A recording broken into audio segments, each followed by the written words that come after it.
In retrospect, it is a fascinating cultural monument, but while I was in that room, all I wanted to do was leave. Tim left before me. He told me as he left the room, he saw an older man across the road watching him, whose eyes seemed to bore into him. It's an effect that's likely a product of his own guilt. I left the room just after Tim and the man was gone, so we went down to the docks to see where Vasily had gone. Tim is understandably still nervous about that man watching him. We're going to keep our distance from the village for now. We have a good amount of research to attend to over the next few days. We're here for work, to do research. The village is just a bonus. Entry 6, 9/21/2008. Vasily met Tim and I as we approached Khumur this evening and told us they had been anticipating our arrival. After a week of nothing but data and sample collection and analysis with Tim, I was itching to get back to different human interaction. As we were walking through the main part of the village, Vasily informed the both of us that we had been invited by the elders to attend tomorrow night's ceremony. This was very exciting news to me, but Tim seemed apprehensive. I get the feeling that he doesn't completely trust Khumur's hospitality, or at least Vasily's. The streets have been lined with torches and everything is draped in red banners. Elaborately painted shields and drums are hung from buildings and posts and trees. The whole scene is very festive. Small fire rings with wooden teepees have been set up along the trail to the ceremony ring, and the villagers are very lively, passing around beer and wine and spirits. When the sun sets this far north, it never gets darker than dusk. So much of the horizon still burns with a hazy orange glow. I was extremely charmed by the whole scene. Vasily told us to return tomorrow before sunset so that we don't miss anything. I'm not sure what to expect, but I'm experiencing an interesting cocktail of elation and apprehension. Entry 7, 9/22/2008. Today, Tim and I are in the village for the ceremony. I brought my journal and I'm going to jot down notes and impressions at different points throughout the evening.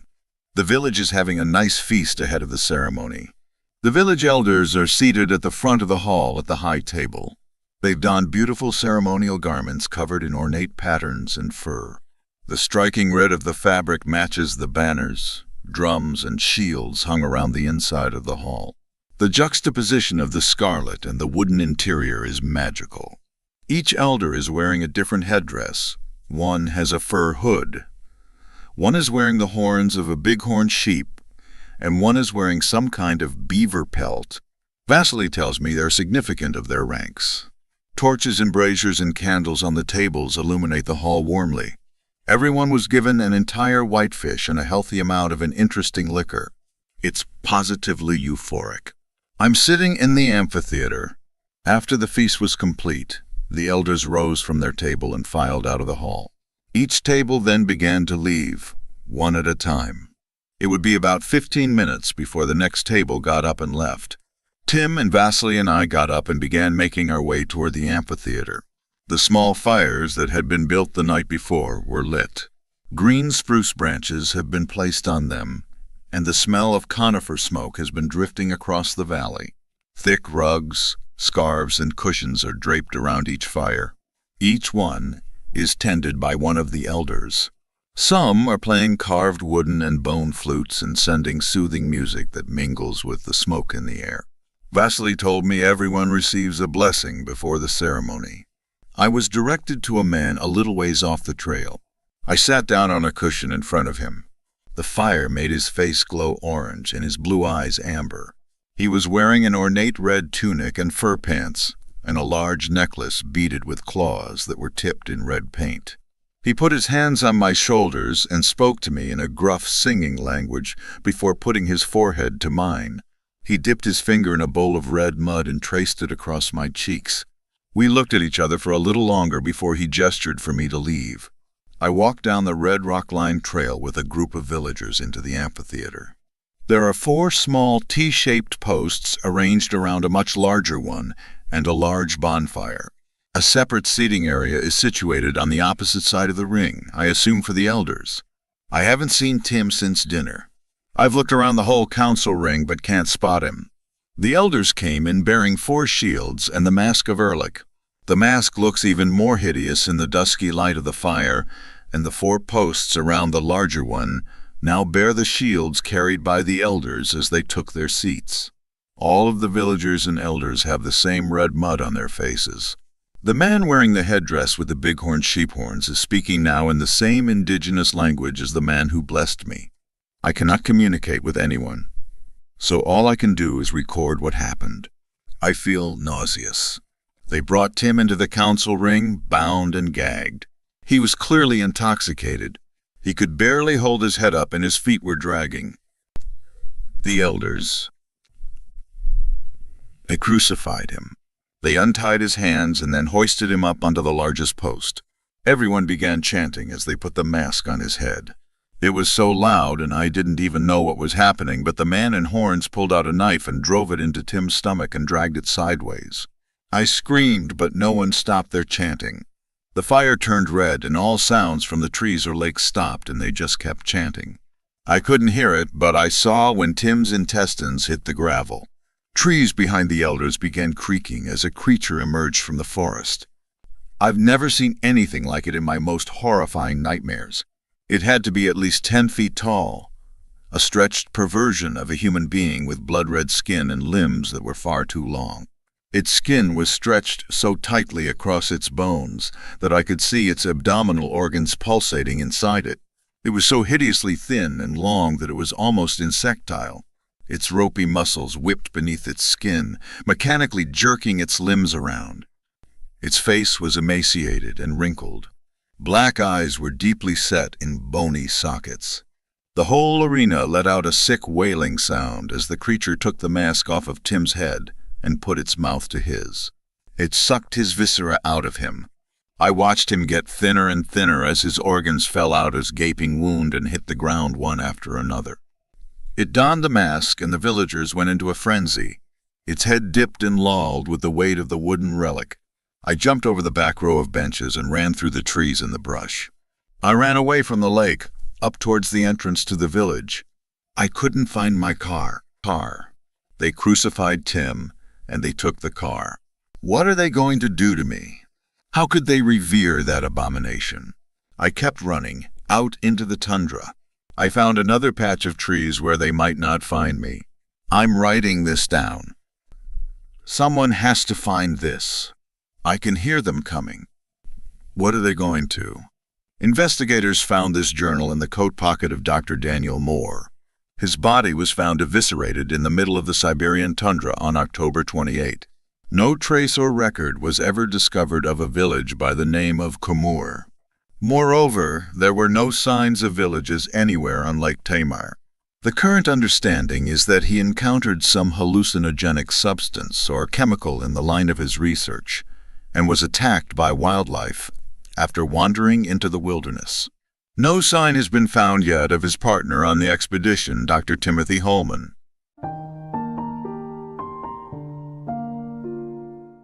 The end. Thank you very much for watching. Please don't forget to subscribe our channel for more stories.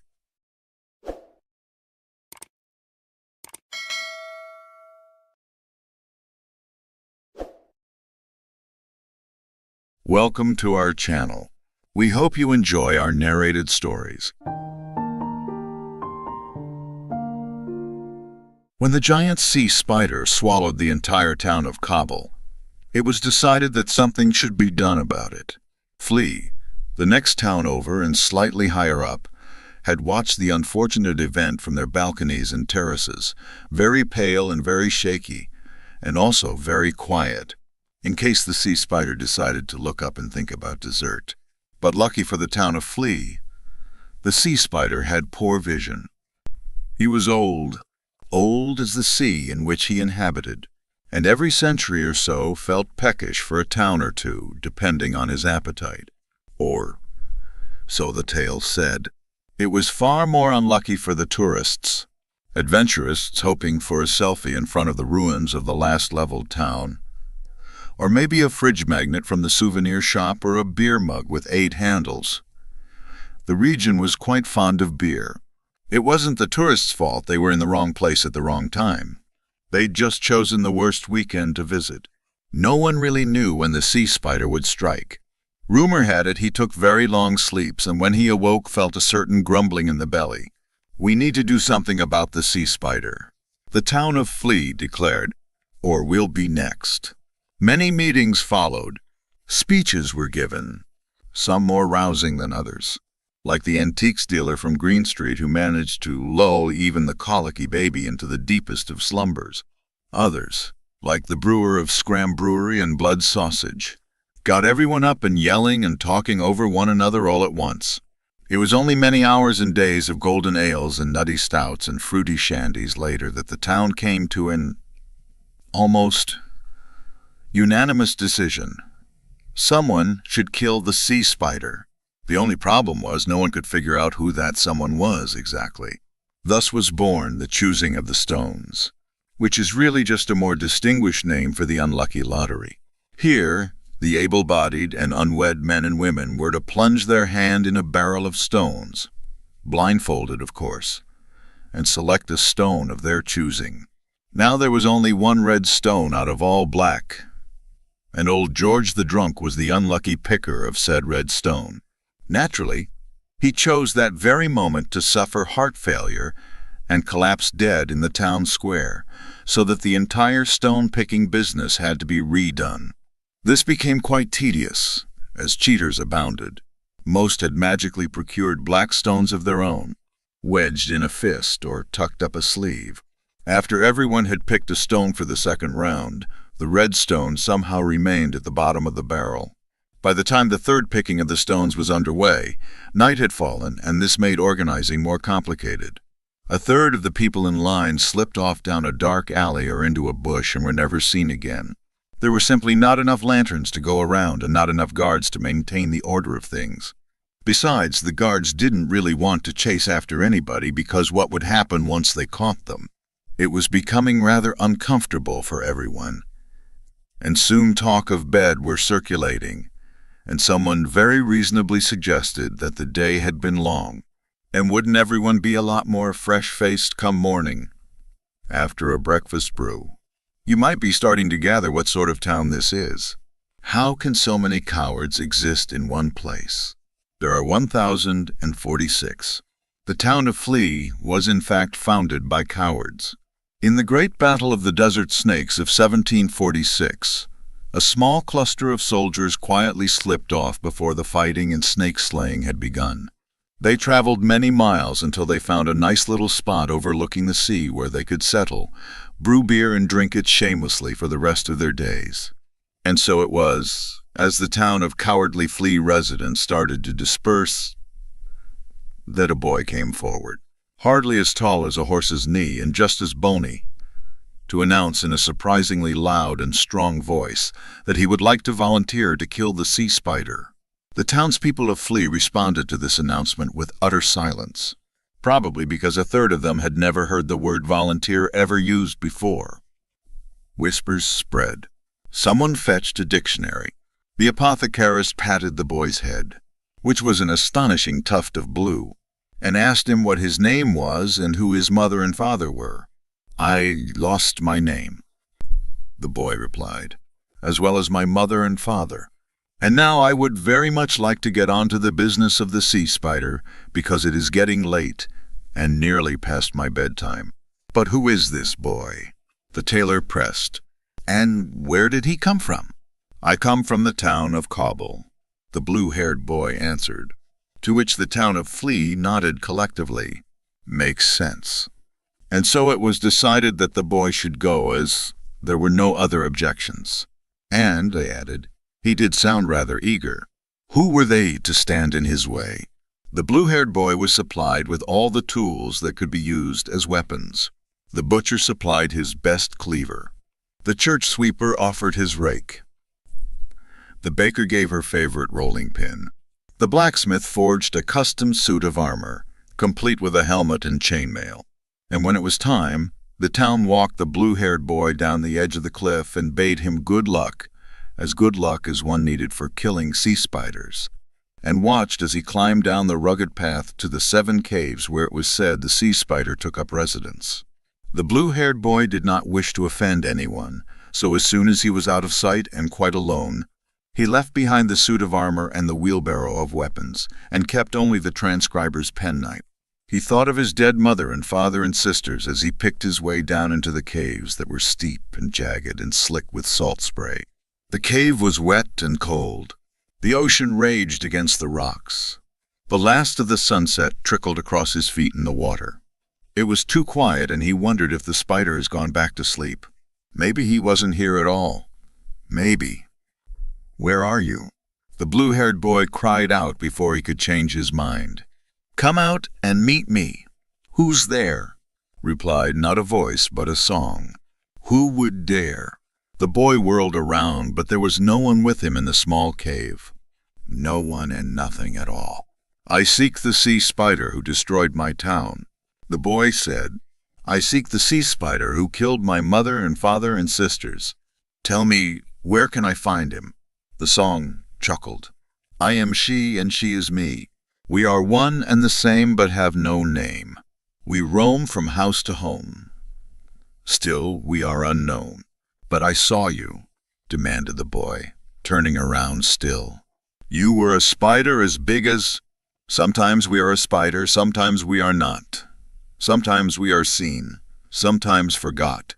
The boy was finding this all very mind-muddling, and it didn't help that the night was looking darker and murkier. "Why don't you show yourself then? Why don't you tell me what you would like to see? I can be what you wish me to be." "I don't know what you mean." Here the cloud turned into a gust of wind so strong the boy was knocked backward. "Once I was a storm, blowing cold and warm. I blew ships under the sea. I blew homes to debris. Then the song became a burst of flame. Then I was fire, hot and bright, burning all day and night. I burned through forest and land, burning till there was nothing but sand." The boy felt his hair singe. The song turned into a gray cloud swirling in the cave. "Once I was a disease drifting on a sneeze.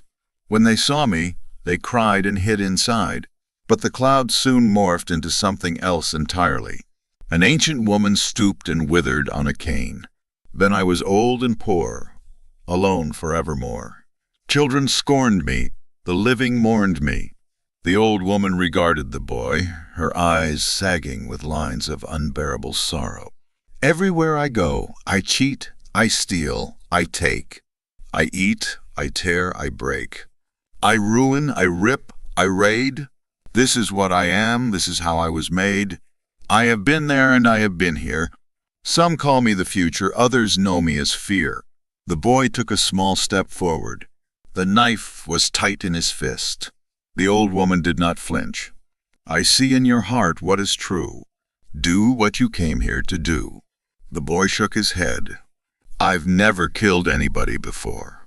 The old woman gave him a sad smile. She reminded him of his grandmother. The boy squeezed his eyes shut. No, she was not anyone he loved or knew. She was a monster. He tried to remember her as he had seen her, as the giant sea spider, as it crashed through his town and demolished houses and balconies and streets and swallowed his neighbors, his family, his friends, even his donkey. She was human now, perhaps, but soon she would be a spider again. A fire, a storm, a plague, or something else.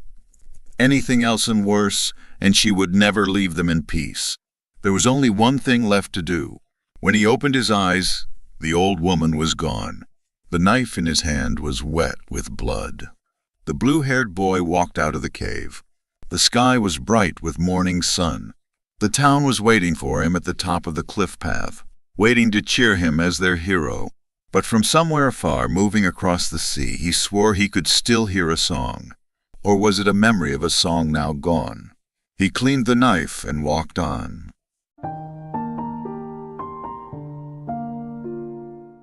The end. Thank you very much for watching.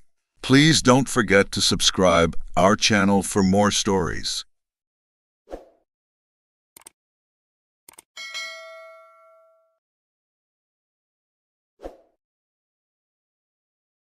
Welcome to our channel. We hope you enjoy our narrated stories. Misery is manifold. The wretchedness of earth is multiform. Overreaching the wide horizon as the rainbow, its hues are as various as the hues of the arch. As distinct too, yet as intimately blended. Overreaching the wide horizon as the rainbow. How is it that from beauty I have derived a type of unloveliness? From the covenant of peace a simile of sorrow? But as, in ethics, evil is a consequence of good, so in fact, out of joy is sorrow born. Either the memory of past bliss is the anguish of today, or the agonies which are have their origin in the ecstasies which might have been. My baptismal name is Aegeus. That of my family I will not mention. Yet there are no towers in the land more time-honored than my gloomy, grey hereditary halls. Our line has been called a race of visionaries, and in many striking particulars, in the character of the family mansion, in the frescoes of the chief saloon, in the tapestries of the dormitories, in the chiseling of some buttresses in the armory, but more especially in the gallery of antique paintings, in the passion of the library chamber, and lastly, in the very peculiar nature of the library's contents, there is more than sufficient evidence to warrant the belief. The recollections of my earliest years are connected with that chamber, and with its volumes, of which latter I will say no more. Here died my mother. Herein was I born. But it is mere idleness to say that I had not lived before, that the soul has no previous existence. You deny it? Let us not argue the matter. Convinced myself, I seek not to convince. There is, however, a remembrance of aerial forms, of spiritual and meaning eyes, of sounds musical yet sad, a remembrance which will not be excluded, a memory like shadow, vague, variable, indefinite, unsteady, and like a shadow too, in the impossibility of my getting rid of it while the sunlight of my reason shall exist. In that chamber I was born, thus awakening from the long night of what seemed but was not, non-entity, at once into the very regions of fairyland, into a place of imagination, into the wild dominions of monastic thought and erudition. It is not singular that I gazed around me with a startled and ardent eye, that I loitered away my boyhood in books and dissipated my youth in reverie. But it is singular that as the years rolled away, and the noon of manhood found me still in the mansion of my fathers, it is wonderful what stagnation there fell upon the springs of my life. Wonderful how total an inversion took place in the character of my commonest thought. The realities of the world affected me as visions, and as visions only, while the wild ideas of the land of dreams became in turn, not the material of my everyday existence, but in very deed that existence utterly and solely in itself. Berenice and I were cousins, and we grew up together in my paternal halls. Yet differently we grew, I ill of health and buried in gloom, she agile, graceful, and overflowing with energy. Hers the ramble on the hillside, mine the studies of the cloister, I living within my own heart and addicted body and soul to the most intense and painful meditation. She, roaming carelessly through life with no thought of the shadows in her path, or the silent flight of the raven-winged hours. Berenice, I call upon her name, Berenice, and from the grey ruins of memory 1,000 tumultuous recollections are startled at the sound. Ah, vividly is her image before me now, as in the early days of her light-heartedness and joy. Oh, gorgeous yet fantastic beauty! Oh, sylph amid shrubberies of Arnheim! Oh, naiad amongst its fountains! And then all is mystery and terror, and a tale which should not be told. Disease, a fatal disease, fell like the simoom upon her frame, and even while I gazed upon her, the spirit of change swept over her, pervading her mind, her habits, and her character, and in a manner the most subtle and terrible, disturbing even the identity of her person. Alas, the destroyer came and went, and the victim, where was she? I knew her not, or knew her no longer as Berenice. Among the numerous strain of maladies superinduced by that fatal and primary one which effected a revolution of so horrible a kind in the moral and physical being of my cousin, may be mentioned as the most distressing and obstinate in its nature. A species of epilepsy not unfrequently terminating in trance itself. Trance very nearly resembling positive dissolution, and from which her manner of recovery was, in most instances, startlingly abrupt. In the meantime, my own disease, for I have been told that I should call it by no other appellation, my own disease, then, grew rapidly upon me, and assumed finally a monomaniac character of a novel and extraordinary form, hourly and momently gaining vigour, and at length obtaining over me the most incomprehensible ascendancy. This monomania, if I must so term it, consisted in a morbid irritability of those properties of the mind in metaphysical science termed the attentive. It is more than probable that I am not understood, but I fear indeed that it is in no manner possible to convey to the mind of the merely general reader an adequate idea of that nervous intensity of interest, which in my case, the powers of meditation, not to speak technically, busied and buried themselves in the contemplation of even the most ordinary objects of the universe. To muse for long unwearied hours with my attention riveted to some frivolous device on the margin or in the typography of a book. To become absorbed for the better part of a summer's day in a quaint shadow falling aslant upon the tapestry or upon the door. To lose myself for an entire night in watching the steady flame of a lamp. Welcome to our channel. We hope you enjoy our narrated stories.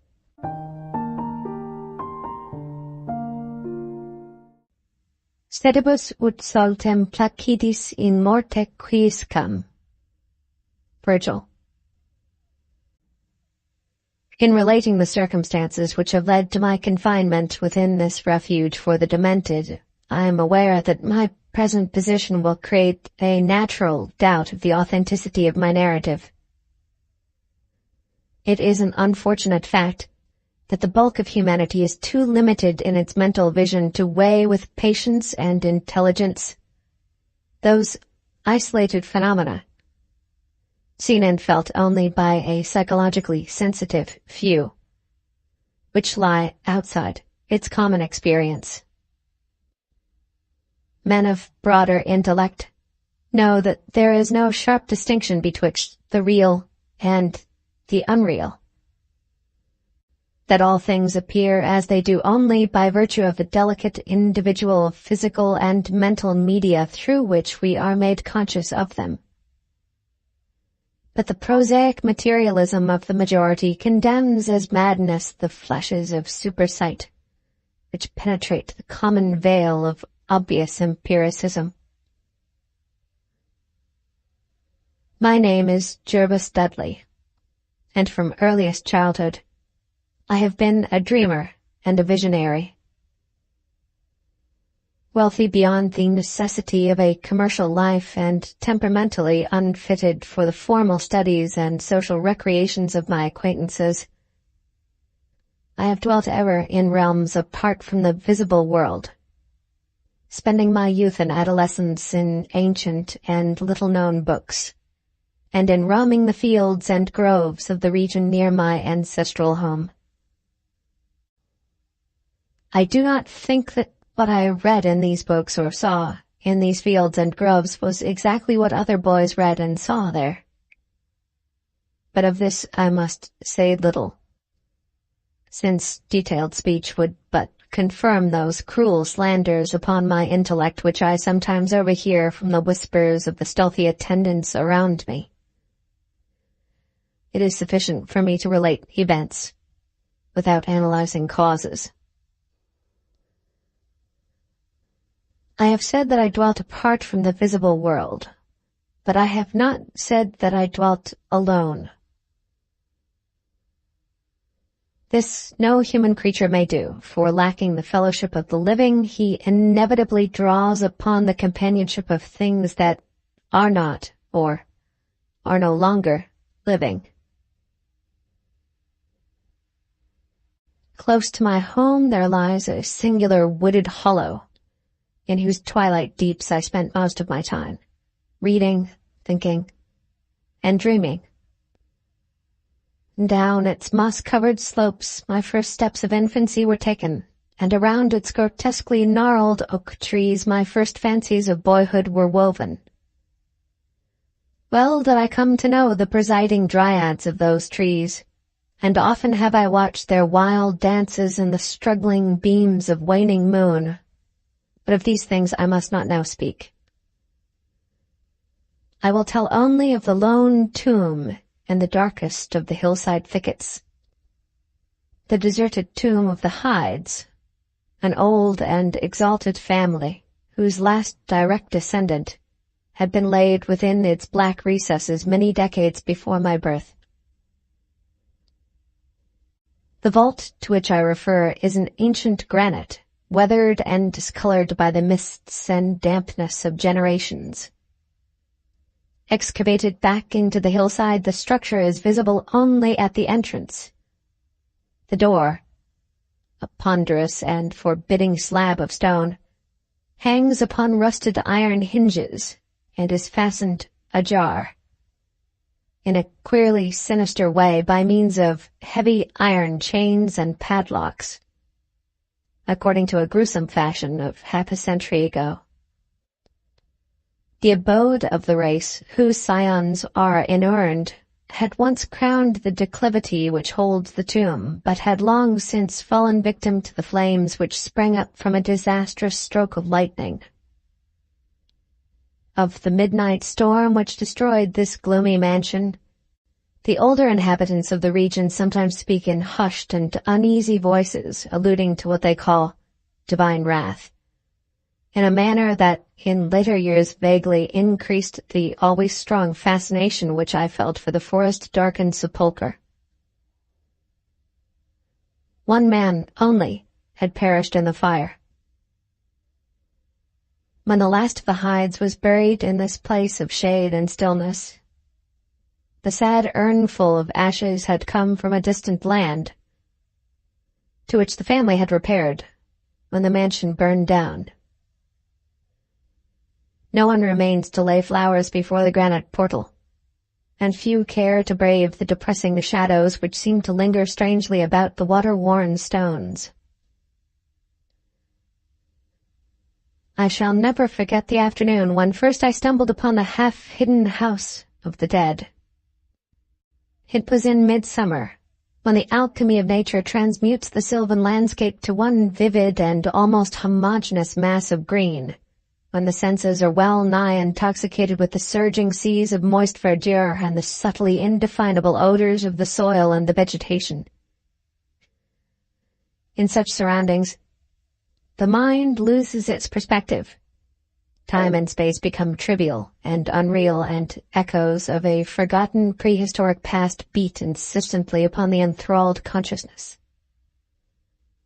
All day, I had been wandering through the mystic groves of the hollow, thinking thoughts I need not discuss and conversing with things I need not name. In years a child of 10, I had seen and heard many wonders unknown to the throng, and was oddly aged in certain respects.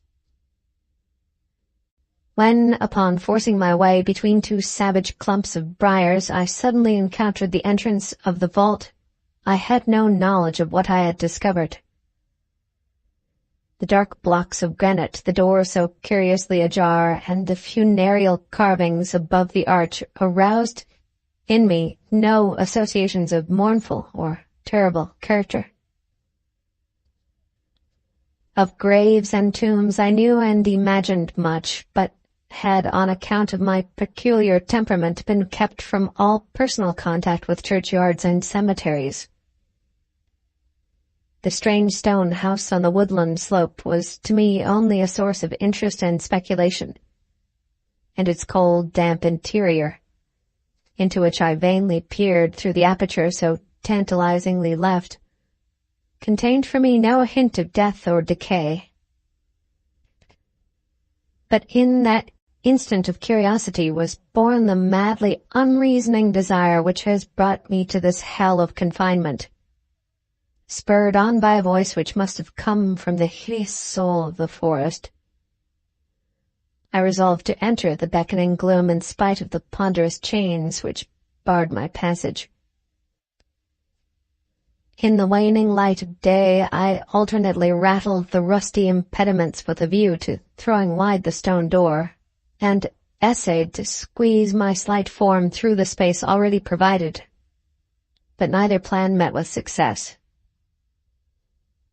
At first curious, I was not frantic, and when in the thickening twilight I returned to my home, I had sworn to the 100 gods of the grove that at any cost I would someday force an entrance to the black, chilly depths that seemed calling out to me.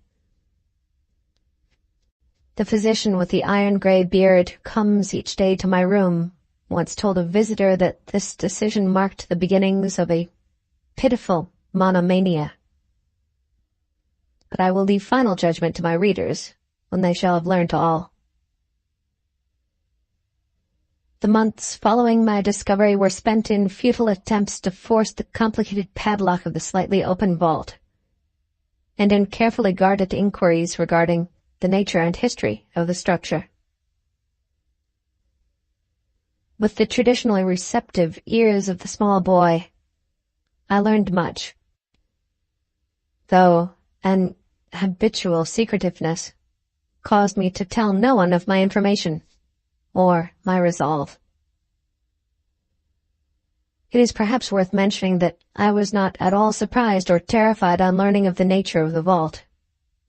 My rather original ideas regarding life and death had caused me to associate the cold clay with the breathing body in a vague fashion, and I felt that the great sinister family of the burned-down mansion was in some way represented within the stone space I sought to explore.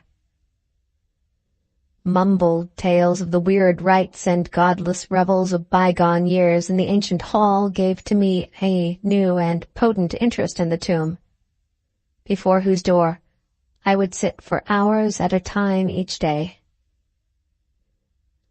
Once I thrust a candle within the nearly closed entrance, but could see nothing save a We hope you enjoy our narrated stories. When the giant sea spider swallowed the entire town of Kabul, it was decided that something should be done about it. Flea, the next town over and slightly higher up, had watched the unfortunate event from their balconies and terraces, very pale and very shaky, and also very quiet, in case the sea spider decided to look up and think about dessert. But lucky for the town of Flea, the sea spider had poor vision. He was old as the sea in which he inhabited, and every century or so felt peckish for a town or two, depending on his appetite. Or, so the tale said. It was far more unlucky for the tourists, adventurists hoping for a selfie in front of the ruins of the last leveled town, or maybe a fridge magnet from the souvenir shop or a beer mug with 8 handles. The region was quite fond of beer. It wasn't the tourists' fault they were in the wrong place at the wrong time. They'd just chosen the worst weekend to visit. No one really knew when the sea spider would strike. Rumor had it he took very long sleeps, and when he awoke felt a certain grumbling in the belly. We need to do something about the sea spider, the town of Flea declared, or we'll be next. Many meetings followed. Speeches were given, some more rousing than others, like the antiques dealer from Green Street who managed to lull even the colicky baby into the deepest of slumbers. Others, like the brewer of Scram Brewery and Blood Sausage, got everyone up and yelling and talking over one another all at once. It was only many hours and days of golden ales and nutty stouts and fruity shandies later that the town came to an almost unanimous decision. Someone should kill the sea spider. The only problem was no one could figure out who that someone was exactly. Thus was born the choosing of the stones, which is really just a more distinguished name for the unlucky lottery. Here, the able-bodied and unwed men and women were to plunge their hand in a barrel of stones, blindfolded of course, and select a stone of their choosing. Now there was only one red stone out of all black, and old George the drunk was the unlucky picker of said red stone. Naturally, He chose that very moment to suffer heart failure and collapse dead in the town square, so that the entire stone-picking business had to be redone. This became quite tedious, as cheaters abounded. Most had magically procured black stones of their own, wedged in a fist or tucked up a sleeve. After everyone had picked a stone for the second round, the red stone somehow remained at the bottom of the barrel. By the time the third picking of the stones was underway, night had fallen, and this made organizing more complicated. A third of the people in line slipped off down a dark alley or into a bush and were never seen again. There were simply not enough lanterns to go around and not enough guards to maintain the order of things. Besides, the guards didn't really want to chase after anybody because what would happen once they caught them? It was becoming rather uncomfortable for everyone. And soon talk of bed were circulating, and someone very reasonably suggested that the day had been long, and wouldn't everyone be a lot more fresh-faced come morning after a breakfast brew? You might be starting to gather what sort of town this is. How can so many cowards exist in one place? There are 1,046. The town of Flea was in fact founded by cowards. In the Great Battle of the Desert Snakes of 1746, a small cluster of soldiers quietly slipped off before the fighting and snake-slaying had begun. They traveled many miles until they found a nice little spot overlooking the sea where they could settle, brew beer and drink it shamelessly for the rest of their days. And so it was, as the town of Cowardly Flea residents started to disperse, that a boy came forward, hardly as tall as a horse's knee and just as bony, to announce in a surprisingly loud and strong voice that he would like to volunteer to kill the sea spider. The townspeople of Flea responded to this announcement with utter silence, probably because a third of them had never heard the word volunteer ever used before. Whispers spread. Someone fetched a dictionary. The apothecarist patted the boy's head, which was an astonishing tuft of blue, and asked him what his name was and who his mother and father were. "I lost my name," the boy replied, "as well as my mother and father. And now I would very much like to get on to the business of the sea spider, because it is getting late and nearly past my bedtime." "But who is this boy?" the tailor pressed. "And where did he come from?" "I come from the town of Cobble," the blue-haired boy answered, to which the town of Flea nodded collectively. "Makes sense." And so it was decided that the boy should go, as there were no other objections. And, they added, he did sound rather eager. Who were they to stand in his way? The blue-haired boy was supplied with all the tools that could be used as weapons. The butcher supplied his best cleaver. The church sweeper offered his rake. The baker gave her favorite rolling pin. The blacksmith forged a custom suit of armor, complete with a helmet and chainmail. And when it was time, the town walked the blue-haired boy down the edge of the cliff and bade him good luck as one needed for killing sea spiders, and watched as he climbed down the rugged path to the 7 caves where it was said the sea spider took up residence. The blue-haired boy did not wish to offend anyone, so as soon as he was out of sight and quite alone, he left behind the suit of armor and the wheelbarrow of weapons, and kept only the transcriber's penknife. He thought of his dead mother and father and sisters as he picked his way down into the caves that were steep and jagged and slick with salt spray. The cave was wet and cold. The ocean raged against the rocks. The last of the sunset trickled across his feet in the water. It was too quiet, and he wondered if the spider has gone back to sleep. Maybe he wasn't here at all. Maybe. "Where are you?" the blue-haired boy cried out before he could change his mind. "Come out and meet me." "Who's there?" replied not a voice but a song. "Who would dare?" The boy whirled around, but there was no one with him in the small cave. No one and nothing at all. "I seek the sea spider who destroyed my town," the boy said. "I seek the sea spider who killed my mother and father and sisters. Tell me, where can I find him?" The song chuckled. "I am she and she is me. We are one and the same but have no name. We roam from house to home. Still we are unknown." "But I saw you," demanded the boy, turning around still. "You were a spider as big as—" Sometimes we are a spider, sometimes we are not.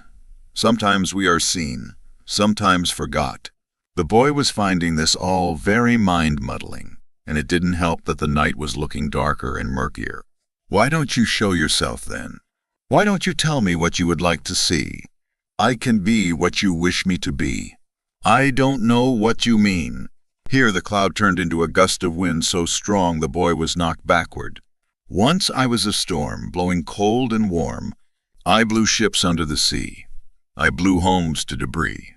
Then the song became a burst of flame. Then I was fire, hot and bright, burning all day and night.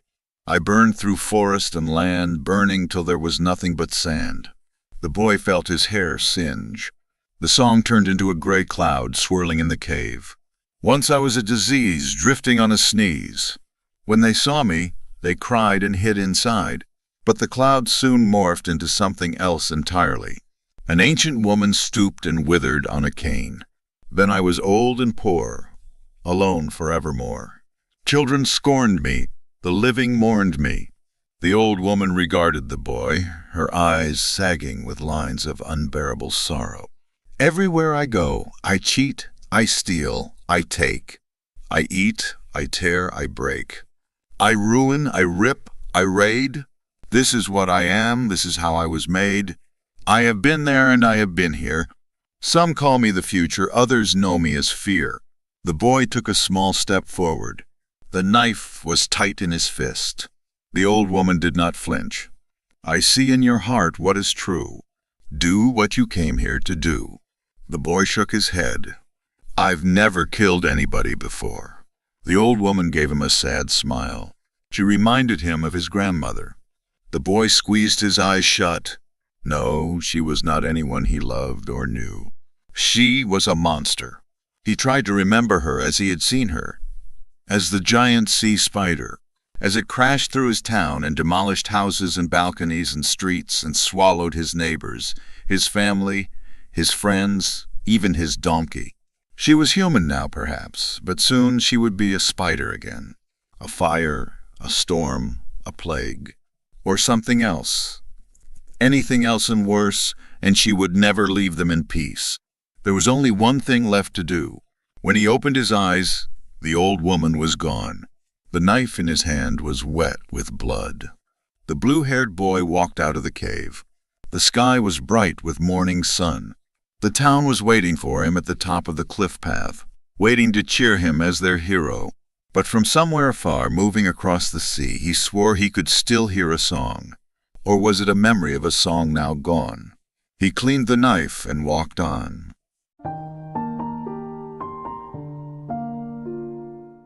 The end. Thank you very much for watching. Please don't forget to subscribe our channel for more stories.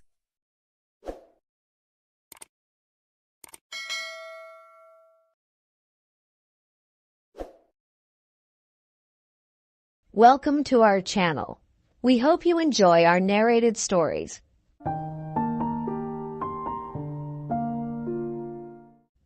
I took a large room, far up Broadway, in a huge old building whose upper stories had been wholly unoccupied for years until I came. The place had long been given up to dust and cobwebs, to solitude and silence. I seemed groping among the tombs and invading the privacy of the dead. That first night I climbed up to my quarters. For the first time in my life, a superstitious dread came over me, and as I turned a dark angle of the stairway, and an invisible cobweb swung its lazy woof in my face and clung there, I shuddered as one who had encountered a phantom. I was glad enough when I reached my room and locked out the mold and darkness. A cheery fire was burning in the grate, and I sat down before it with a comforting sense of relief. For 2 hours I sat there thinking of bygone times, recalling old scenes and summoning half-forgotten faces out of the mists of the past. Listening, in fancy, to voices that long ago grew silent for all time, and to once familiar songs that nobody sings now. And as my reverie softened down to a sadder and sadder pathos, the shrieking of the winds that sighed softened to a wail. The angry beating of the rain against the panes diminished to a tranquil patter, and one by one the noises in the street subsided until the hurrying footsteps of the last belated straggler died away in the distance and left no sound behind. The fire had burned low. A sense of loneliness crept over me. I arose and undressed, moving on tiptoe about the room, doing stealthily what I had to do, as if I were environed by sleeping enemies whose slumbers it would be fatal to break. I covered up in bed and lay listening to the rain and wind and the faint creak of distant shutters till they lulled me to sleep. I slept profoundly, but how long I do not know. All at once I found myself awake and filled with a shuddering expectancy. All was still. All but my own heart. I could hear it beat. Presently, the bedclothes began to slip away slowly towards the foot of the bed, as if someone were pulling them. I could not stir, I could not speak. Still, the blanket slipped deliberately away till my breast was uncovered. Then, with great effort, I seized them and drew them over my head. I waited, listened, waited. Once more that steady pull began, and once more I lay torpid a century of dragging seconds till my breast was naked again. At last I roused my energies and snatched the covers back to their place and held them with a strong grip. I waited. By and by I felt a faint tug and took a fresh grip. The tug strengthened to a steady strain. It grew stronger and stronger. My hold parted, and for the third time the blanket slid away. I groaned. An answering groan came from the foot of the bed. Beaded drops of sweat stood upon my forehead. I was more dead than alive. Presently I heard a heavy footstep in my room. The step of an elephant, it seemed to me. It was not like anything human. But it was moving from me. There was relief in that. I heard it approach the door, pass out without moving bolt or lock, and wander away among the dismal corridors, straining the floors and joists till they creaked again as it passed. And then silence reigned once more. When my excitement had calmed, I said to myself, "This is a dream, simply a hideous dream." And so I lay thinking it over until I convinced myself that it was a dream. And then a comforting laugh relaxed my lips and I was happy again. I got up and struck a light. When I found the locks and bolts were just as I had left them, another soothing laugh welled in my heart and rippled from my lips. I took my pipe and lit it, and was just sitting down before the fire when down went the pipe out of my nerveless fingers. The blood forsook my cheeks, and my placid breathing was cut short with a gasp. In the ashes on the hearth, side by side with my own bare footprint, was another, so vast that in comparison mine was but an infant's. That I had had a visitor. The elephant tread was explained. I put out the light and returned to bed, palsied with fear. I lay a long time, peering into the darkness and listening. Then I heard a grating noise overhead, like the dragging of a heavy body across the floor. Then the throwing down of the body, and the shaking of my windows in response to the concussion. In distant parts of the building I heard the muffled slamming of doors. I heard at intervals stealthy footsteps creeping in and out among the corridors and up and down the stairs. Sometimes these noises approached my door, hesitated, and went away again. I heard the clanking of chains faintly in remote passages and listened while the clanking grew nearer, while it wearily climbed the stairways, marking each move by the loose surplus of chain that fell with an accented rattle upon each succeeding step as the goblin that bore it advanced. I heard muttered sentences, half-uttered screams that seemed smothered violently, and the swish of invisible garments and the rush of invisible wings. Then I became conscious that my chamber was invaded, that I was not alone. I heard sighs and breathing about my bed, and mysterious whisperings. 3 little spheres of phosphorescent light appeared on the ceiling directly over my head, clung and glowed there for a moment, and then dropped. 2 of them upon my face and 1 upon the pillow. They spattered liquidly and felt warm. Intuition told me that they had turned to gouts of blood as they fell, and needed no light to satisfy myself of that. Then I saw pallid faces, dimly luminous, and white uplifted hands floating bodiless in the air. Floating a moment and then disappearing. The whispering ceased and the voices and the sounds, and a solemn stillness followed. I waited and listened. I felt that I must have light or die. I was weak with fear. I slowly raised myself toward a sitting posture, and my face came in contact with a clammy hand. All strength went from me apparently, and I fell back like a stricken invalid. Then I heard the rustle of a garment. It seemed to pass to the door and go out. When everything was still once more, I crept out of bed, sick and feeble, and lit the gas, with a hand that trembled as if it were aged with 100 years. The light brought out some little cheer to my spirits. I sat down and fell into a dreamy contemplation of that great footprint in the ashes. By and by its outlines began to waver and grow dim. I glanced up, and the broad gas flame was slowly wilting away. In the same moment I heard that elephantine tread again. I noted its approach nearer and nearer along the musty halls, and dimmer the light waned. The tread reached my very door and paused. The light had dwindled to a sickly blue, and all things about me were in a spectral twilight. The door did not open, and yet I felt a faint gust of air fan my cheek, and presently was conscious of a huge cloudy presence before me. I watched it with fascinated eyes. A pale glow stole over the thing. Gradually, its cloudy folds took shape.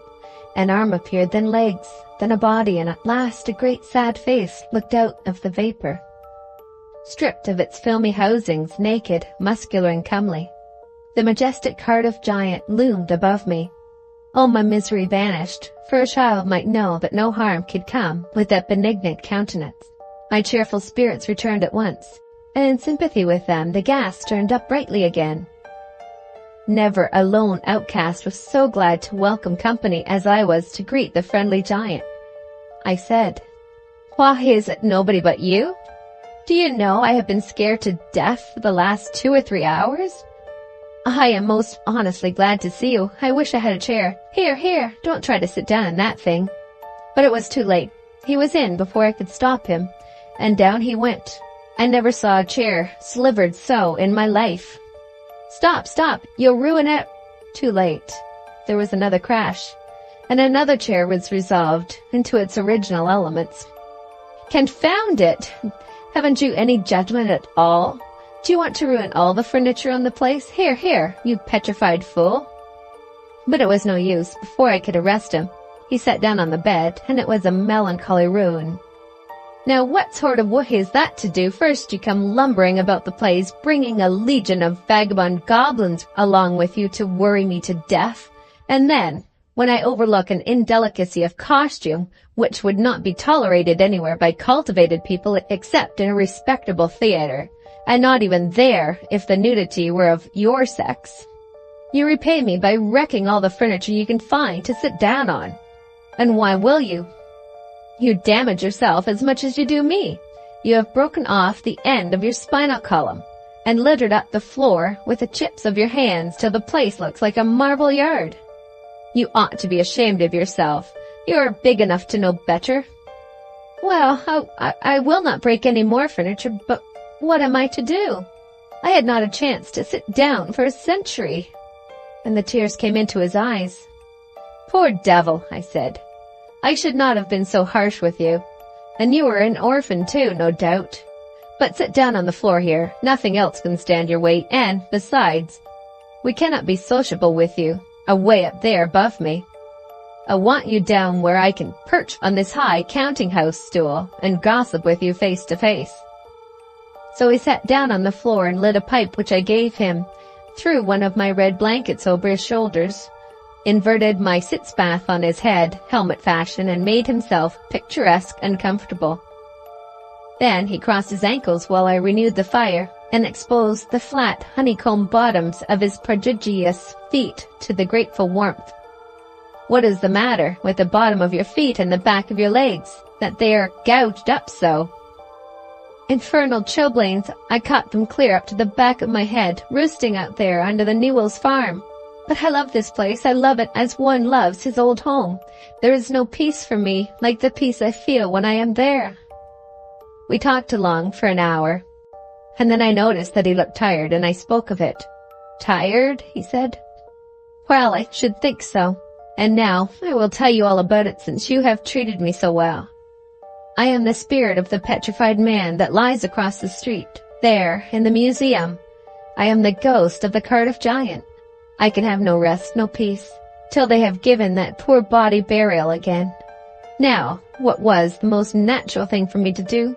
To make men satisfy this wish. Terrify them into it, haunt the place where the body lay. So I haunted the museum night after night. I got the other spirits to help me, but it did no good, for nobody ever came to the museum at midnight. Then it occurred to me to come over the way and haunt this place a little. I felt that if I ever got a hearing, I must succeed, for I had the most efficient company that tradition could furnish. Night after night we have shivered around through these mildewed halls, dragging chains, groaning, whispering, tramping up and down stairs, till, to tell you the truth, I am almost worn out. But when I saw a little light in your room tonight, I roused my energies again and went at it with a deal of the old freshness. But I am tired out, entirely fagged out. Give me, I beseech you, give me some hope. I lit off my perch in a burst of excitement and exclaimed, This transcends everything that ever did occur. Why, you poor blundering old fossil, you have had all your trouble for nothing. You have been haunting a plaster cast of yourself. The real Cardiff giant isn't Albany. Confound it, don't you know your own remains? I never saw such an eloquent look of shame, of pitiable humiliation, overspread a countenance before. The petrified man rose slowly to his feet and said, Honestly, is that true? As true as I am sitting here. He took the pipe from his mouth and laid it on the mantel, then stood irresolute a moment, unconsciously, from old habit, thrusting his hands where his pantaloon pocket should have been, and meditatively dropping his chin on his breast, and finally said, Well, I never felt so absurd before. The petrified man has sold everything else, and now the mean fraud has ended by selling his own ghost. My son, if there was any charity left in your heart for a poor, friendless phantom like me, don't let this get out. Think how you would feel if you had made such an ass of yourself. I heard his stately tramp die away, step by step down the stairs, and out into the deserted street, and felt sorry that he had gone, poor fellow, and sorrier still that he had carried off my red blanket and my bathtub.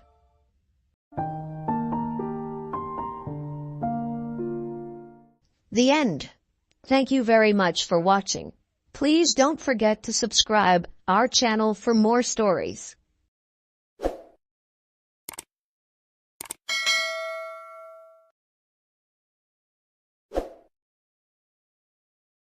Welcome to our channel. We hope you enjoy our narrated stories.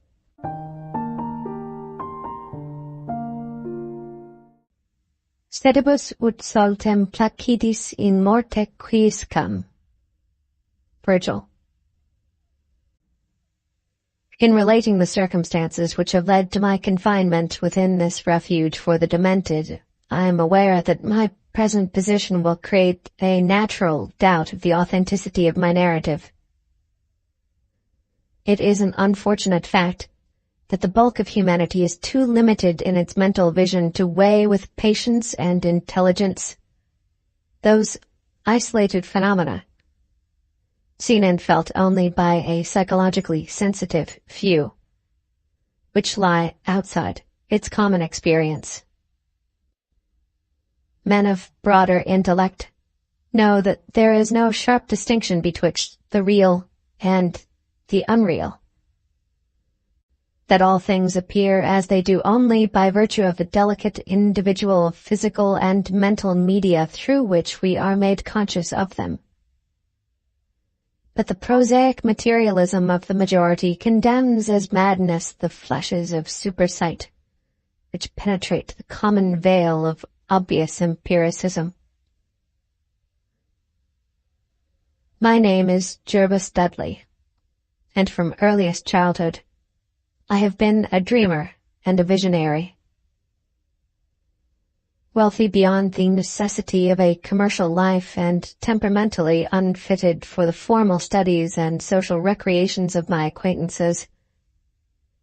I have dwelt ever in realms apart from the visible world, spending my youth and adolescence in ancient and little-known books, and in roaming the fields and groves of the region near my ancestral home.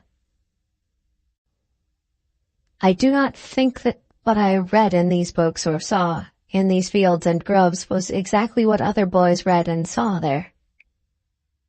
But of this I must say little, since detailed speech would but confirm those cruel slanders upon my intellect which I sometimes overhear from the whispers of the stealthy attendants around me. It is sufficient for me to relate events, without analyzing causes. I have said that I dwelt apart from the visible world, but I have not said that I dwelt alone. This no human creature may do, for lacking the fellowship of the living, he inevitably draws upon the companionship of things that are not, or are no longer, living. Close to my home there lies a singular wooded hollow, in whose twilight deeps I spent most of my time, reading, thinking, and dreaming. Down its moss-covered slopes my first steps of infancy were taken, and around its grotesquely gnarled oak trees my first fancies of boyhood were woven. Well did I come to know the presiding dryads of those trees, and often have I watched their wild dances in the struggling beams of waning moon.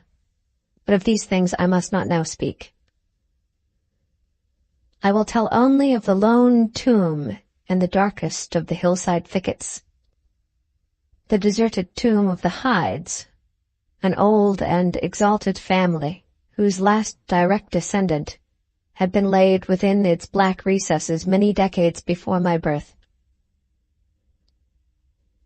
The vault to which I refer is an ancient granite, weathered and discolored by the mists and dampness of generations. Excavated back into the hillside, the structure is visible only at the entrance.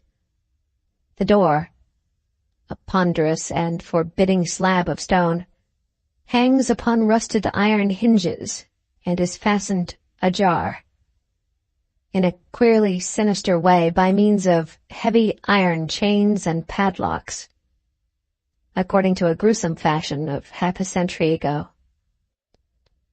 The abode of the race, whose scions are inurned, had once crowned the declivity which holds the tomb, but had long since fallen victim to the flames which sprang up from a disastrous stroke of lightning.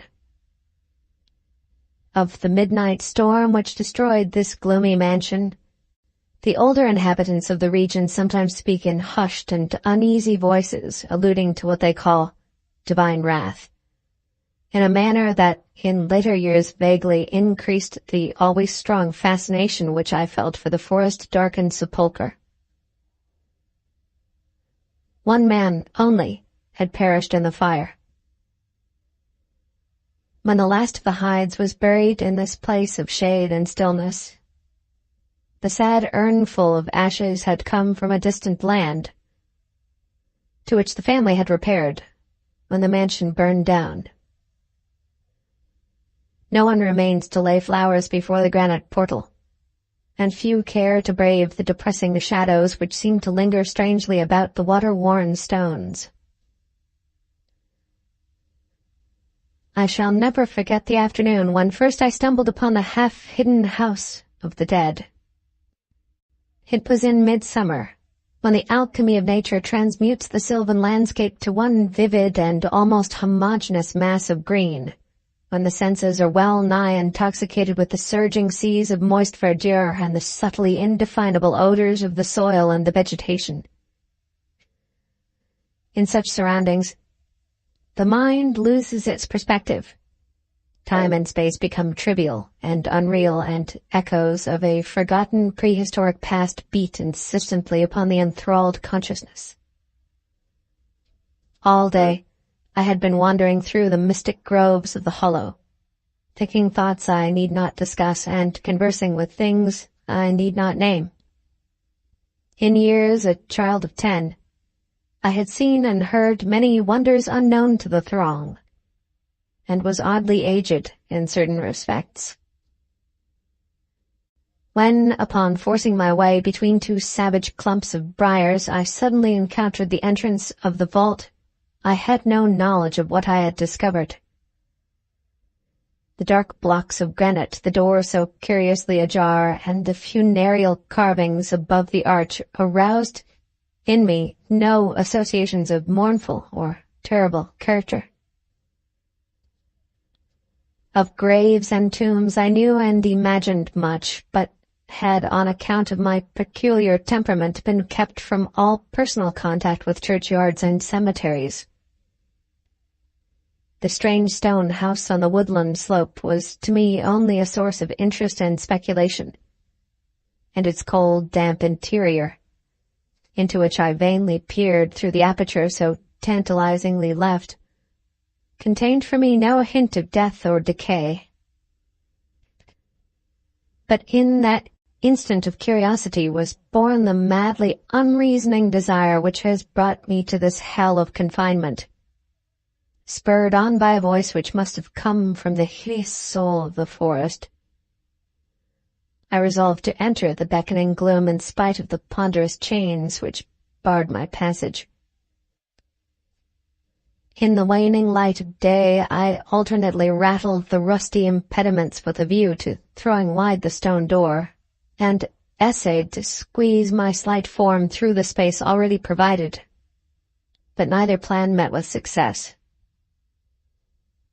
At first curious, I was not frantic, and when in the thickening twilight I returned to my home, I had sworn to the 100 gods of the grove that at any cost I would some day force an entrance to the black, chilly depths that seemed calling out to me.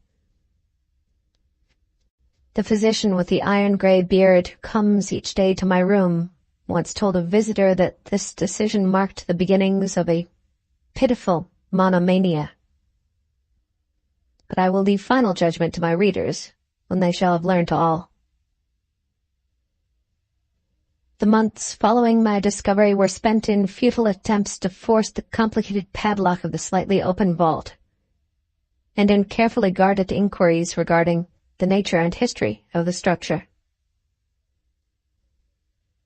With the traditionally receptive ears of the small boy, I learned much, though an habitual secretiveness caused me to tell no one of my information or my resolve.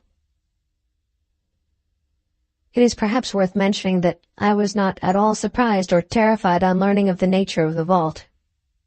My rather original ideas regarding life and death had caused me to associate the cold clay with the breathing body in a vague fashion, and I felt that the great sinister family of the burned-down mansion was in some way represented within the stone space I sought to explore. Mumbled tales of the weird rites and godless revels of bygone years in the ancient hall gave to me a new and potent interest in the tomb, before whose door I would sit for hours at a time each day. Once I thrust a candle within the nearly closed entrance, but could see nothing save a flight of damp stone steps leading downward. The odor of the place repelled yet bewitched me. I felt I had known it before, in a past remote beyond all recollection, beyond even my tenancy of the body I now possess. The year after I first beheld the tomb, I stumbled upon a worm-eaten translation of Plutarch's Lives in the book-filled attic of my home.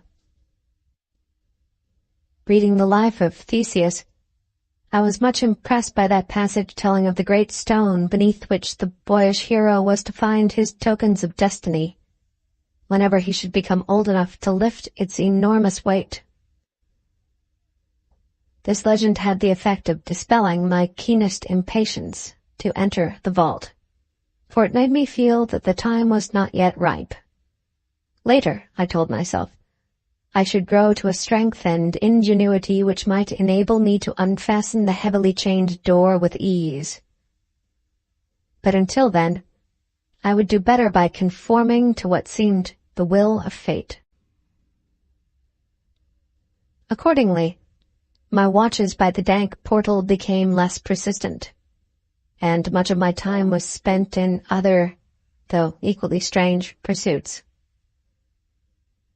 I would sometimes rise very quietly in the night, stealing out to walk in those churchyards and places of burial from which I had been kept by my parents.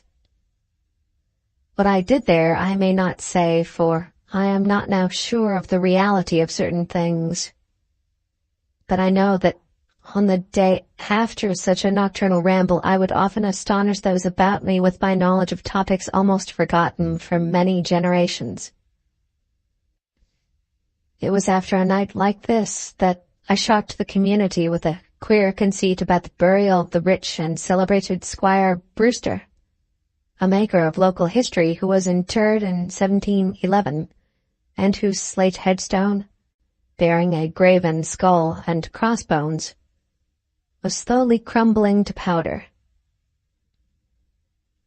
In a moment of childish imagination, I vowed not only that the undertaker, Goodman Simpson, had stolen the silver-buckled shoes, silken hose, and satin small-clothes of the deceased before burial, but that the squire himself, not fully inanimate, had turned twice in his mound-covered coffin on the day of interment.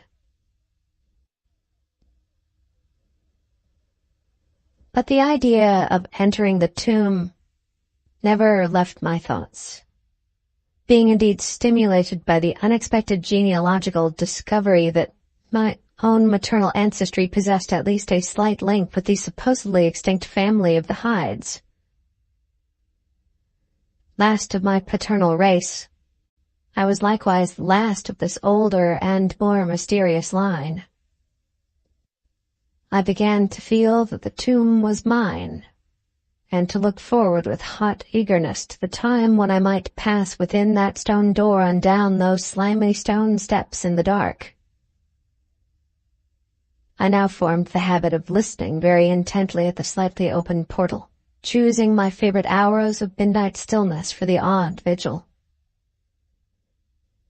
By the time I came of age, I had made a small clearing in the thicket before the mold-stained facade of the hillside, allowing the surrounding vegetation to encircle and overhang the space like the walls and roof of a sylvan bower. This bower was my temple, the fastened door my shrine, and here I would lie outstretched on the mossy ground, thinking strange thoughts and dreaming of strange dreams. The night of the first revelation was a sultry one. I must have fallen asleep from fatigue, for it was with a distinct sense of awakening that I heard the voices. Of those tones and accents I hesitate to speak, of their quality I will not speak, but I may say that they presented certain uncanny differences in vocabulary, pronunciation, and mode of utterance. Every shade of New England dialect, from the uncouth syllables of the Puritan colonists to the precise rhetoric 50 years ago, seemed represented in that shadowy colloquy, though it was only later that I noticed the fact.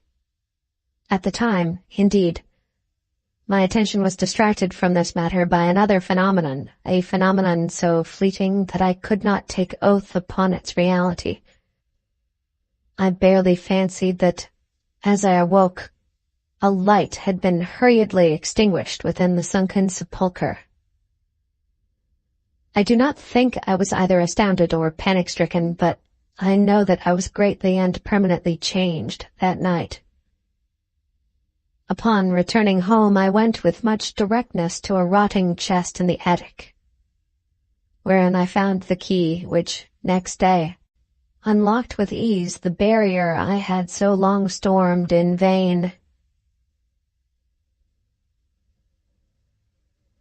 It was in the soft glow of late afternoon that I first entered the vault, on the abandoned slope.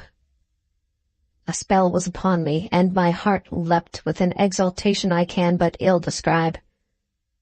As I closed the door behind me and descended the dripping steps by the light of my lone candle, I seemed to know the way.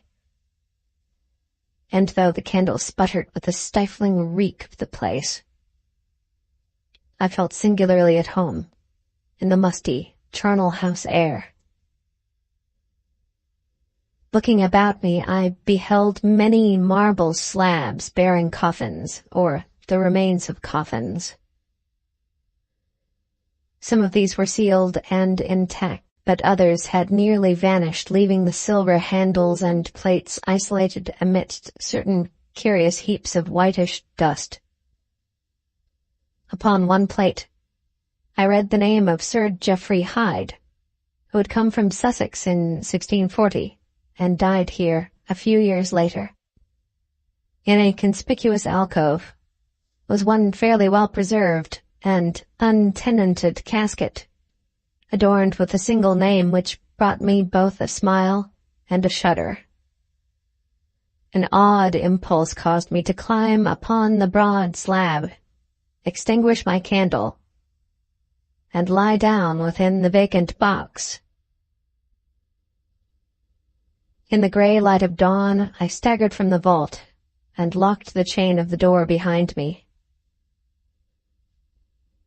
I was no longer a young man, though but 21 winters had chilled my bodily frame. Early rising villagers who observed my homeward progress looked at me strangely, and marveled at the signs of ribald revelry which they saw in one whose life was known to be sober and solitary. I did not appear before my parents till after a long and refreshing sleep. Henceforth, I haunted the tomb each night, seeing, hearing, and doing things I must never reveal. My speech, always susceptible to environmental influences, was the first thing to succumb to the change, and my suddenly acquired archaism of diction was soon remarked upon. Later, a queer boldness and recklessness came into my demeanor till I unconsciously grew to possess the bearing of a man of the world, despite my lifelong seclusion. My formerly silent tongue waxed voluble with the easy grace of a Chesterfield or the godless cynicism of a Rochester. I displayed a peculiar erudition, utterly unlike the fantastic, monkish lore over which I had pored in youth, and covered the fly-leaves of my books with facile impromptu epigrams which brought up suggestions of Gay, Prior, and the sprightliest of Augustan wits and rhymesters.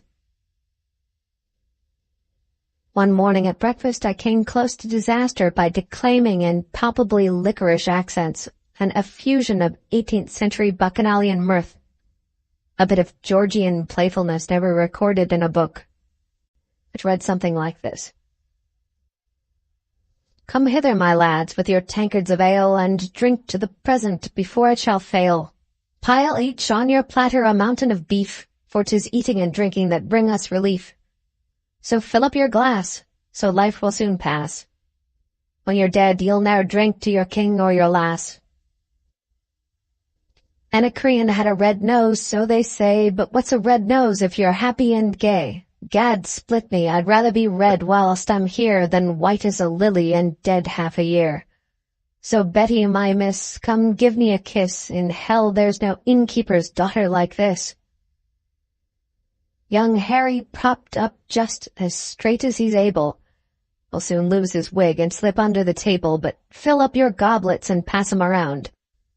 Better under the table than under the ground. So revel and chaff as ye thirstily quaff. Under 6 feet of dirt 'tis less easy to laugh. The fiends strike me blue, I'm scarce able to walk, and damn me if I can stand upright or talk. Here, landlord, bid Betty to summon a chair, I'll try home for a while, for my wife is not there. So lend me a hand, I'm not able to stand, but I'm gay whilst I linger on top of the land. About this time I conceived my present fear of fire and thunderstorms. Previously indifferent to such things, I had now an unspeakable horror of them, and would retire to the innermost recesses of the house whenever the heavens threatened an electrical display. A favorite haunt of mine during the day was the ruined cellar of the mansion that had burned down, and in fancy I would picture the structure as it had been in its prime. On one occasion I startled a villager by leading him confidently to a shallow sub-cellar, of whose existence I seemed to know, in spite of the fact that it had been unseen and forgotten for many generations. At last came that which I had long feared. My parents, alarmed at the altered manner and appearance of their only son, commenced to exert over my movements a kindly espionage which threatened to result in disaster. I had told no one of my visits to the tomb, having guarded my secret purpose with religious zeal since childhood. But now I was forced to exercise care in threading the mazes of the wooded hollow, that I might throw off a possible pursuer. My key to the vault I kept suspended from a cord around my neck, its presence known only to me. I never carried out of the sepulchre any of the things I came upon whilst within its walls. One morning, as I emerged from the damp tomb and fastened the chain of the portal with none too steady hand, I beheld in an adjacent thicket the dreaded face of a watcher. Surely the end was near, for my bower was discovered, and the objective of my nocturnal journeys revealed. The man did not accost me, so I hastened home in an effort to overhear what he might report to my careworn father.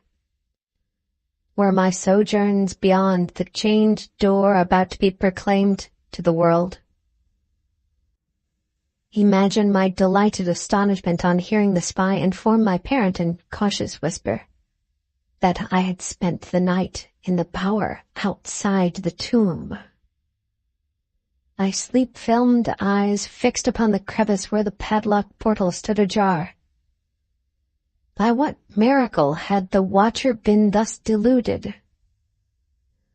I was now convinced that a supernatural agency protected me. Made bold by this heaven-sent circumstance, I began to resume perfect openness in going to the vault, confident that no one could witness my entrance. For a week I tasted to the full the joys of that charnel conviviality which I must not describe. When the thing happened, and I was borne away to this accursed abode of sorrow and monotony, I should not have ventured out that night, for the taint of thunder was in the clouds, and hellish phosphorescence rose from the rank swamp at the bottom of the hollow. The call of the dead, too, was different. Instead of the hillside tomb, it was the charred cellar on the crest of the slope whose presiding demon beckoned to me with unseen fingers. As I emerged from an intervening grove upon the plain before the ruin, I beheld in the misty moonlight a thing I had always vaguely expected. The mansion, gone for a century, once more reared its stately height to the raptured vision, every window ablaze with the splendor of many candles. Up the long drive rolled the coaches of the Boston gentry, whilst on foot came a numerous assemblage of powdered exquisites from the neighboring mansions. With this throng I mingled, though I knew I belonged with the hosts rather than the guests. Inside the hall were music, laughter, and wine on every hand. Several faces I recognized, though I should have known them better had they been shriveled or eaten away by death and decomposition. Amidst a wild and reckless throng, I was the wildest and most abandoned. Gay blasphemy poured in torrents from my lips, and in my shocking sallies I heeded no law of God, man, or nature. Suddenly a peal of thunder, resonant even above the din of the swinish revelry, clave the very roof and laid a hush of fear upon the boisterous company. Red tongues of flame and searing gusts of heat engulfed the house, and the roisterers, struck with terror at the descent of a calamity which seemed to transcend the bounds of unguided nature, fled shrieking into the night. I alone remained, riveted to my seat by a groveling fear which I had never felt before. And then a second horror took possession of my soul. Burnt alive to ashes, my body dispersed by the four winds, I might never lie in the tomb of hides. Was not my coffin prepared for me? Had I not a right to rest till eternity amongst the descendants of Sir Geoffrey Hyde? I would claim my heritage of death, even though my soul go seeking through the ages for another corporeal tenement to represent it on that vacant slab in the alcove of the vault. Jervis Hyde should never share the sad fate of Palinurus. As the phantom of the burning house faded, I found myself screaming and struggling madly in the arms of two men, one of whom was the spy who had followed me to the tomb. Rain was pouring down in torrents, and upon the southern horizon were flashes of the lightning that had so lately passed over our heads. My father, his face lined with sorrow, stood by as I shouted my demands to be laid within the tomb, frequently admonishing my captors to treat me gently as they could. A blackened circle on the floor of the ruined cellar told of a violent stroke from the heavens, and from this spot a group of curious villagers with lanterns were prying a small box of antique workmanship which the thunderbolt had brought to light. Ceasing my futile and now objectless writhing, I watched the spectators as they viewed the treasure trove, and was permitted to share in their discoveries. The box, whose fastenings were broken by the stroke which had unearthed it, contained many papers and objects of value. But I had eyes for one thing alone. It was the porcelain miniature of a young man in a smartly curled bagwig, and bore the initials J.H. The face was such that as I gazed I might as well have been studying my mirror.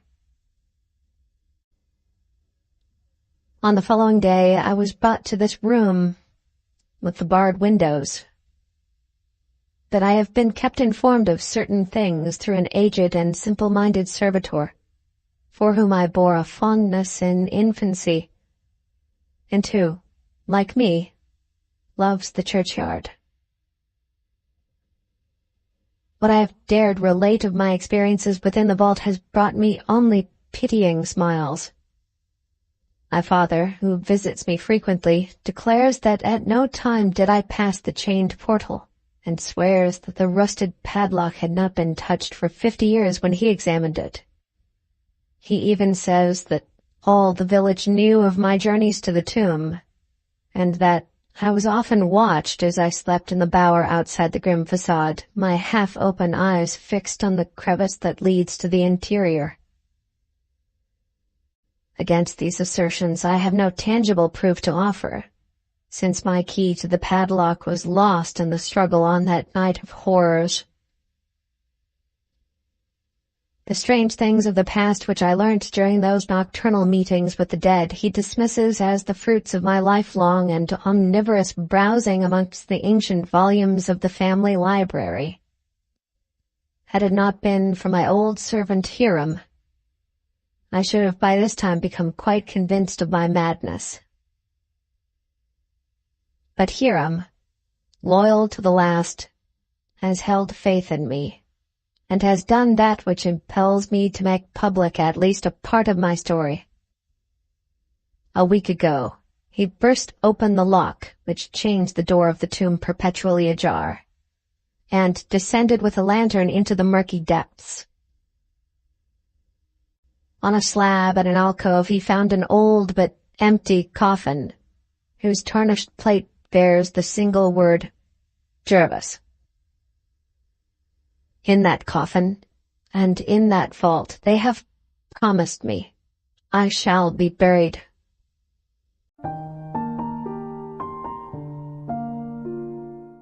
The end. Thank you very much for watching. Please don't forget to subscribe our channel for Welcome to our channel. We hope you enjoy our narrated stories.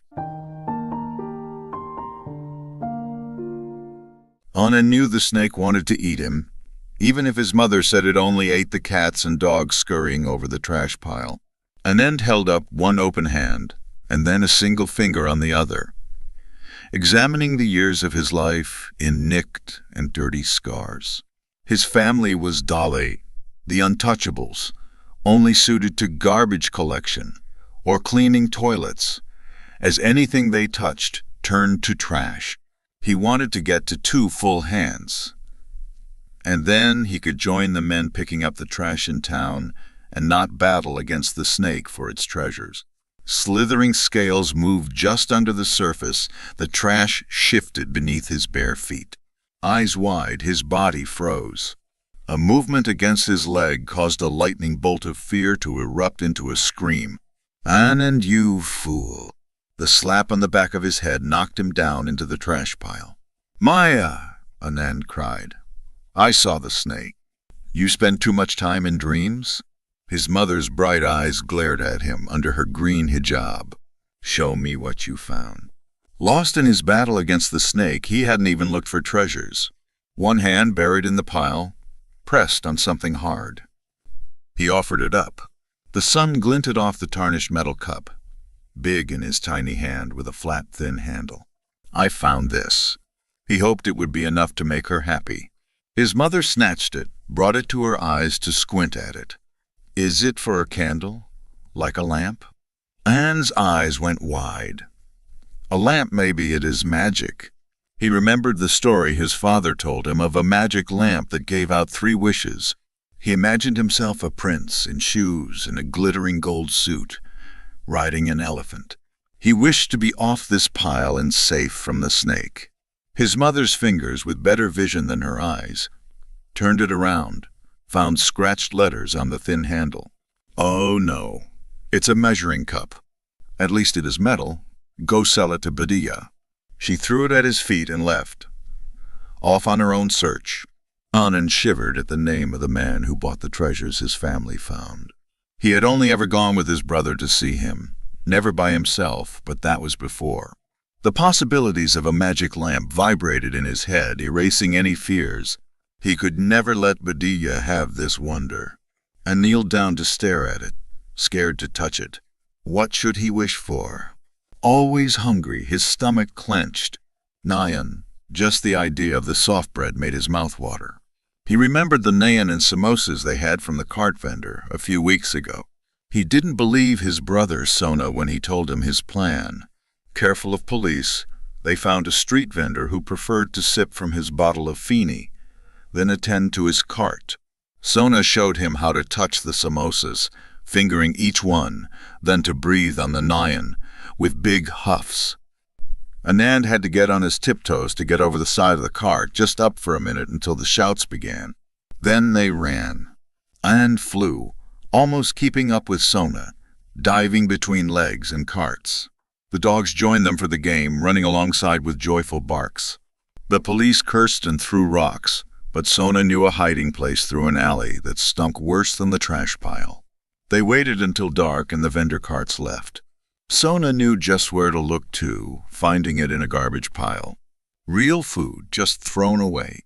Kicking away the rats, they ate until their stomachs burst.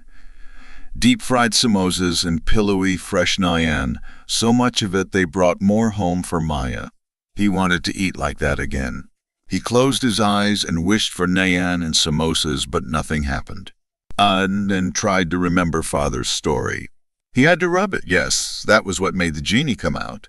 The story reminded him of his father's warm hands and leaning against his thin body. His father was the strongest person Anan knew until the day he started coughing, struggling to even breathe with the sickness. Then his body became still, only the rumbling breath proving he was alive. Finally, the light left his eyes, gone to be reborn in a better life. Anan held his magic lamp in one hand while he wiped his damp face. He should not be so selfish. He should make a wish for someone else.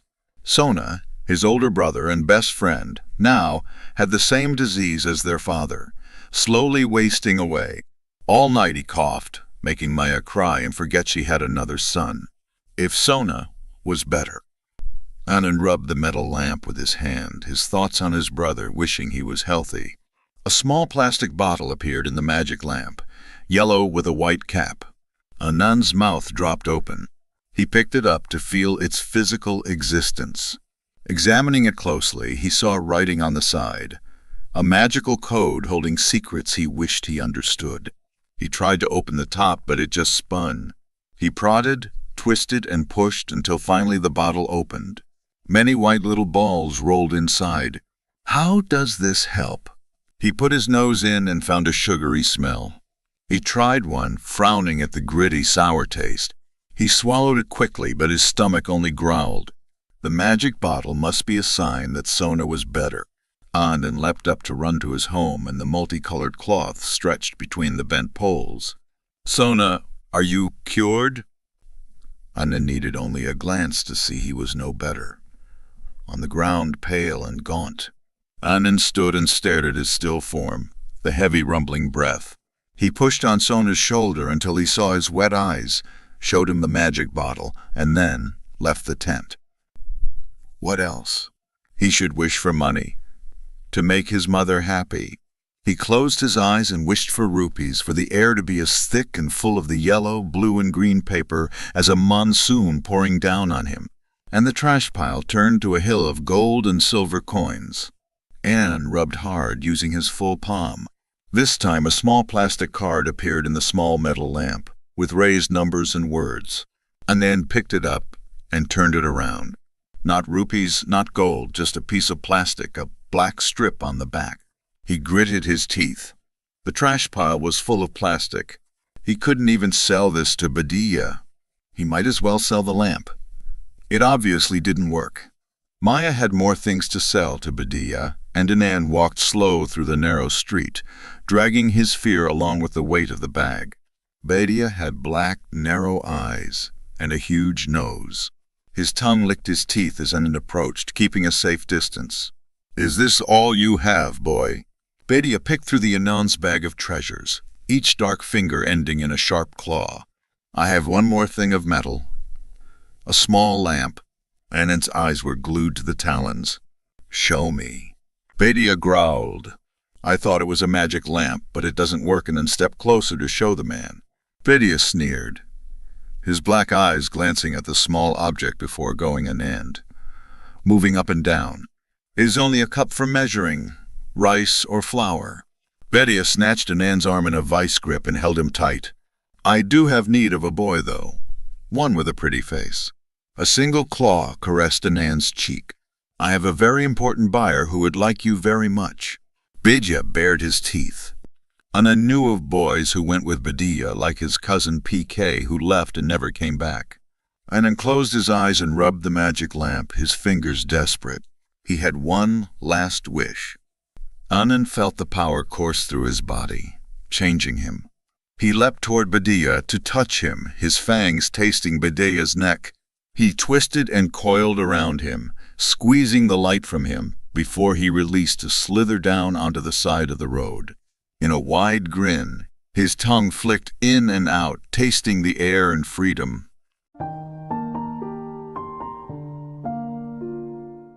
The end. Thank you very much for watching. Please don't forget to subscribe our channel for more stories.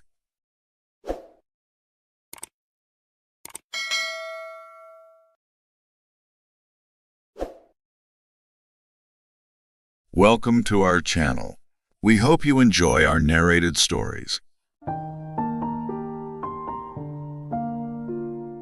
Mark drives down the foggy dirt road in his black Jeep. The dirt under his tires shoots up from beneath them as they try to cling to the ground. He can barely see a few feet in front of him. A stream ran off the side of him, following the side of the road. The headlights are the only light in the road. No city lights reach all the way out here in the middle of nowhere. He is driving to his aunt's house in the middle of the Gunnison National Forest in Colorado. She sounded spooked when she called him, but the line broke up before she could say what the problem was, and Mark rushed out of his house with only a single bottle of water. That was 2 hours ago. If only she didn't live in an inholding in the middle of a national forest. He'd be lucky to find her house even though he has been there multiple times. He checks his gas and notices it is close to empty. Damn, he was in too much of a rush and could barely think about anything. He just knew his aunt wasn't okay and all he could think about was getting out there to help her. He already lost his mom and his dad hasn't spoken to him for years because Mark didn't believe in God.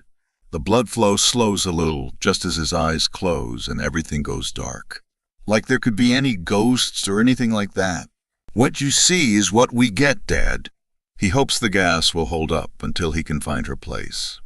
It is already 11 at night and he barely got any sleep last night because of his stupid neighbors, screaming at Call of Duty all night. He pounded on their door, but they couldn't hear him. The headphones were probably noise-canceling. He rubs his eyes and blinks them a few times in an attempt to stay awake. He hasn't seen a single car for at least the past hour, just his own headlights in the road in front of him. Where was he? He hasn't seen that broken down shed the last time he came up here, albeit it has been a while. The road continues to get more and more broken down. Grass starts to seep into it, making it one with nature. The dirt is mixed with a sandy substance now as well. Mark shoots his head to his right as something glows out of the corner of his eye. He strains his eyes to see what it was, but nothing is there. The only thing he can see past the darkness is the first line of tall trees. He shakes his head and continues driving down the road. He expects, hopes. Any minutes he will turn a corner and pull into his aunt's property, but something in the pit of his stomach tells him he took the wrong turn a long ways back. And ever since he suspected this, he has tried to get a map on his phone, but the service is terrible out here. He remembers his father's words like he had just said them yesterday. God will show you the way. Follow his light and you will come out on top. Yeah, well, if he would show me the way, I wouldn't even be in this mess in the first place. He would have just let me go to bed in peace. With a thud and a last gasp, his car comes slowly to a halt. Mark hits the steering wheel and grabs his phone and turns on the flashlight. The gas tank is empty. He opens the door and steps out into the cold night. A chill runs down his spine, planting him in that spot, cementing him to the floor. He brings his arms together for a hug to make himself warm, and then he looks out into the forest and spots another glow for a split second before it disappears again. A cougar. A bear. Mark moves again and pushes towards the back of his car for the gas tank he always keeps in it. He aims the flashlight in the trunk of the car through the window and sees nothing. Confused, he opens the trunk and the lights turn on. Nothing is back there. Just what I needed. He kicks the car's tire and immediately regrets it when he gets a big throb of pain. Damn it. He checks around himself once again as the needles on his neck shoot out. He can feel a presence watching him. It has to be some sort of animal. Hopefully, it isn't hungry. Mark walks back to the front of the car as a breeze picks up, sending his t-shirt to flap in the wind against his belly. Where the hell is your house, Auntie? He screams into the night, hoping someone would hear him, or at least scare off the predators in the dark. Who was he kidding? Nobody is crazy enough to live out here in the middle of nowhere, except his God-loving family, who think God will save them on a whim. Suddenly, a dark shadow flies past Mark's head, scaring him, as he falls backwards and trips on a stone. His elbow smashes the window to the front driver's seat. Glass falls all over the seat and blood streams from Mark's arm. The blood falls onto the seat and dirt ground when he pulls it back out. He grits his teeth and holds his arm, trying to stop the blood flow, but it won't stop. His breathing is faster as his heart beats in his chest. The blood pushes out from his arm in time with his heart. Does that mean it's an artery? Mark's vision fades in and out. He falls to his knees as the world around him starts to turn upside down. He pulls his shirt off, fumbling with his shaky hands, and rips it, creating a rag and ties it around his arm where the wound is. The blood flow slows a little just as his eyes close and everything goes dark. Darker than a forest in the middle of nowhere with no light pollution. Darker than the devil's soul. Darker than the dirt he sits on, hoping he did enough. Mark shoots awake as something in the darkness scurries off into the forest, shooting dirt up at his face as it runs. Mark, still dizzy, feels his arm. Pain shoots throughout it as he feels the blood-soaked shirt. This won't last. He pulls himself up by grabbing onto the door handle and looks around. It is still dark out and even colder now, as he can feel the chill creep deep inside his bones. The pinpricks in his skin tell him hypothermia can set in, especially because of this fog making him slightly wet. He grabs the other part of his shirt and wraps it over the first rag. Mark then searches for his phone on the ground and finally finds it tucked underneath the tire. He tries to call 911, but once again it says, "No service." Aren't these damn things supposed to work anywhere? Mark almost throws the phone off into the trees, but then decides against it and turns on the flashlight on the phone. The feeling of terror comes back to him, but just for a moment as he looks into the trees surrounding him. He has to go find help, maybe even stumble upon his aunt's house. She can't be too far away. He knows she's out here somewhere. Mark picks a direction that seems most likely to be where his aunt would be in, and walks into the forest, through shrubs, tall grass, branches, and a trail of blood following him. Hopefully the animal is gone, or else he will be a nice early morning breakfast for whatever was following him earlier. Just one step after another. He is so weak and thirsty and frozen. It was stupid to not bring anything with him, but his aunt sounded scared. He just wanted to help her. She is the one person who hasn't abandoned him. She believes he will be saved by God and he will forgive Mark. But Mark doesn't care. He just cares that she still loves him, and he knows he has to find her and help her, bloody arm or not. Mark steps on a rock and loses his balance, falling to the ground. He lands on his good arm and picks himself back up. He notices his mouth is dry. He hasn't had anything to drink since he left. He walks forward again, but sees that whatever he tripped on isn't a rock. It's hard to make out in the dark, but as soon as his phone light shines on the object, he jumps backwards, almost falling over once again. He looks around for an explanation or the person responsible. There is no skin. It is just bone. So why would they be around here anymore? They are long gone, right? Mark stares at the skull of what used to be a human. It sticks out of the dirt, half embedded in it. Mark notices what is around him. A clearing juts out ahead, mostly of rock and dirt. A few heavy machinery and other equipment lie around on the ground. The fog is only deeper now, making it hard to see what is what.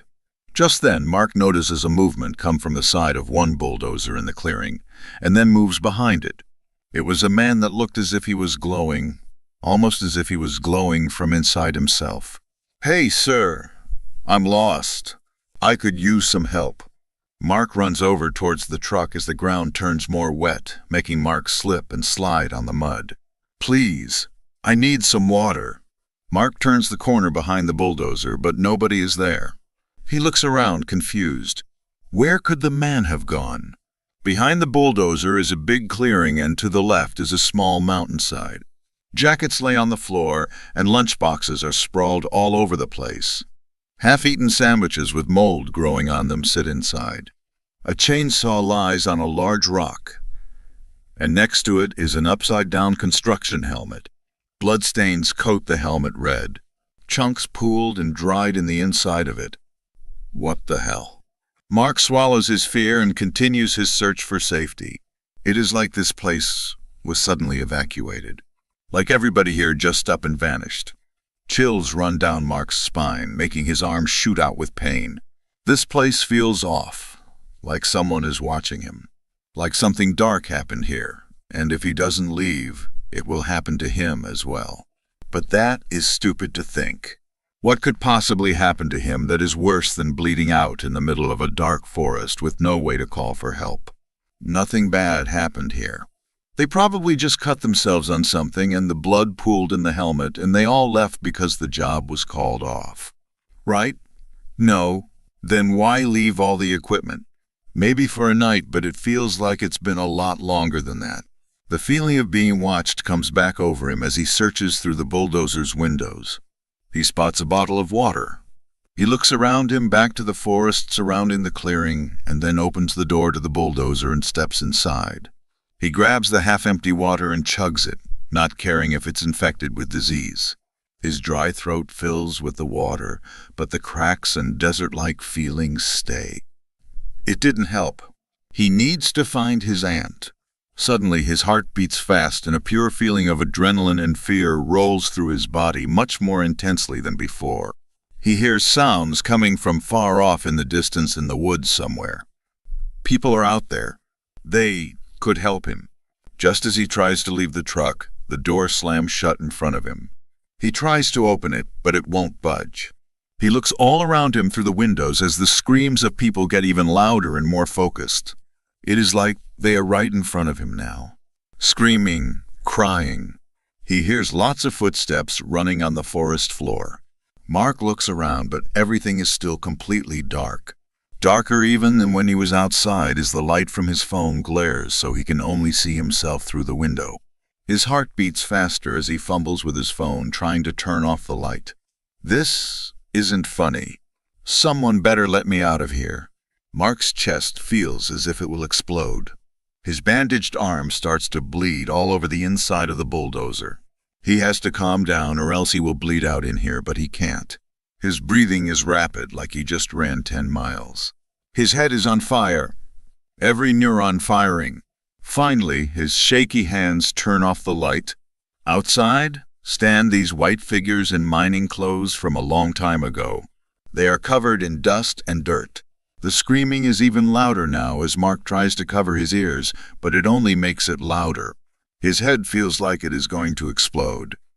An army of white, almost see-through. People surround the bulldozer. "Who are you?" Mark screams. They just stare at Mark with frowns. Mark just then notices some of them have missing arms. Some have parts of their face missing, chunks just gone. This has to be a joke, right? He searches the cabin of the truck for a secret screen or camera when all the ghosts take one step forward towards Mark at the same time. The screaming and crying persists. Mark's heart has never beat faster as his vision goes in and out. Save us. Our land. Let us rest in peace. A hand appears on the side of the truck's window, making Mark jump out of the seat and move away from it. Mark looks around him in a circle, back and forth from each ghost to the next. He doesn't know what to do. He can feel the fear in chest, his imminent death. The screaming, the crying, the pain. Mark starts to recite the Hail Mary as best as he can remember it. Suddenly, a loud explosion sounds out, and he hides down below the windows as a bright flash lights up the outside. The truck shakes. He can't see anything for a few seconds, and then it is dark again. Everything is quiet. No sounds. No movement. The fear has been released. Mark looks up and over the console of the truck and sees nothing but the clearing of mud and dirt. He can hear the insects chirp away through the truck. The night sky is clear and vibrant with stars. Mark grabs his shoulder and, without thought, opens the door to the bulldozer and jumps out. He is still shaking. What just happened to him? A light turns on above the small mountaintop, and he can slightly see an older woman standing on the porch of a house. He smiles, "Auntie." When he reaches the top of the mountainside, he is still shaking and his arm hurts like hell. But he made it. "Mark, what happened?" "Come inside." His aunt grabs him and helps him inside her small cabin.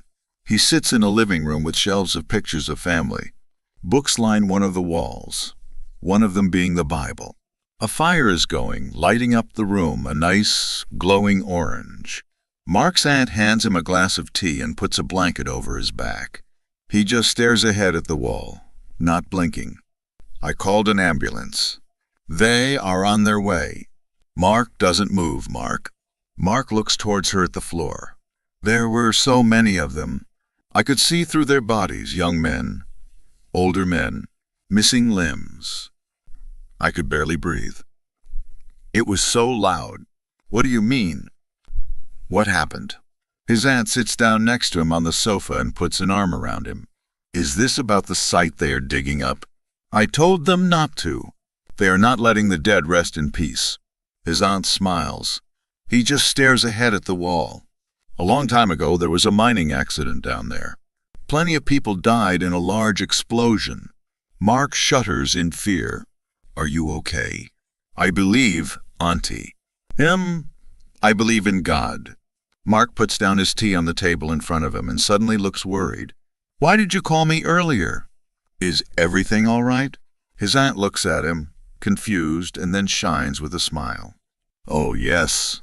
I just wanted to share an amazing cookie recipe I found. Mark looks at her with a blank stare and then smiles and laughs. I came all the way through that, just for cookies. They both laugh and hug each other as the ghosts watch from the canyon below, knowing that Mark will help them find peace. He did.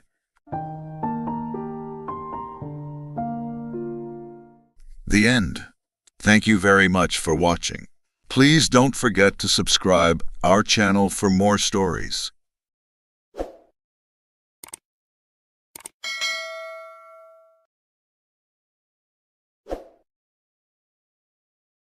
Welcome to our channel.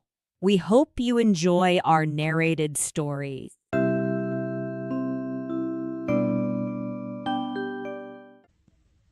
I have always noticed a prevalent want of courage, even among persons of superior intelligence and culture, as to imparting their own psychological experiences when those have been of a strange sort. Almost all men are afraid that what they could relate in such wise would find no parallel or response in a listener's internal life, and might be suspected or laughed at. A truthful traveler, who should have seen some extraordinary creature in the likeness of a sea serpent, would have no fear of mentioning it, but the same traveler, having had some singular presentiment, impulse, vagary of thought, visions so-called, dream, or other remarkable mental impression, would hesitate considerably before he would own to it. To this reticence I attribute much of the obscurity in which such subjects are involved. We do not habitually communicate our experiences of these subjective things as we do our experiences of objective creation. The consequence is that the general stock of experience in this regard appears exceptional, and really is so, in respect of being miserably imperfect. In what I am going to relate, I have no intention of setting up, opposing, or supporting any theory whatever. I know the history of the bookseller of Berlin.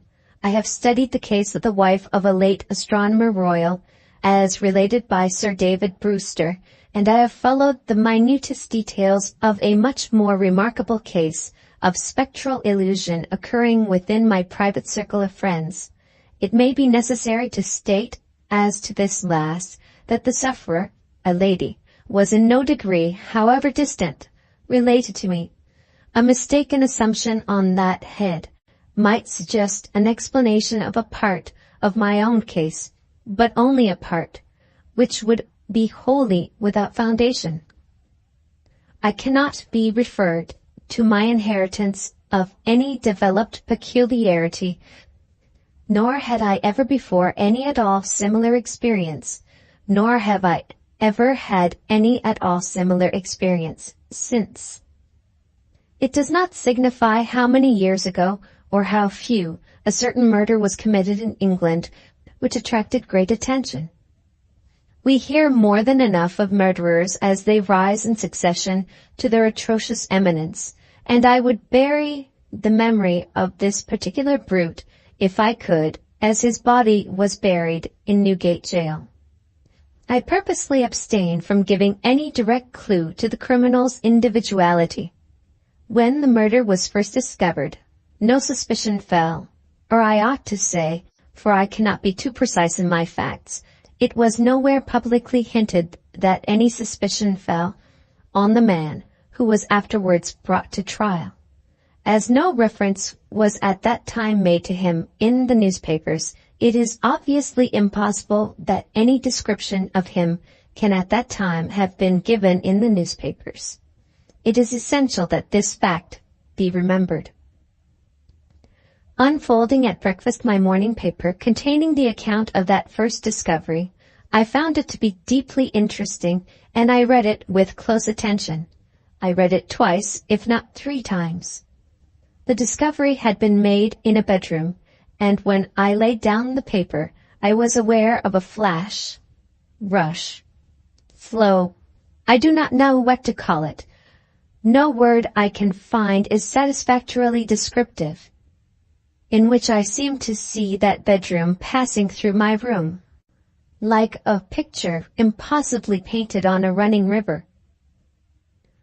Though almost instantaneous in its passing, it was perfectly clear, so clear that I distinctly, and with a sense of relief, observed the absence of the dead body from the bed. It was in no romantic place that I had this curious sensation, but in chambers in Piccadilly, very near the corner of St. James Street. It was entirely new to me. I was in my easy chair at the moment, and the sensation was accompanied with a peculiar shiver which started the chair from its position. But it is to be noted that the chair ran easily on casters. I went to one of the windows. There are 2 in the room, and the room is on the 2nd floor, to refresh my eyes with the moving objects down in Piccadilly. It was a bright autumn morning, and the street was sparkling and cheerful. The wind was high. As I looked out, it brought down from the park a quantity of fallen leaves, which a gust took and whirled into a spiral pillar. As the pillar fell and the leaves dispersed, I saw 2 men on the opposite side of the way, going from west to east. They were one behind the other. The foremost man often looked back over his shoulder. The second man followed him at a distance of some 30 paces, with his right hand menacingly raised. First, the singularity and steadiness of this threatening gesture in so public a thoroughfare attracted my attention, and next, the more remarkable circumstance that nobody heeded it. Both men threaded their way among the other passengers with a smoothness hardly consistent even with the action of walking on a pavement, and no single creature that I could see gave them place, touched them, or looked after them. In passing before my window, they both stared up at me. I saw their 2 faces very distinctly, and I knew that I could recognize them anywhere. Not that I had consciously noticed anything very remarkable in either face, except that the man who went first had an unusually lowering appearance, and that the face of the man who followed him was of the color of impure wax. I am a bachelor, and my valet and his wife constitute my whole establishment. My occupation is in a certain branch bank, and I wish that my duties as head of a department were as light as they are popularly supposed to be. They kept me in town that autumn when I stood in need of change. I was not ill, but I was not well. My reader is to make the most that can be reasonably made of my feeling jaded, having a depressing sense upon me of a monotonous life, and being slightly dyspeptic. I am assured by my renowned doctor that my real state of health at that time justifies no stronger description, and I quote his own from his written answer to my request for it. As the circumstances of the murder gradually unraveling took stronger and stronger possession of the public mind, I kept them away from mine by knowing as little about them as was possible in the midst of the universal excitement. but I knew that a verdict of willful murder had been found against the suspected murderer, and that he had been committed to Newgate for trial. I also knew that his trial had been postponed over 1 sessions of the Central Criminal Court on the ground of general prejudice and want of time for the preparation of the defense. I may further have known, but I believe I did not, when or about when the sessions to which his trial stood postponed would come on. My sitting room, bedroom, and dressing room are all on one floor. With the last, there is no communication but through the bedroom. True, there is a door in it, once communicating with the staircase, but a part of the fitting of my bath has been, and had been then for some years, fixed across it. At the same period, and as a part of the same arrangement, the door had been nailed up and canvassed over. I was standing in my bedroom late one night, giving some directions to my servant before he went to bed. My face was towards the only available door of communication with the dressing room, and it was closed. My servant's back was towards that door. While I was speaking to him, I saw it open and a man look in, who very earnestly and mysteriously beckoned to me. The man was the man who had gone second from the 2 along Piccadilly, and whose face was of the color of impure wax. The figure, having beckoned, drew back and closed the door. With no longer pause than was made by my crossing the bedroom, I opened the dressing-room door and looked in. I had a lighted candle already in my hand. I felt no inward expectation of seeing the figure in the dressing-room, and I did not see it there. Conscious that my servant stood amazed, I turned round to him and said, "Derek, could you believe that in my cool senses I fancied I saw a—" As I there laid my hand upon his breast, with a sudden start he trembled violently and said, "Oh, Lord, yes, sir, a dead man beckoning." Now, I do not believe that this John Derek, my trusty and attached servant for more than 20 years, had any impression whatever of having seen such a figure until I touched him. The change in him was so startling when I touched him that I fully believe he derived his impression in some occult manner from me at that instant. I bade John Derek bring me some brandy, and I gave him a dram and was glad to take one myself. Of what had preceded the night's phenomenon I told him not a single word. Reflecting on it, I was absolutely certain that I had never seen that face before, except on the one occasion in Piccadilly.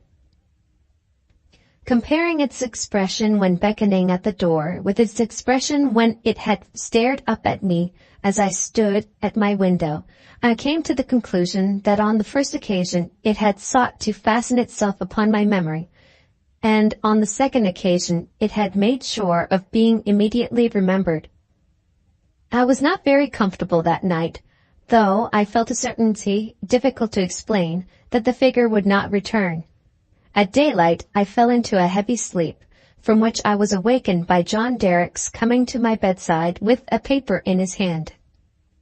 This paper, it appeared, had been the subject of an altercation at the door between its bearer and my servant. It was a summons to me to serve upon a jury at the forthcoming sessions of the Central Criminal Court at the Old Bailey. I had never before been summoned on such a jury, as John Derek well knew. He believed, I am not certain at this hour whether with reason or otherwise, that that class of jurors were customarily chosen on a lower qualification than mine, and he had at first refused to accept the summons. The man who served it had taken the matter very coolly. He said that my attendance or non-attendance was nothing to him. There the summons was, and I should deal with it at my own peril and not at his. For a day or two I was undecided whether to respond to this call or take no notice of it. I was not conscious of the slightest mysterious bias, influence, or attention one way or another.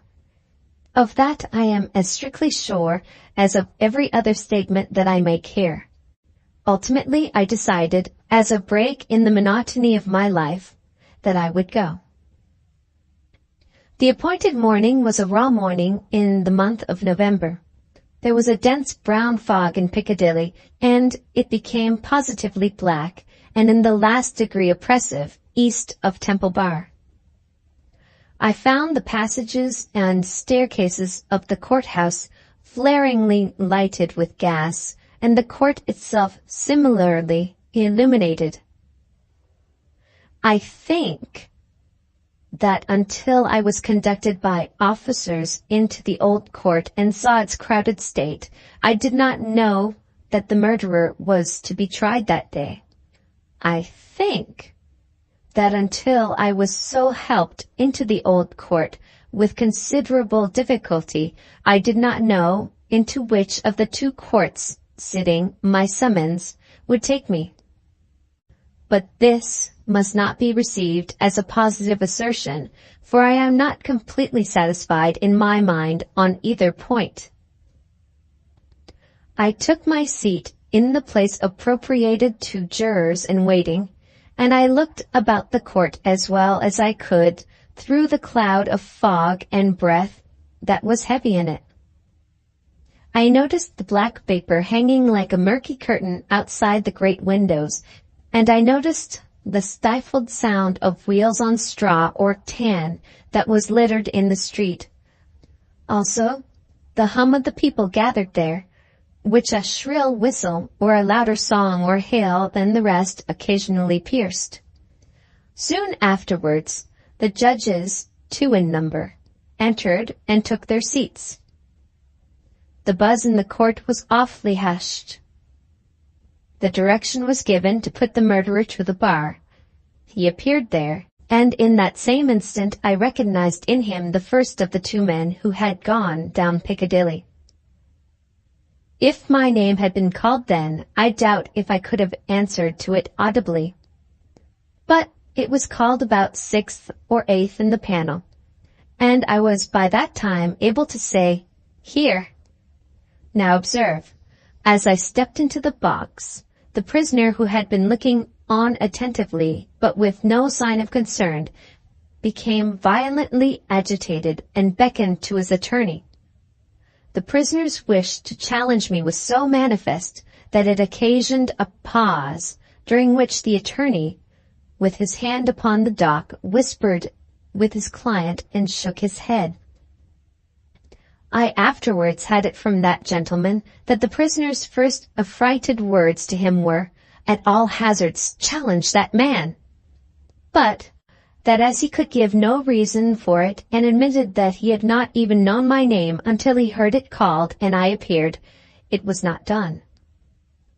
Both on the ground already explained, that I wished to avoid reviving an unwholesome memory of that murderer, and also because a detailed account of his long trial is by no means indispensable to my narrative, I shall confine myself closely to such incidents in the 10 days and nights during which we, the jury, were kept together, as directly bear on my own curious personal experience. It is to that, and not to a page of the Newgate calendar, that I beg attention. I was chosen foreman of the jury. On the second morning of the trial, after evidence had been taken for 2 hours, I heard the church clock strike. Happening to cast my eyes over my brother jurymen, I found an inexplicable difficulty in counting them. I counted them several times, yet always with the same difficulty. In short, I made them one too many. I touched the brother juryman whose place was next me, and I whispered to him, "Oblige me by counting us." He looked surprised by the request, but turned his head and counted. "Why," says he suddenly, "we are but no, that is not possible. No, we are 12. According to my counting that day, we were always right in detail, but in the gross we were always one too many. There was no appearance, no figure to account for it. but I had an inward foreshadowing of the figure that was surely coming. The jury were housed at the London Tavern. We all slept in one large room on separate tables, and we were constantly in the charge and under the eye of the officer sworn to hold us in safekeeping. I see no reason for suppressing the real name of that officer. He was intelligent, highly polite and obliging, and, I was glad to hear, much respected in the city. He had an agreeable presence, good eyes, enviable black whiskers, and a fine sonorous voice. His name was Mr. Harker. When we turned into our 12 beds at night, Mr. Harker's bed was drawn across the door. On the night of the second day, not being disposed to lie down, and seeing Mr. Harker sitting on his bed, I went and sat beside him and offered him a pinch of snuff. As Mr. Harker's hand touched mine in taking it from my box, a peculiar shiver crossed him, and he said, "Who is this?" Following Mr. Harker's eyes and looking along the room, I saw again the figure I expected, the second of the two men who had gone down Piccadilly. I rose and advanced a few steps, then stopped and looked round at Mr. Harker.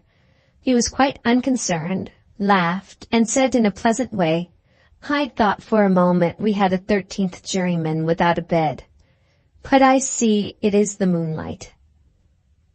Making no revelation to Mr. Harker, but inviting him to take a walk with me to the end of the room, I watched what the figure did. It stood for a few moments by the bedside of each of my 11 brother jurymen, close to the pillow.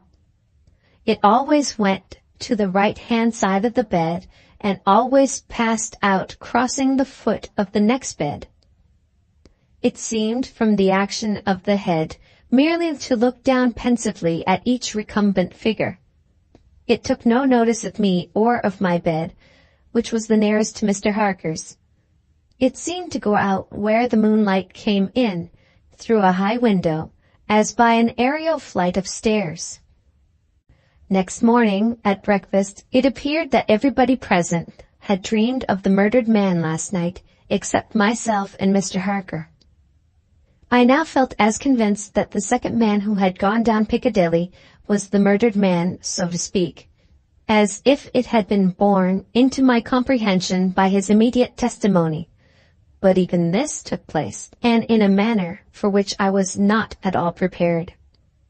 On the 5th day of the trial, when the case for the prosecution was drawing to a close, a miniature of the murdered man, missing from his bedroom upon the discovery of the deed, and afterwards found in a hiding place where the murderer had been seen digging, was put in evidence.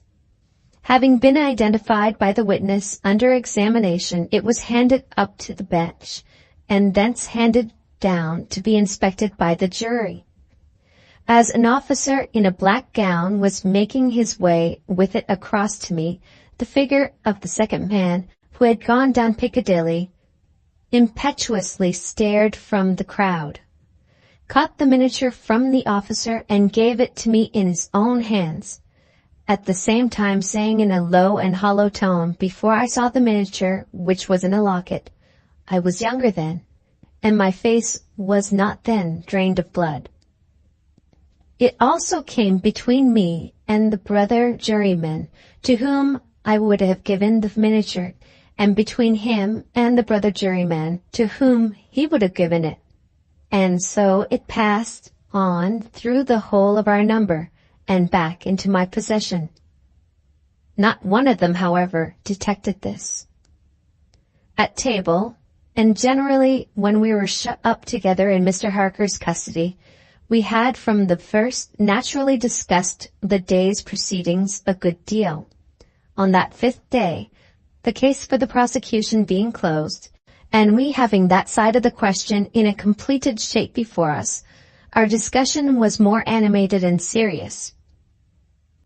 Among our number was a vestryman, the duncest idiot I've ever seen at large, who met the plainest evidence with the most preposterous objections, and who was sided with by 2 flabby parochial parasites. all three impaneled from a district so delivered over to fever that they ought to have been upon their own trial for 500 murders. When these mischievous blockheads were at their loudest, which was towards midnight, while some of us were already preparing for bed, I again saw the murdered man. He stood grimly behind them, beckoning to me. On my going towards them and striking into the conversation, he immediately retired. This was the beginning of a separate series of appearances, confined to that long room in which we were confined. Whenever a knot of my brother jurymen laid their heads together, I saw the head of the murdered man among theirs. Whenever their comparison of notes was going against him, he would solemnly and irresistibly beckon to me. It will be borne in mind that down to the production of the miniature on the 5th day of the trial, I had never seen the appearance in court.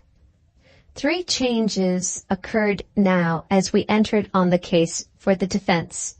2 of them I will mention together first. The figure was now in court continually, and it never there addressed itself to me, but always to the person who was speaking at the time. For instance, the throat of the murdered man had been cut straight across.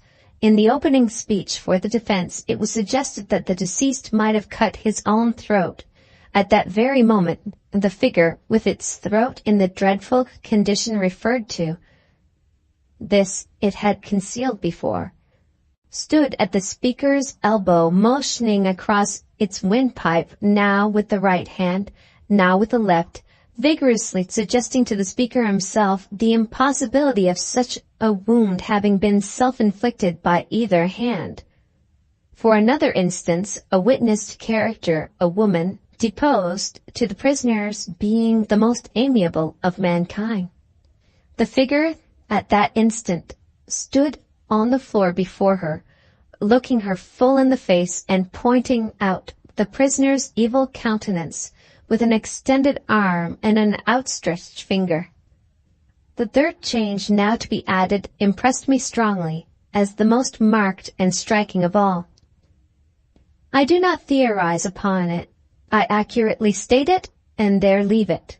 Although the appearance was not itself perceived by those whom it addressed, its coming close to such persons was invariably attended by some trepidation or disturbance on their part.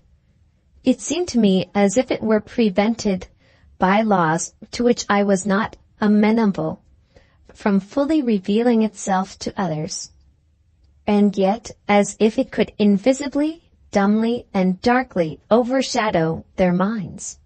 When the leading counsel for the defense suggested that hypothesis of suicide, and the figure stood at the learned gentleman's elbow frightfully sawing at its severed throat, it is undeniable that the counsel faltered in his speech, lost for a few seconds the thread of his ingenious discourse, wiped his forehead with his handkerchief, and turned extremely pale. When the witness to the character was confronted by the appearance, her eyes most certainly did follow the direction of its pointed finger, and rest with great hesitation and trouble upon the prisoner's face. 2 additional illustrations will suffice. On the 8th day of the trial, after the pause which was every day made early in the afternoon for a few minutes' rest and refreshment, I came back into court with the rest of the jury some little time before the return of the judges. Standing up in the box and looking about me, I thought the figure was not there until, chancing to raise my eyes to the gallery, I saw it bending forward and leaning over a very decent woman, as if to assure itself whether the judges had resumed their seats or not. Immediately afterwards, the woman screamed, fainted, and was carried out. So with the venerable, sagacious, and patient judge who conducted the trial. When the case was over, and he settled himself and his papers sum up, the murdered man, entering by the judge's door, advanced to his lordship's desk and looked eagerly over his shoulder at the pages of his notes which he was turning. A change came over his lordship's face. His hand stopped. The peculiar shiver that I knew so well passed over him. He faltered, "Excuse me, gentlemen, for a few minutes. I am somewhat oppressed by the vitiated air," and did not recover until he had drunk a glass of water. Through all the monotony of 6 of those interminable 10 days, the same judges and others on the bench, the same murderer in the dock, the same lawyers at the table, the same tones of questions and answers rising to the roof of the court, the same scratching of the judge's pen, the same ushers going in and out, the same lights kindled at the same hour when there had been any natural light of day, the same foggy curtain outside the great windows when it was foggy, the same rain pattering and dripping when it was rainy, the same footmarks of turnkeys and prisoners day after day on the same sawdust, the same keys locking and unlocking the same heavy doors. Through all the wearisome monotony, which made me feel as if I had been foreman of the jury for a vast period of time, and Piccadilly had flourished coevally with Babylon, the murdered man never lost one trace of his distinctness in my eyes, nor was he at any moment less distinct than anybody else. I must not omit, as a matter of fact, that I never once saw the appearance, which I call by the name of the murdered man, look at the murderer. Again and again I wondered, why does he not? But he never did. Nor did he look at me after the production of the miniature until the last closing minutes of the trial arrived. We retired to consider at 7 minutes before 10 at night. The idiomatic vestryman and his 2 parochial parasites gave us so much trouble that we twice returned into court to beg to have certain extracts from the judge's notes reread. 9 of us had not the smallest doubt about those passages. Neither, I believe, had any one in the court. The dunder-headed triumvirate, having no idea but obstruction, disputed them for that very reason. At length we prevailed, and finally the jury returned into court at 10 minutes past 12. The murdered man at that time stood directly opposite the jury box, on the other side of the court. As I took my place, his eyes rested on me with great attention. He seemed satisfied, and slowly shook a great gray veil, which he carried on his arm for the first time, over his head and whole form. As I gave in our verdict, guilty, the veil collapsed, all was gone, and his place was empty. The murderer, being asked by the judge according to usage whether he had anything to say before sentence of death should be passed upon him, indistinctly muttered something which was described in the leading newspapers the following day as a few rambling, incoherent, and half-audible words in which he was understood to complain that he had not had a fair trial because the foreman of the jury was prepossessed against him.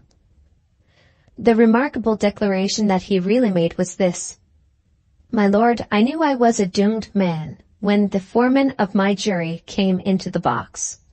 My lord, I knew he would never let me off, because before I was taken, he somehow got to my bedside in the night, woke me, and put a rope round my neck."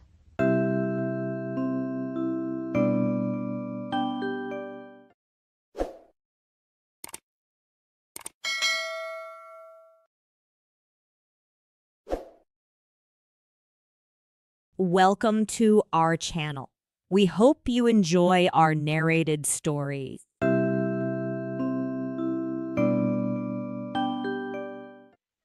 For he is not a man as I am, that we should come together. Neither is there any that might lay his hand upon us both. Let him, therefore, take his rod away from me, and let not his fear terrify me. There exists at this moment, in good preservation, a remarkable work of Schalken's. The curious management of its lights constitutes as usual in his pieces, the chief apparent merit of the picture. I say apparent, for in its subject, and not in its handling, however exquisite, consists its real value. The picture represents the interior of what might be a chamber in some antique religious building, and its foreground is occupied by a female figure in a species of white robe, part of which is arranged so as to form a veil. The dress, however, is not that of any religious order. In her hand the figure bears a lamp, by which alone her figure and face are illuminated, and her features wear such an arch smile as well becomes a pretty woman when practicing some prankish roguery. In the background, and, excepting where the dim red light of an expiring fire serves to define the form, in total shadow, stands the figure of a man dressed in the old Flemish fashion, in an attitude of alarm, his hand being placed upon the hilt of his sword, which he appears to be in the act of drawing. There are some pictures which impress one, I know not how, with a conviction that they represent not the mere ideal shapes and combinations which have floated through the imagination of the artist, but scenes, faces, and situations which have actually existed. There is in that strange picture something that stamps it as the representation of a reality, and such in truth it is, for it faithfully records a remarkable and mysterious occurrence, and perpetuates in the face of the female figure, which occupies the most prominent place in the design, an accurate portrait of Rose Velderkaust, the niece of Gerard Dow, the first and, I believe, the only love of Godfrey Schalken. My great-grandfather knew the painter well, and from Schalken himself he learned the fearful story of the painting, and from him too he ultimately received the picture itself as a bequest. Story and the picture have become heirlooms in my family, and having described the latter, I shall, if you please, attempt to relate the tradition which has descended with the canvas.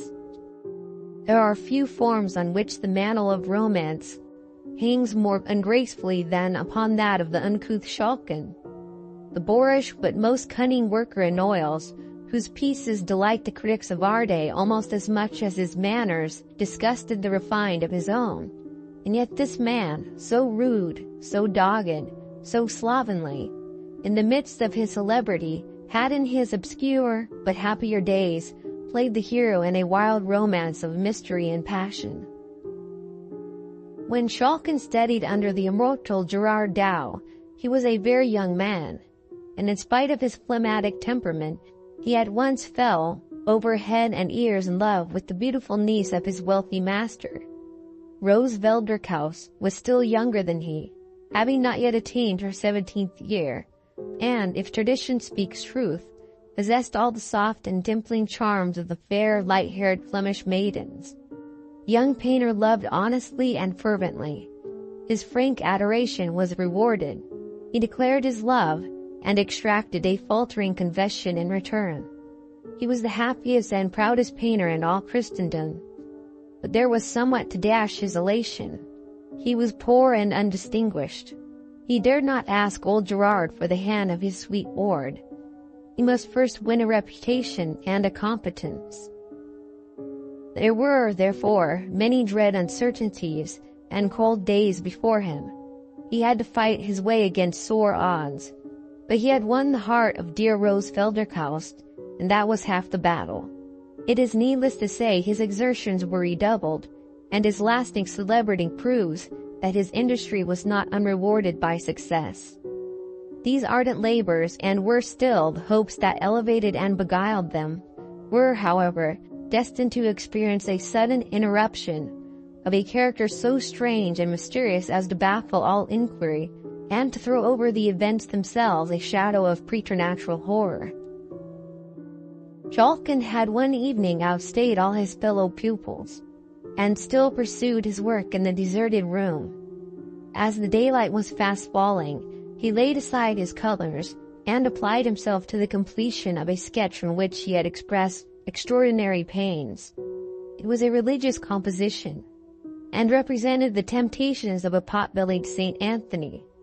The young artist, however destitute of elevation, had, nevertheless, discernment enough to be dissatisfied with his own work, and many were the patient erasures and improvements which saint and devil underwent, yet all in vain. Large, old-fashioned room was silent and, with the exception of himself, quite emptied of its usual inmates. An hour had thus passed away, nearly 2, without any improved result. Daylight had already declined, and twilight was deepening into the darkness of night. The patience of the young painter was exhausted, and he stood before his unfinished production, angry and mortified, one hand buried in the folds of his long hair, and the other holding the piece of charcoal which had so ill performed its office, and which he now rubbed, without much regard to the sable streaks it produced, with irritable pressure upon his ample Flemish inexpressibles. "Curse the subject," said the young man aloud. "Curse the picture, the devils, the saint." At this moment a short, sudden sniff uttered close behind him made the artist turn sharply round, and he now, for the first time, became aware that his labors had been overlooked by a stranger. Within about 1.5 yards, and rather behind him, there stood the figure of an elderly man in a cloak and broad-brimmed conical hat. In his hand, which was protected with a heavy, gauntlet-shaped glove, he carried a long ebony walking stick, surmounted with what appeared, as it glittered dimly in the twilight, to be a massive head of gold, and upon his breast, through the folds of the cloak, there shone the links of a rich chain of the same metal. The room was so obscure that nothing further of the appearance of the figure could be ascertained, and his hat threw his features into profound shadow. It would not have been easy to conjecture the age of the intruder, but a quantity of dark hair escaping from beneath his somber hat, as well as his firm and upright carriage, served to indicate that his years could not yet exceed 60, or thereabouts. There was an air of gravity and importance about the garb of the person, and something indescribably odd, I might say awful, in the perfect, stone-like stillness of the figure, that effectually checked the testy comment which had at once risen to the lips of the irritated artist. He therefore, as soon as he had sufficiently recovered his surprise, asked the stranger civilly to be seated and desired to know if he had any message to leave for his master. "Tell Gerard Dow," said the unknown, without altering his attitude in the smallest degree, "that Mynheer Vanderhausen of Rotterdam desires to speak with him on tomorrow evening at this hour, and if he please, in this room, upon matters of weight, that is all." The stranger, having finished this message, turned abruptly and, with a quick but silent step, quitted the room, before Schalken had time to say a word in reply.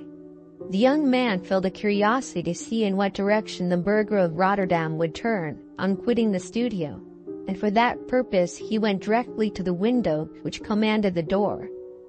A lobby of considerable extent intervened between the inner door of the painter's room and the street entrance, so that Schalken occupied the post of observation before the old man could possibly have reached the street. He watched in vain, however. There was no other mode of exit. Had the queer old man vanished, or was he lurking about the recesses of the lobby for some sinister purpose?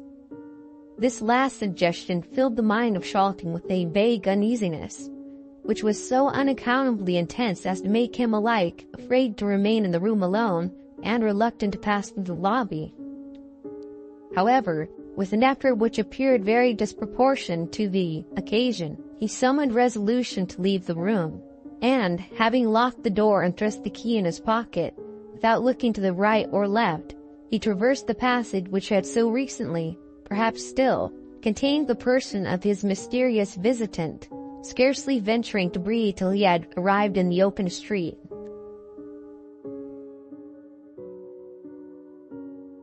"Mynheer Vanderhausen," said Gerard Dow within himself, as the appointed hour approached. "Mynheer Vanderhausen of Rotterdam. I never heard of the man till yesterday. What can he want of me? A portrait, perhaps, to be painted? Or a poor relation to be apprenticed? Or a collection to be valued? Or, pshaw, there's no one in Rotterdam to leave me a legacy. Well, whatever the business may be, we shall soon know it all. It was now the close of day, and again every easel, except that of Shulkin, was deserted. Gerard Dow was pacing the apartment with the restless step of impatient expectation, sometimes pausing to glance over the work of one of his absent pupils, but more frequently placing himself at the window, from whence he might observe the passengers who threaded the obscure by-street in which his studio was placed. "Said you not, Godfrey," exclaimed Dow, after a long and fruitful gaze from his post of observation, and turning to Shulkin, "that the hour he appointed was about 7 by the clock of the Stadthouse?" "It had just told 7 when I first saw him, sir," answered the student. "The hour is close at hand, then," said the master, consulting a horologe as large and as round as an orange. "Mynheer Vanderhausen from Rotterdam. Is it not so?" "Such was the name." "And an elderly man, richly clad?" pursued Dow musingly. "As well as I might see," replied his pupil. "He could not be young, nor yet very old neither, and his dress was rich and grave, as might become a citizen of wealth and consideration." At this moment the sonorous boom of the Stadthouse clock told, stroke after stroke, the hour of 7. The eyes of both master and student were directed to the door, and it was not until the last peal of the bell had ceased to vibrate that Dow exclaimed, So, we shall have his worship presently, that is, if he means to keep his hour. If not, you may wait for him, Godfrey, if you court his acquaintance. But what, after all, if it should prove but a mummery got up by Van Karp, or some such wag? I wish you had run all risks, and cudgeled the old burgomaster soundly. I'd wager a dozen Rhenish his worship would have unmasked and pleaded old acquaintance in a trice. "Here he comes, sir," said Shulkin, in a low monitory tone.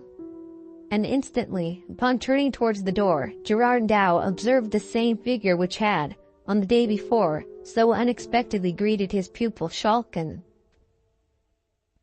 There was something in the air of the figure which at once satisfied the painter that there was no masquerading in the case, and that he really stood in the presence of a man of worship. And so, without hesitation, he doffed his cap, and courteously saluting the stranger, requested him to be seated. The visitor waved his hand slightly, as if in acknowledgment of the courtesy, but remained standing. "I have the honor to see Mynheer Vanderhausen of Rotterdam," said Gerard Dow. "The same," was the laconic reply of his visitor. "I understand your worship desires to speak with me," continued Dow, "and I am here by appointment to wait your commands." "Is that a man of trust?" said Vanderhausen, turning toward Shulkin, who stood at a little distance behind his master. "Certainly," replied Gerard. "Then let him take this box, and get the nearest jeweler or goldsmith to value its contents, and let him return hither with a certificate of the valuation." At the same time he placed a small case about 9 inches square in the hands of Gerard Dow, who was as much amazed at its weight as at the strange abruptness with which it was handed to him. In accordance with the wishes of the stranger, he delivered it into the hands of Shulkin, and repeating his direction, dispatched him upon the mission. Shulkin disposed his precious charge securely beneath the folds of his cloak, and rapidly traversing 2 or 3 narrow streets, he stopped at a corner house, the lower part of which was then occupied by the shop of a Jewish goldsmith. He entered the shop, and calling the little Hebrew into the obscurity of its back recesses, he proceeded to lay before him Vanderhausen's casket. On being examined by the light of a lamp, it appeared entirely cased with lead, the outer surface of which was much scraped and soiled, and nearly white with age. This having been partially removed, there appeared beneath a box of some hard wood, which also they forced open, and after the removal of 2 or 3 folds of linen, they discovered its contents to be a mass of golden ingots, closely packed, and, as the Jew declared, of the most perfect quality. Every ingot underwent the scrutiny of the little Jew, who seemed to feel an Epicurean delight in touching and testing these morsels of the glorious metal, and each one of them was replaced in its birth with the exclamation, "Mein Gott! How very perfect! Not one grain of alloy! Beautiful, beautiful!" The task was at length finished, and the Jew certified under his hand the value of the ingots submitted to his examination to amount to many thousand $. With the desired document in his pocket, and the rich box of gold carefully pressed under his arm and concealed by his cloak, he retraced his way, and entering the studio, found his master and the stranger in close conference. Schalken had no sooner left the room, in order to execute the commission he had taken in charge, than Vanderhausen addressed Gerard Dow in the following terms. "I cannot tarry with you tonight more than a few minutes, and so I shall shortly tell you the matter upon which I come. You visited the town of Rotterdam some 4 months ago, and then I saw in the church of St. Lawrence your niece, Rose Velderkhaus. I desire to marry her, and if I satisfy you that I am wealthier than any husband you can dream of for her, I expect that you will forward my suit with your authority. If you approve my proposal, you must close with it here and now, for I cannot wait for calculations and delays." Gerard Dow was hugely astonished by the nature of Mynheer Vanderhausen's communication, but he did not venture to express surprise, for besides the motives supplied by prudence and politeness, the painter experienced a kind of chill and oppression like that which is said to intervene when one is placed in unconscious proximity with the object of a natural antipathy, an undefined but overpowering sensation, while standing in the presence of the eccentric stranger, which made him very unwilling to say anything which might reasonably offend him. "I have no doubt," said Gerard, after 2 or 3 prefatory hems, "that the alliance which you propose will prove alike advantageous and honorable to my niece, but you must be aware that she has a will of her own, and may not acquiesce in what we may design for her advantage." "Do not seek to deceive me, Sir Painter," said Vanderhausen. "You are her guardian, she is your ward. She is mine if you like to make her so." The man of Rotterdam moved forward a little as he spoke, and Gerard Dow, he scarcely knew why, inwardly prayed for the speedy return of Schalken. "I desire," said the mysterious gentleman, "to place in your hands at once an evidence of my wealth, and a security for my liberal dealing with your niece. The lad will return in a minute or two with a sum in value 5 times the fortune which he has a right to expect from her husband. This shall lie in your hands, together with her dowry, and you may apply the united sum as suits her interest best. It shall be all exclusively hers while she lives. Is that liberal?" Dow assented, and inwardly acknowledged that fortune had been extraordinarily kind to his niece. The stranger, he thought, must be both wealthy and generous, and such an offer was not to be despised, though made by a humorist, and one of no very prepossessing presence. Rose had not very high pretensions, for she had but a modest dowry, which she owed entirely to the generosity of her uncle. Neither had she had any right to raise exceptions on the score of birth, for her own origin was far from splendid. And as the other objections, Gerard resolved, and indeed, by the usages of the time, was warranted in resolving not to listen to them for a moment. "Sir," said he, addressing the stranger, "your offer is liberal, and whatever hesitation I may feel in closing with it immediately, arises solely from my not having the honor of knowing anything of your family or station. Upon these points you can, of course, satisfy me without difficulty." "As to my respectability," said the stranger dryly, "you must take that for granted at present. Pester me with no inquiries. You can discover nothing more about me than I choose to make known. You shall have sufficient security for my respectability. My word if you are honorable. If you are sordid, my gold." A testy old gentleman, thought Dow. He must have his own way, but, all things considered, I am not justified to declining his offer. I will not pledge myself unnecessarily, however." "You will not pledge yourself unnecessarily," said Vanderhausen, strangely uttering the very words which had just floated through the mind of his companion. "But you will do so if it is necessary, I presume, and I will show you that I consider it indispensable. If the gold I mean to leave in your hands satisfy you, and if you don't wish my proposal to be at once withdrawn, you must, before I leave this room, write your name to this engagement." Having thus spoken, he placed a paper in the hands of the master, the contents of which expressed an engagement entered into by Gerard Dow to give to Wilken Vanderhausen of Rotterdam, in marriage, Rose Velderkaus, and so forth, within 1 week of the date thereof.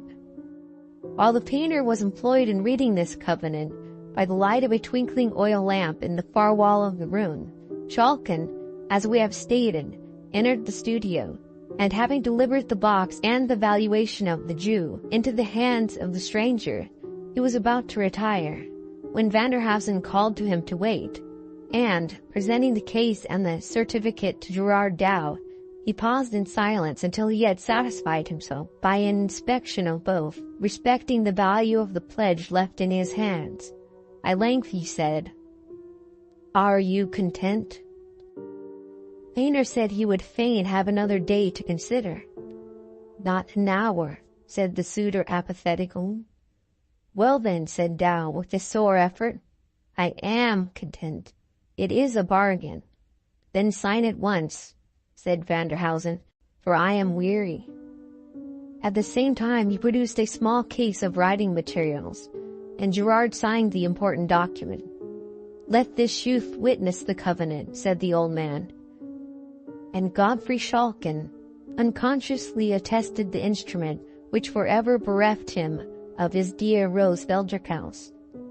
The compact being thus completed, the strange visitor folded up the paper and stowed it safely in an inner pocket.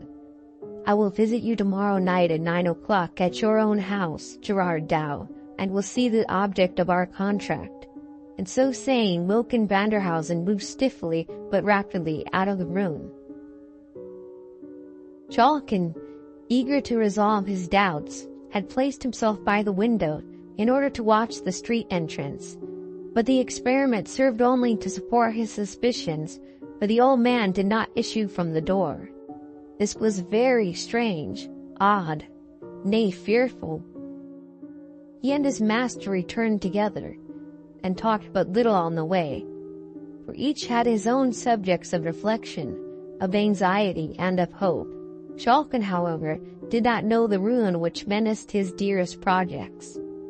Gerard Dow knew nothing of the attachment which had sprung up between his pupil and his niece, and even if he had, it is doubtful whether he would have regarded its existence as any serious obstruction to the wishes of Mynheer Vanderhausen.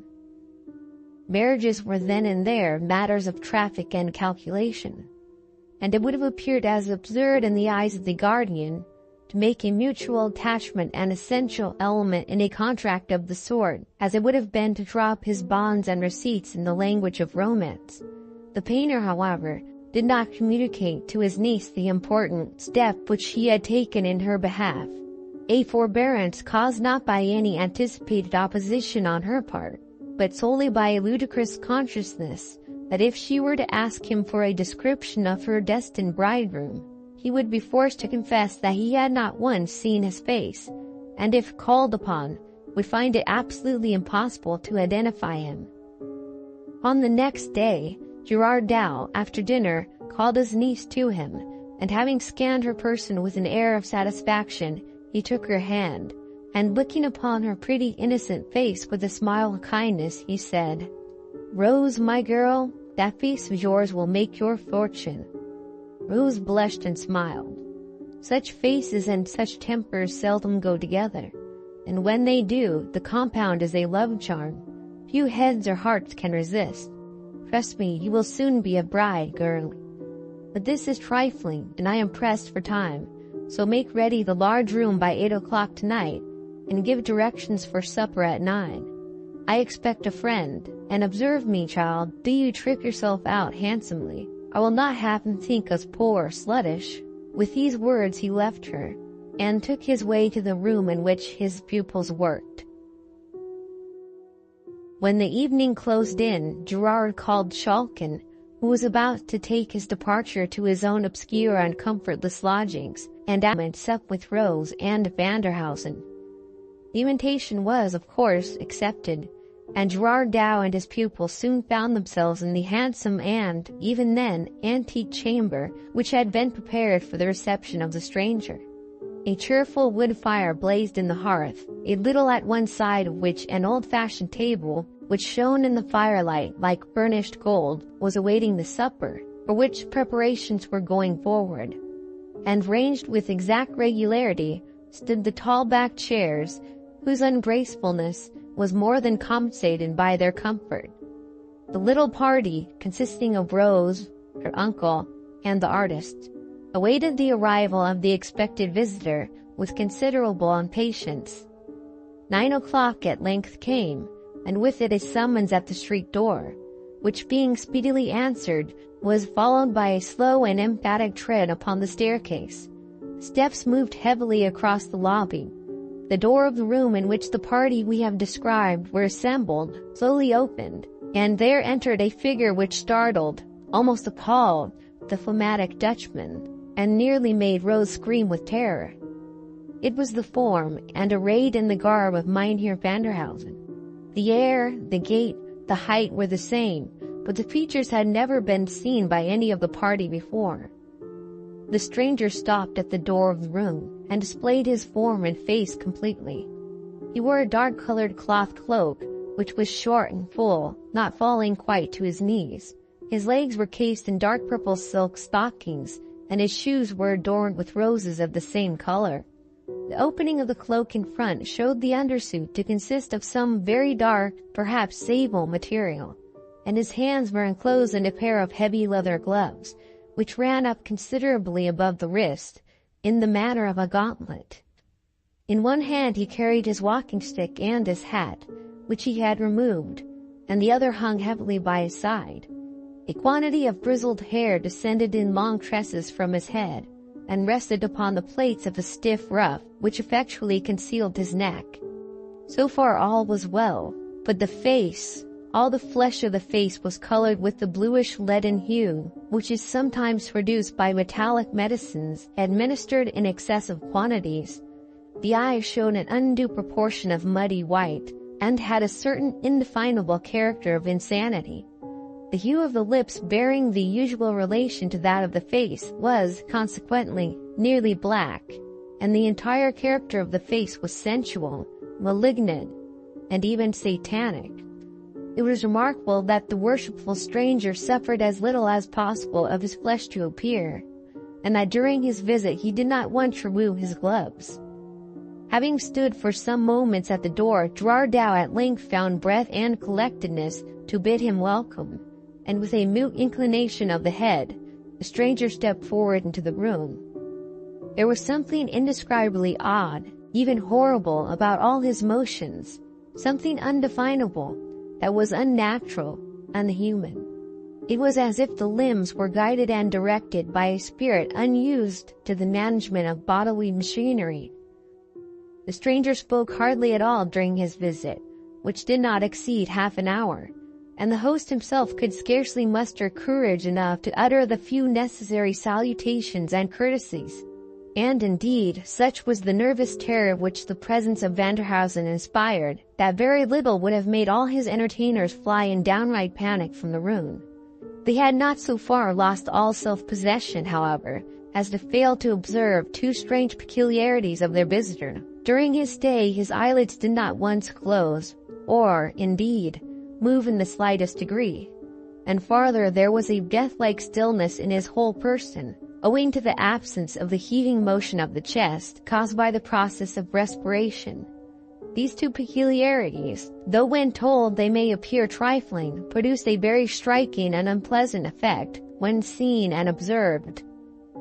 Vanderhausen at length relieved the painter of Leyden of his inauspicious presence, and with no trifling sense of relief the little party heard the street door close after him. "Dear uncle," said Rose, "what a frightful man! I would not see him again for the wealth of the States." "Hush, foolish girl," said Tao, whose sensations were anything but comfortable. "A man may be as ugly as the devil, and yet, if his heart and actions are good, he is worth all the pretty-faced perfumed puppies that walk the mall. Rose, my girl, it is very true he has not thy pretty face, but I know him to be wealthy and liberal. And were he 10 times more ugly, these 2 virtues would be enough to counterbalance all his deformity, and if not sufficient actually to alter the shape and hue of his features, at least enough to prevent one thinking them so much amiss." "Do you know, uncle," said Rose, "when I saw him standing at the door, I could not get it out of my head that I saw the old painted wooden figure that used to frighten me so much in the church of St. Lawrence at Rotterdam." Gerard laughed, though he could not help inwardly acknowledging the justness of the comparison. He was resolved, however, as far as he could, to check his niece's disposition to dilate upon the ugliness of her intended bridegroom, although he was not a little pleased as well as puzzled to observe that she appeared totally exempt from that mysterious dread of the stranger which, he could not disguise it from himself, considerably affected him, as also his pupil Godfrey Schalken. Early on the next day there arrived from various quarters of the town rich presents of silks, velvets, jewelry, and so forth for Rose, and also a packet directed to Gerard Dow, which on being opened was found to contain a contract of marriage formally drawn up between Wilken Vanderhausen of the Boom Quay in Rotterdam and Rose Velderkaust of Leiden, niece to Gerard Dow, master in the art of painting, also of the same city, and containing engagements on the part of Vanderhausen to make settlements upon his bride far more splendid than he had before led her guardian to believe likely, and which were to be secured to her use in the most unexceptionable manner possible, the money being placed in the hand of Gerard Dow himself. I have no sentimental scenes to describe, no cruelty of guardians, no magnanimity of words, no agonies or transport of lovers. The record I have to make is one of sordidness, levity, and heartlessness. In less than a week after the first interview, which we have just described, the contract of marriage was fulfilled, and Schalken saw the prize which he would have risked existence to secure, carried off in solemn pomp by his repulsive rival. For 2 or 3 days he absented himself from the school. He then returned and worked, if with less cheerfulness, with far more dogged resolution than before. The stimulus of love had given place to that of ambition. Months passed away, and, contrary to his expectation, and, indeed, to the direct promise of the parties, Gerard Dow heard nothing of his niece or her worshipful spouse. The interest of the money, which was to have been demanded in quarterly sums, lay unclaimed in his hands. He began to grow extremely uneasy. Mynheer Vanderhausen's direction in Rotterdam he was fully possessed of. After some irresolution he finally determined to journey thither, a trifling undertaking and easily accomplished, and thus to satisfy himself of the safety and comfort of his ward, for whom he entertained an honest and strong affection. His search was in vain, however. No one in Rotterdam had ever heard of Mynheer Vanderhausen. Gerard Dow left not a house in the Boom Quay untried, but all in vain. No one could give him any information whatever regarding the object of his inquiry, and he was obliged to return to Leiden nothing wiser, and far more anxious than when he had left it. On his arrival he hastened to the establishment from which Vanderhausen had hired the lumbering, though considering the times, most luxurious vehicle which the bridal party had employed to convey them to Rotterdam. From the driver of this machine he learned that, having proceeded by slow stages, they had late in the evening approached Rotterdam, but that before they entered the city, and while yet nearly a mile from it, a small party of men, soberly clad, and after the old fashion with peaked beards and mustaches, standing in the center of the road, obstructed the further progress of the carriage. The driver reined in his horses, much fearing, from the obscurity of the hour and the loneliness of the road, that some mischief was intended. His fears were, however, somewhat allayed by his observing that these strange men carried a large litter of an antique shape, and which they immediately set down upon the pavement. Whereupon the bridegroom, having opened the coach door from within, descended, and having assisted his bride to do likewise, led her, weeping bitterly, and wringing her hands, to the litter, which they both entered. It was then raised by the men who surrounded it, and speedily carried towards the city, and before it had proceeded very far the darkness concealed it from the view of the Dutch coachman. In the inside of the vehicle he found a purse, whose contents more than thrice paid the hire of the carriage and man. He saw and could tell nothing more of Mynheer Vanderhausen and his beautiful lady.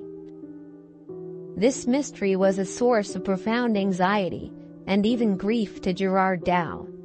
There was evidently fraud in the dealing of Vanderhausen with him, though for what purpose committed he could not imagine.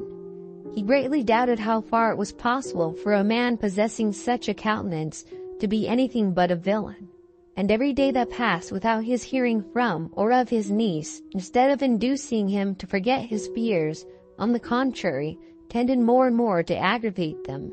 The loss of her cheerful society tended also to depress his spirits, and in order to dispel the gloom which often crept upon his mind after his daily occupations were over, he was wont frequently to ask Schalken to accompany him home, and share his otherwise solitary supper. One evening, the painter and his pupil were sitting by the fire, having accomplished a comfortable meal, and had yielded to the silent and delicious melancholy of digestion, when their ruminations were disturbed by a loud sound at the street door, as if occasioned by some person rushing and scrambling vehemently against it. A domestic had run without delay to ascertain the cause of the disturbance, and they heard him twice or thrice interrogate the applicant for admission, but without eliciting any other answer but a sustained reiteration of sounds. They heard him then open the hall door, and immediately there followed a light and rapid tread on the staircase. Schalken advanced towards the door. It opened before he reached it, and Rose rushed into the room. She looked wild, fierce and haggard with terror and exhaustion, but her dress surprised them as much as even her unexpected appearance. It consisted of a kind of white woolen wrapper, made close about the neck, and descending to the very ground. It was much deranged and travel-soiled. The poor creature had hardly entered the chamber when she fell senseless on the floor. With some difficulty, they succeeded in reviving her, and on recovering her senses, she instantly exclaimed in a tone of terror rather than mere impatience, "Wine! Wine! Quickly, or I'm lost!" Astonished and almost scared at the strange agitation in which the call was made, they at once administered to her wishes, and she drank some wine with a haste and eagerness which surprised them. She had hardly swallowed it when she exclaimed with the same urgency, "Food, for God's sake, food at once, or I perish!" A considerable fragment of a roast joint was upon the table, and Schalken immediately began to cut some. But he was anticipated, for no sooner did she see it than she caught it, a more than mortal image of famine, and with her hands and even with her teeth she tore off the flesh and swallowed it. When the paroxysm of hunger had been a little appeased, she appeared on a sudden overcome with shame, or it may have been that other more agitating thoughts overpowered and scared her, for she began to weep bitterly and to wring her hands. "Oh, send for a minister of God," said she. "I am not safe till he comes. Send for him speedily." Gerard Dow dispatched a messenger instantly, and prevailed on his niece to allow him to surrender his bedchamber to her use. He also persuaded her to retire to it at once to rest. Her consent was extorted upon the condition that they would not leave her for a moment. "Oh, that the holy man were here," she said. "He can deliver me. The dead and the living can never be one. God has forbidden it." With these mysterious words she surrendered herself to their guidance, and they proceeded to the chamber which Gerard Dow had assigned to her use. Do not leave me for a moment," said she. "I am lost forever if you do." Gerard Dow's chamber was approached through a spacious apartment, which they were now about to enter. He and Chalkin each carried a candle, so that a sufficiency of light was cast upon all surrounding objects.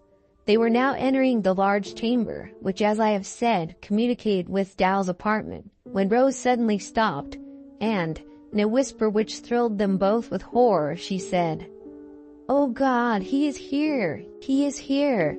See? See, there he goes!" She pointed towards the door of the inner room, and Chalkin thought he saw a shadowy and ill-defined form gliding into that apartment. He drew his sword and, raising the candle so as to throw its light with increased distinctness upon the objects in the room, he entered the chamber into which the shadow had glided. No figure was there, nothing but the furniture which belonged to the room, and yet he could not be deceived as to the fact that something had moved before them into the chamber. A sickening dread came upon him, and the cold perspiration broke out in heavy drops upon his forehead. Nor was he more composed when he heard the increased urgency and agony of entreaty with which Rose implored them not to leave her for a moment. "I saw him," said she. "He's here. I cannot be deceived. I know him. He's by me. He is with me. He's in the room. Then, for God's sake, as you would save me, do not stir from beside me." They at length prevailed upon her to lie down upon the bed, where she continued to urge them to stay by her. She frequently uttered incoherent sentences, repeating again and again, "The dead and the living cannot be one, God has forbidden it," and then again, "Rest to the wakeful, sleep to the sleepwalkers." These and such mysterious and broken sentences she continued to utter until the clergyman arrived. Gerard Dow began to fear, naturally enough, that terror or ill treatment had unsettled the poor girl's intellect, and he half suspected, by the suddenness of her appearance, the unseasonableness of the hour, and above all, from the wildness and terror of her manner, that she had made her escape from some place of confinement for lunatics, and was in imminent fear of pursuit. He resolved to summon medical advice as soon as the mind of his niece had been in some measure set at rest by the offices of the clergyman, whose attendance she had so earnestly desired. And until this object had been attained, he did not venture to put any questions to her, which might possibly, by reviving painful or horrible recollections, increase her agitation. The clergyman soon arrived, a man of ascetic countenance and venerable age, one whom Gerard Dow respected very much, forasmuch as he was a veteran polemic, though one perhaps more dreaded as a combatant than beloved as a Christian, of pure morality, subtle brain, and frozen heart. He entered the chamber which communicated with that in which Rose reclined, and immediately on his arrival she requested him to pray for her, as for one who lay in the hands of Satan, and who could hope for deliverance only from heaven. That you may distinctly understand all the circumstances of the event which I am going to describe, it is necessary to state the relative position of the parties who were engaged in it. The old clergyman and Chalkin were in the anteroom of which I have already spoken. Rose lay in the inner chamber, the door of which was open, and by the side of the bed, at her urgent desire, stood her guardian. A candle burned in the bedchamber, and 3 were lighted in the outer apartment. The old man cleared his voice as if about to commence, but before he had time to begin, a sudden gust of air blew out the candle which served to illuminate the room in which the poor girl lay, and she, with hurried alarm, exclaimed, "Godfrey, bring in another candle, the darkness is unsafe." Gerard Dow, forgetting for the moment her repeated injunctions, in the immediate impulse, stepped from the bedchamber into the other in order to supply what she desired. "Oh God, do not go, dear uncle," shrieked the unhappy girl, and at the same time she sprung from the bed and darted after him, in order, by her grasp, to detain him. But the warning came too late, for scarcely had he passed the threshold, and hardly had his niece had time to utter the startling exclamation, when the door which divided the 2 rooms closed violently after him, as if swung by a strong blast of wind. Chalkin and he both rushed to the door, but their united and desperate efforts could not avail so much as to shake it. Shriek after shriek burst from the inner chamber with all the piercing loudness of despairing terror. Chalkin and Doubt plied every nerve to force upon the door, but all in vain. There was no sound of struggling from within, but the screams seemed to increase in loudness, and at the same time they heard the bolts of the lattice window withdrawn, and the window itself grated upon the sill as if thrown open. One last shriek, so long and piercing and agonized as to be scarcely human, swelled from the room, and suddenly there followed a death-like silence.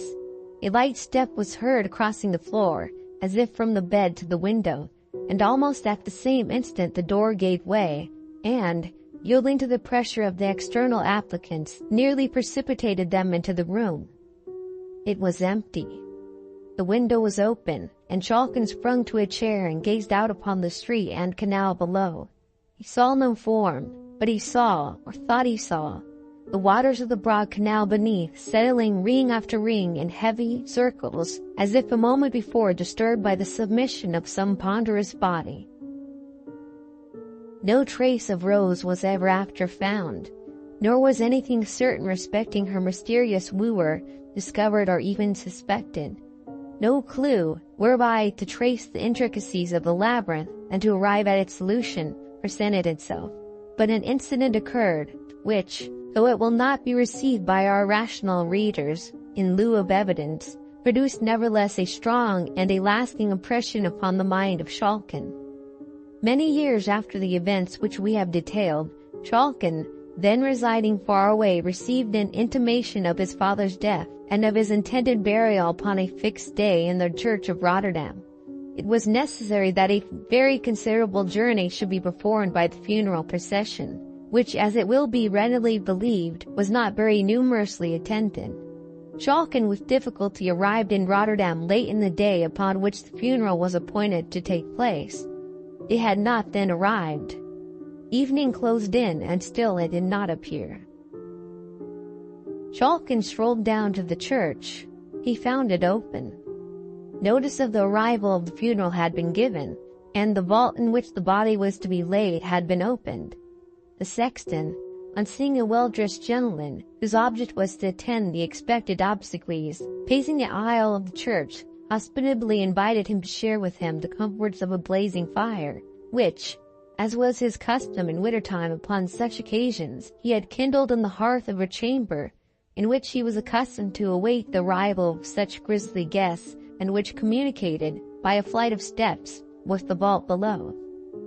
In this chamber, Chalkin and his entertainer seated themselves, and the sexton, after some fruitless attempts to engage his guest in conversation, was obliged to apply himself to his tobacco pipe and can, to solace his solitude.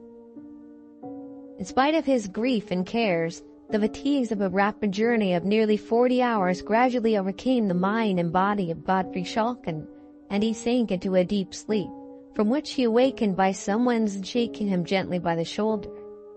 He first thought that the old sexton had called him, but he was no longer in the room.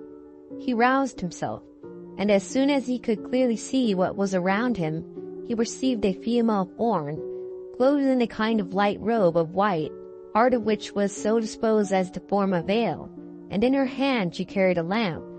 She was moving rather away from him, in the direction of the flight of steps which conducted towards the vaults.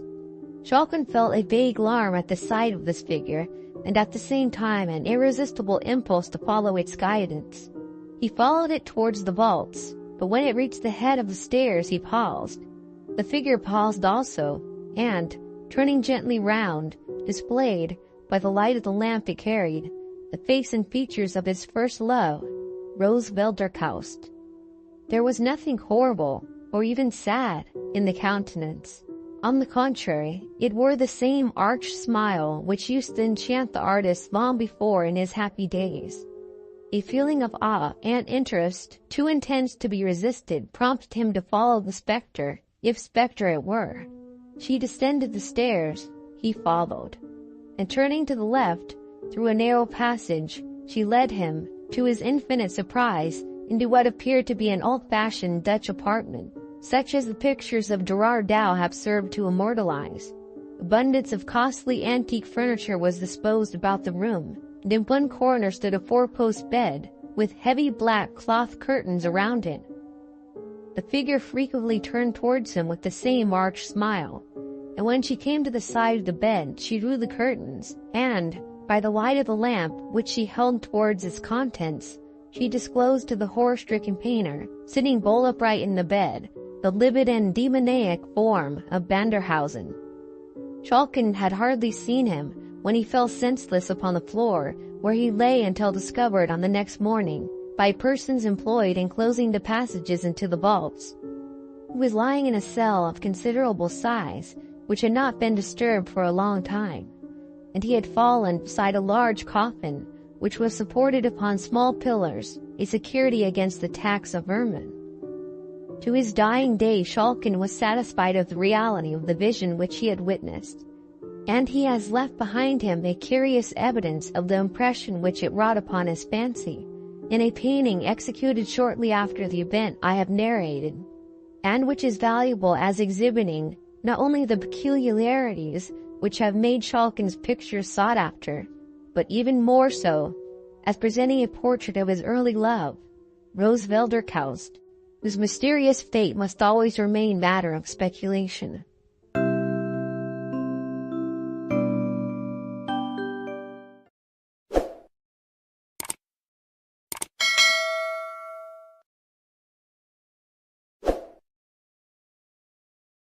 Welcome to our channel. We hope you enjoy our narrated stories.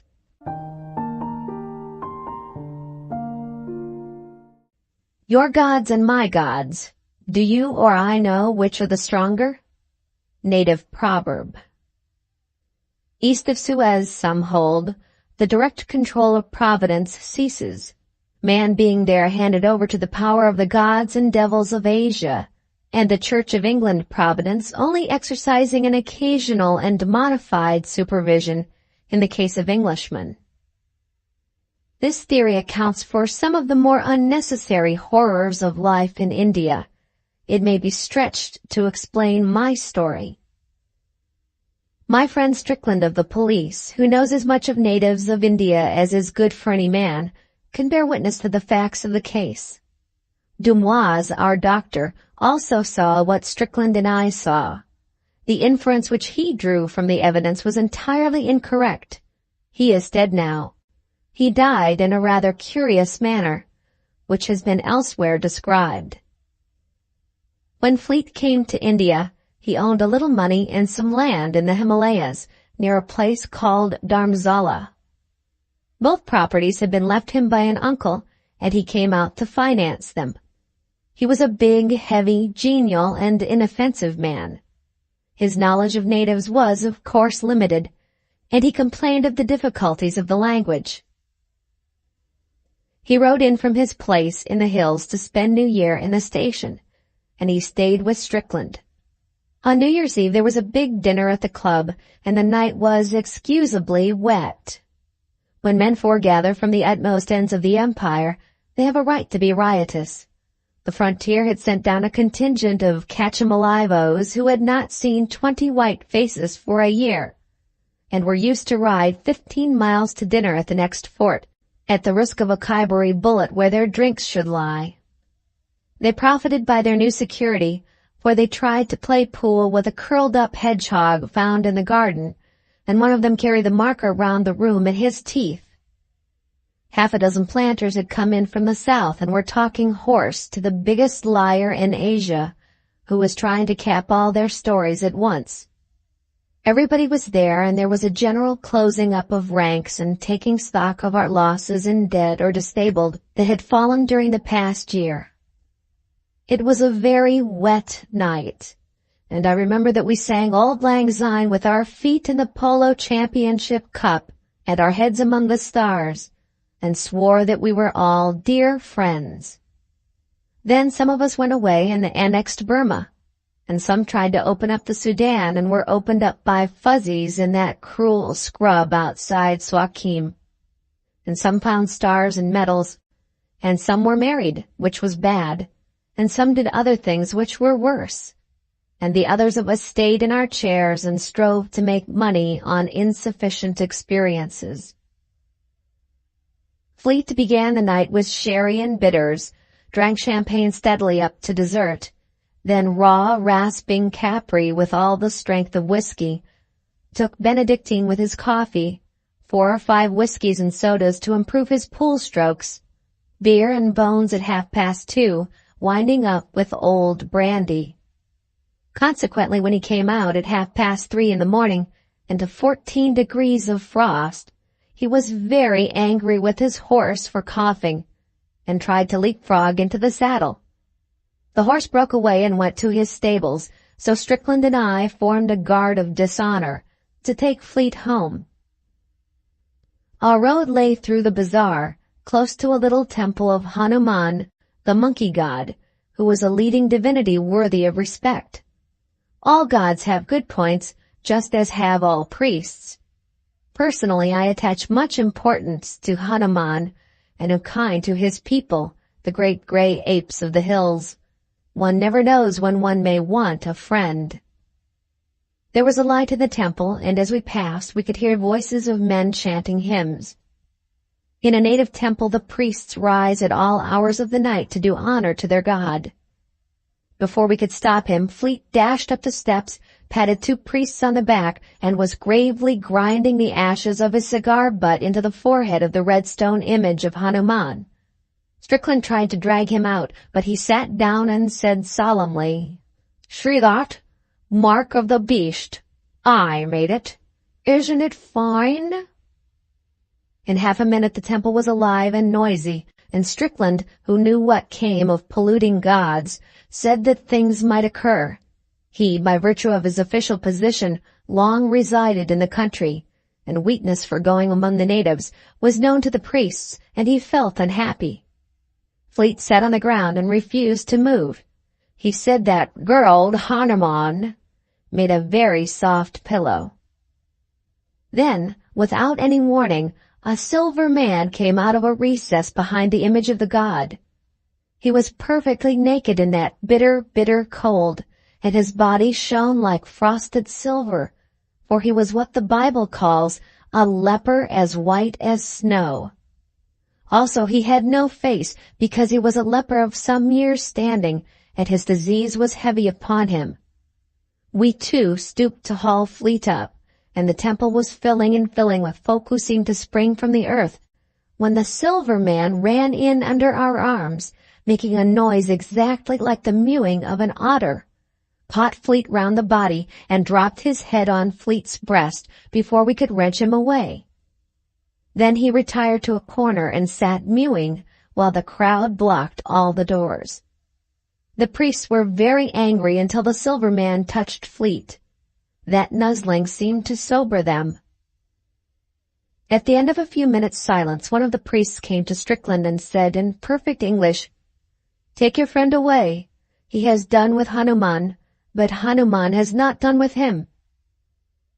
The crowd gave room, and we carried Fleet into the road. Strickland was very angry.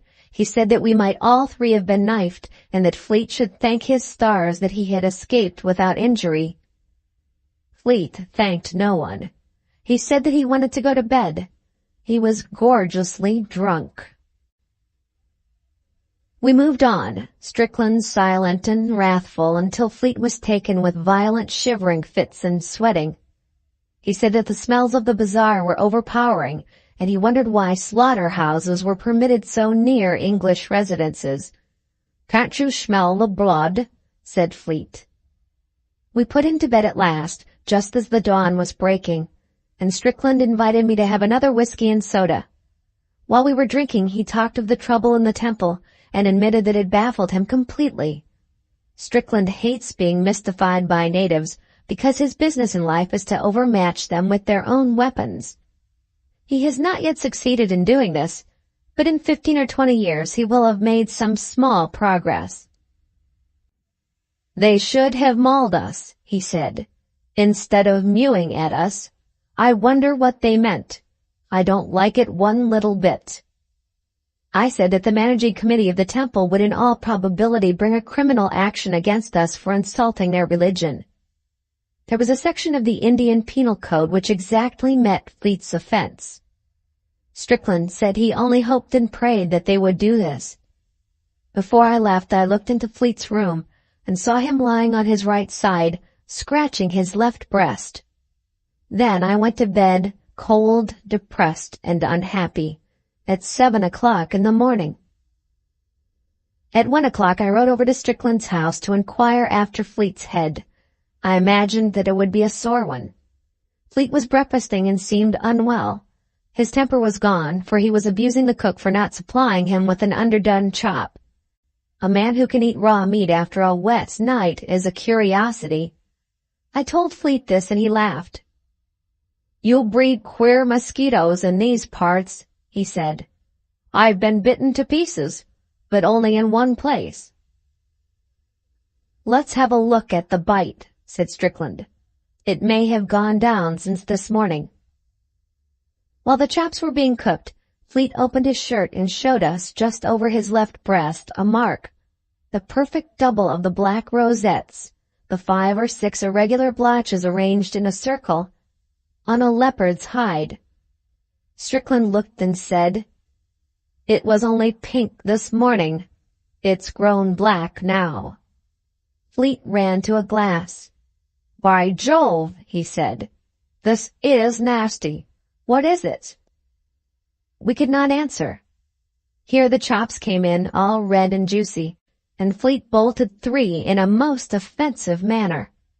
He ate on his right grinders only, and threw his head over his right shoulder as he snapped the meat. When he had finished, it struck him that he had been behaving strangely, for he said apologetically, "I don't think I ever felt so hungry in my life. I've bolted like an ostrich." After breakfast, Strickland said to me, "Don't go. Stay here, and stay for the night." Seeing that my house was not 3 miles from Strickland's, this request was absurd.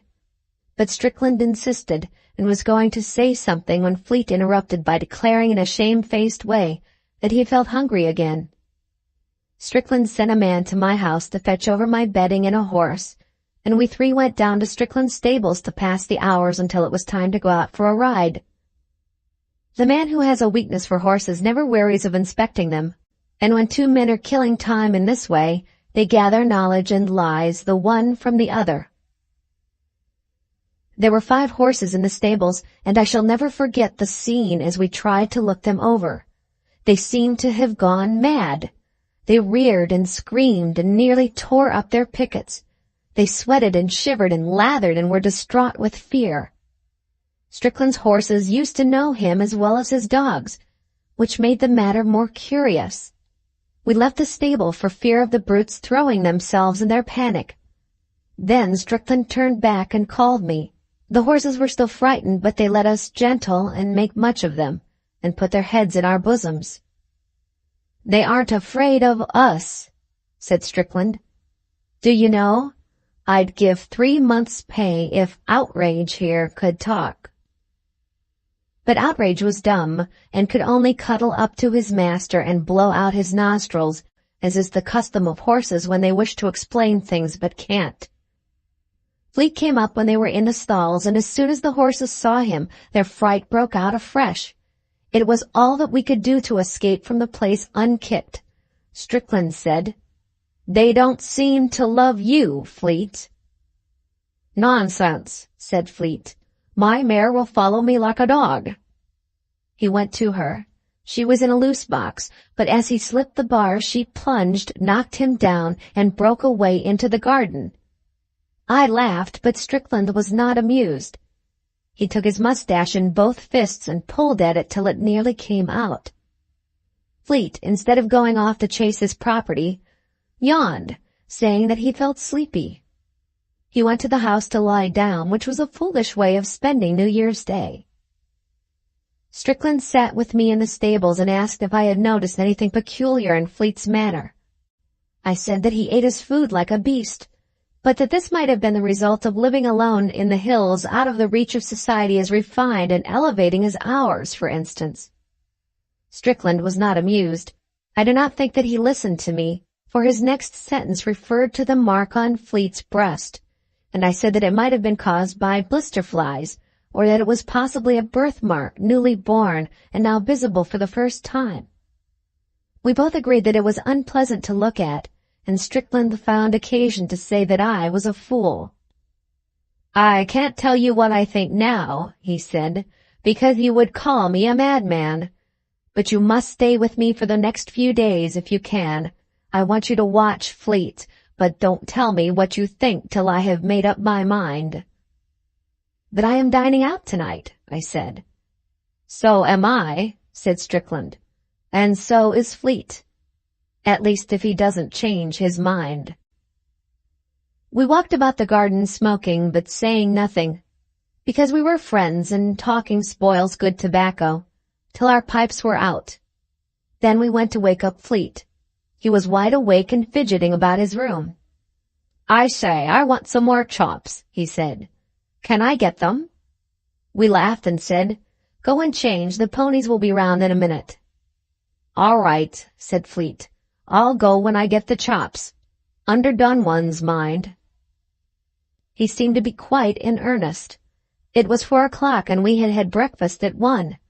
Still, for a long time he demanded those underdone chops. Then he changed into riding clothes and went out into the veranda.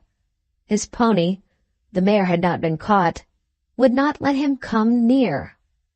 All 3 horses were unmanageable, mad with fear, and finally Fleet said that he would stay at home and get something to eat.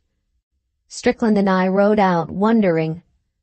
As we passed the temple of Hanuman, the silver man came out and mewed at us. "He is not one of the regular priests of the temple," said Strickland. "I think I should peculiarly like to lay my hands on him." There was no spring in our gallop on the racecourse that evening. The horses were stale and moved as though they had been ridden out. "The fright after breakfast has been too much for them," said Strickland. That was the only remark he made through the remainder of the ride. Once or twice I think he swore to himself, but that did not count. We came back in the dark at 7 o'clock and saw that there were no lights in the bungalow.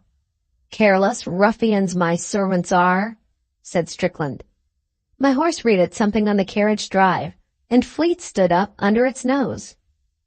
"What are you doing groveling about the garden?" said Strickland. But both horses bolted and nearly threw us. We dismounted by the stables and returned to Fleet, who was on his hands and knees under the orange bushes. "What the devil's wrong with you?" said Strickland. Nothing in the world," said Fleet, speaking very quickly and thickly. "I've been gardening, botanizing, you know. The smell of the earth is delightful. I think I'm going for a walk. A long walk. All night." Then I saw that there was something excessively out of order somewhere, and I said to Strickland, "I am not dining out." "Bless you," said Strickland. "Here, Fleet, get up. You'll catch fever there. Come in to dinner and let's have the lamps lit. We'll all dine at home." Fleet stood up unwillingly and said, No lamps, it's much nicer here. Let's dine outside and have some more chops, lots of 'em and underdone, bloody ones with gristle." Now a December evening in northern India is bitterly cold, and Fleet's suggestion was that of a maniac. "Come in," said Strickland sternly. "Come in at once." Fleet came, and when the lamps were brought, we saw that he was literally plastered with dirt from head to foot. He must have been rolling in the garden. He shrank from the light and went to his room. His eyes were horrible to look at. There was a green light behind them, not in them, if you understand, and the man's lower lip hung down. Strickland said, "There is going to be trouble, big trouble, tonight. Don't you change your writing things." We waited and waited for Fleet's reappearance, and ordered dinner in the meantime. We could hear him moving about his own room, but there was no light there. Presently from the room came the long-drawn howl of a wolf. People write and talk lightly of blood running cold and hair standing up and things of that kind. Both sensations are too horrible to be trifled with. My heart stopped as though a knife had been driven through it, and Strickland turned as white as the tablecloth. The howl was repeated, and was answered by another howl far across the fields. That set the gilded roof on the horror. Strickland dashed into Fleet's room. I followed, and we saw Fleet getting out of the window. He made beast noises in the back of his throat. He could not answer us when we shouted at him. He spat. I don't quite remember what followed, but I think that Strickland must have stunned him with the long bootjack, or else I should never have been able to sit on his chest. Fleet could not speak. He could only snarl, and his snarls were those of a wolf, not of a man. The human spirit must have been giving way all day and have died out with the twilight. We were dealing with a beast that had once been Fleet. The affair was beyond any human and rational experience. I tried to say hydrophobia, but the word wouldn't come, because I knew that I was lying. We bound this beast with leather thongs of the punka rope, and tied its thumbs and big toes together, and gagged it with a shoehorn, which makes a very efficient gag if you know how to arrange it. Then we carried it into the dining room and sent a man to Dumoise, the doctor, telling him to come over at once. After we had dispatched the messenger and were drawing breath, Strickland said, "It's no good. This isn't any doctor's work." I also knew that he spoke the truth. The beast's head was free, and it threw it about from side to side. Anyone entering the room would have believed that we were carrying a wolf's pelt. That was the most loathsome accessory of all. Strickland sat with his chin in the heel of his fist, watching the beast as it wriggled on the ground, but saying nothing. The shirt had been torn open in the scuffle and showed the black rosette mark on the left breast. It stood out like a blister. In the silence of the watching, we heard something without, mewing like a she-otter. We both rose to our feet, and I answer for myself, not Strickland, felt sick. Actually and physically sick. We told each other, as did the men in Pinafore, that it was the cat. Dumoise arrived, and I never saw a little man so unprofessionally shocked. He said that it was a heart-rending case of hydrophobia, and that nothing could be done. At least any palliative measures would only prolong the agony. The beast was foaming at the mouth. Fleet, as we told Dumoise, had been bitten by dogs once or twice. Any man who keeps half a dozen terriers must expect a nip now and again. Dumoise could offer no help. He could only certify that Fleet was dying of hydrophobia. The beast was then howling, for it had managed to spit out the shoehorn. Dumoise said that he would be ready to certify to the cause of death, and that the end was certain. He was a good little man, and he offered to remain with us, but Strickland refused the kindness. He did not wish to poison Dumoise' New Year. He would only ask him not to give the real cause of Fleet's death to the public. So Dumoise left, deeply agitated, and as soon as the noise of the cartwheels had died away, Strickland told me in a whisper his suspicions. They were so wildly improbable that he dared not say them out aloud, and I, who entertained all Strickland's beliefs, was so ashamed of owning to them that I pretended to disbelieve. Even if the Silver Man had bewitched Fleet for polluting the image of Hanuman, the punishment could not have fallen so quickly. As I was whispering this, the cry outside the house rose again, and the beast fell into a fresh paroxysm of struggling until we were afraid that the thongs that held it would give way. "Watch," said Strickland. "If this happens 6 times, I shall take the law into my own hands. I order you to help me." He went into his room and came out in a few minutes with the barrels of an old shotgun, a piece of fishing line, some thick cord, and his heavy wooden bedstead. I reported that the convulsions had followed the cry by 2 seconds in each case, and the beast seemed perceptibly weaker. Strickland muttered, "But he can't take away the life. He can't take away the life." I said, though I knew that I was arguing against myself, "It may be a cat. It must be a cat.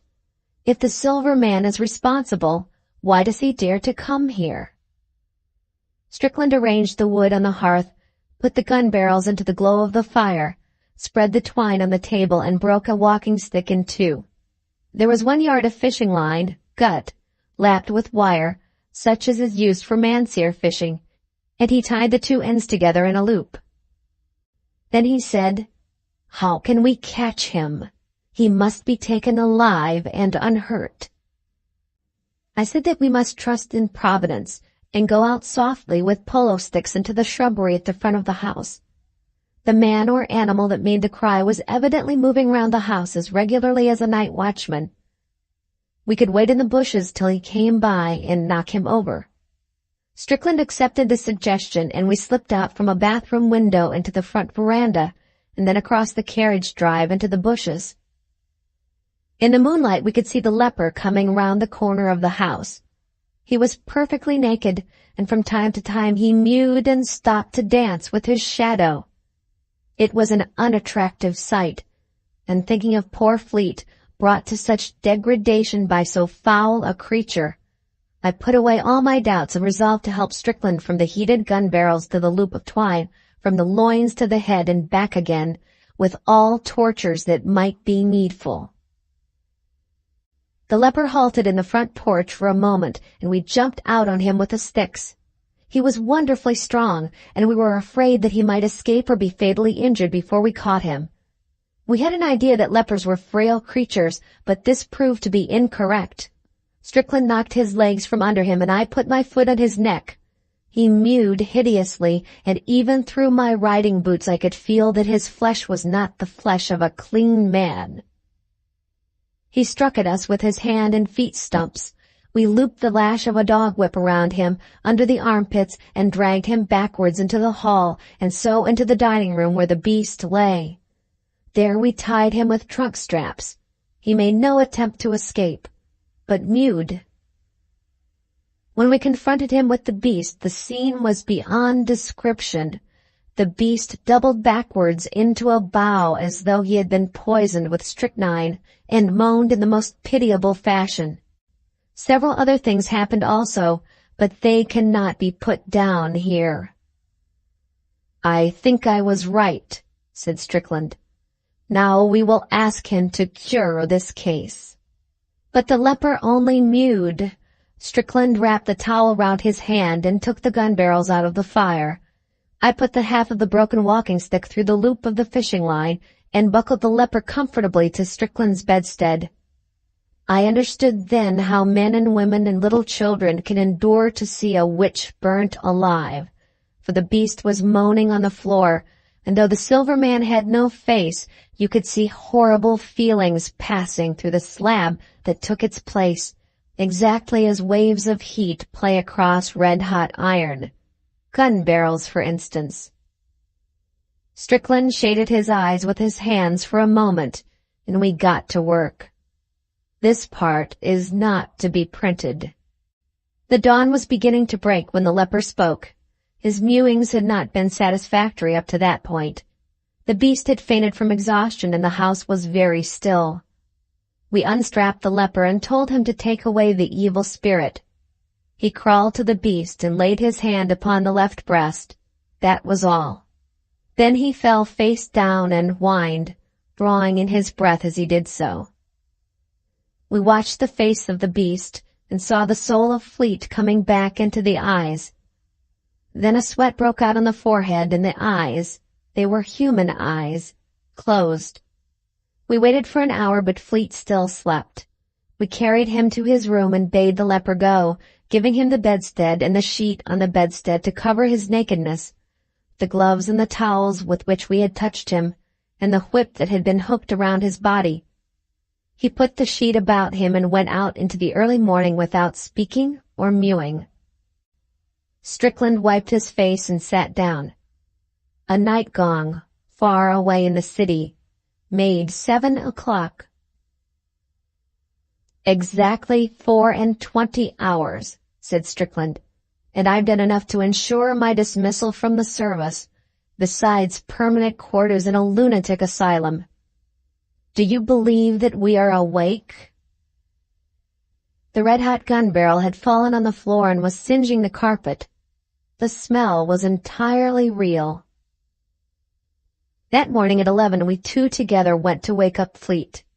We looked and saw that the black leopard rosette on his chest had disappeared.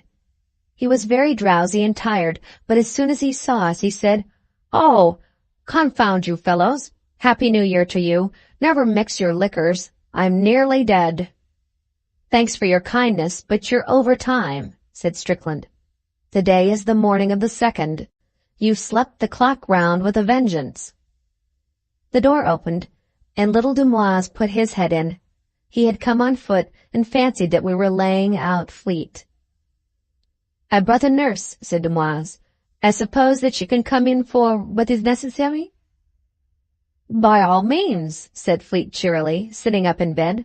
"Bring on your nurses." Dumoise was dumb. Strickland led him out and explained that there must have been a mistake in the diagnosis. Dumoise remained dumb and left the house hastily. He considered that his professional reputation had been injured and was inclined to make a personal matter of the recovery. Strickland went out too. When he came back, he said that he had been to call on the temple of Hanuman to offer redress for the pollution of the god, and had been solemnly assured that no white man had ever touched the idol, and that he was an incarnation of all the virtues laboring under a delusion. "What do you think?" said Strickland. I said, "There are more things," but Strickland hates that quotation. He says that I have worn it threadbare. One other curious thing happened which frightened me as much as anything in all the night's work.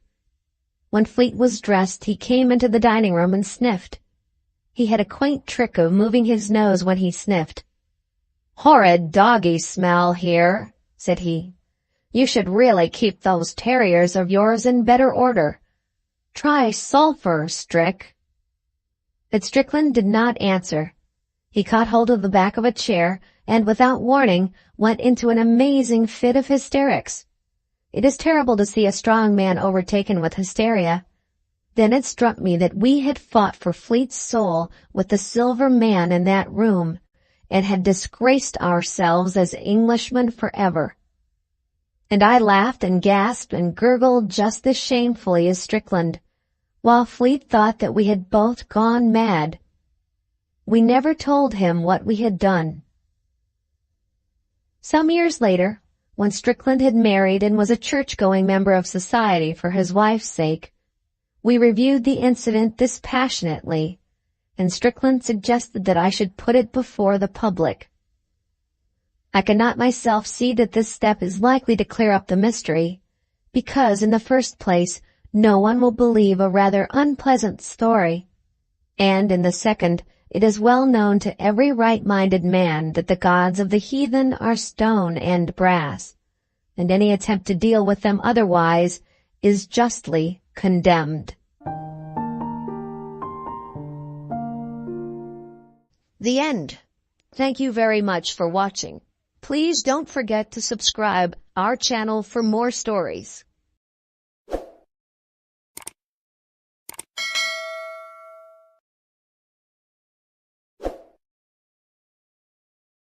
Welcome to our channel. We hope you enjoy our narrated stories.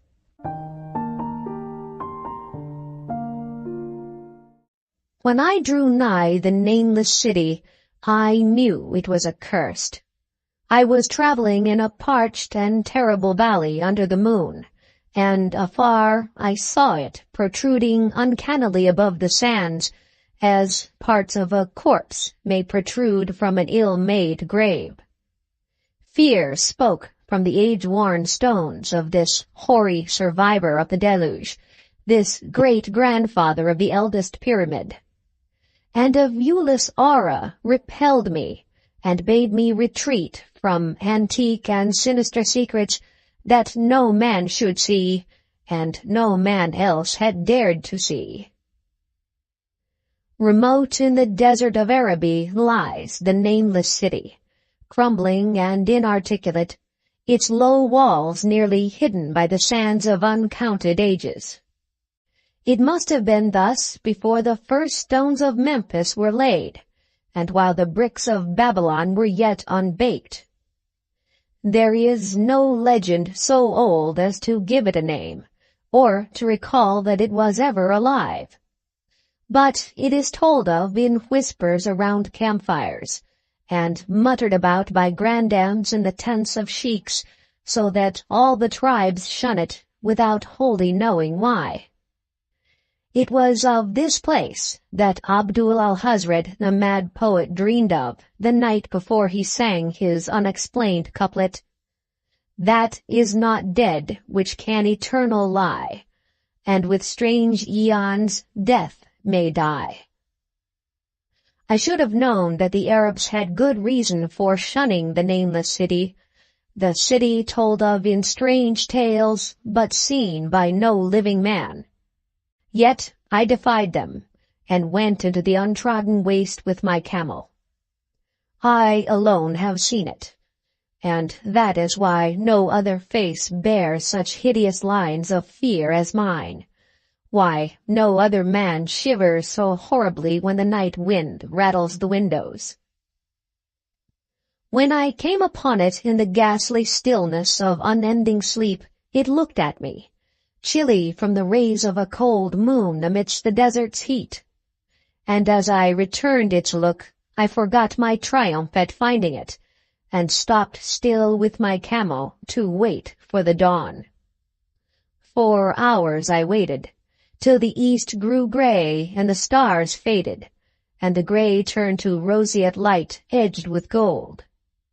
I heard a moaning, and saw a storm of sand stirring among the antique stones, though the sky was clear, and the vast reaches of desert still.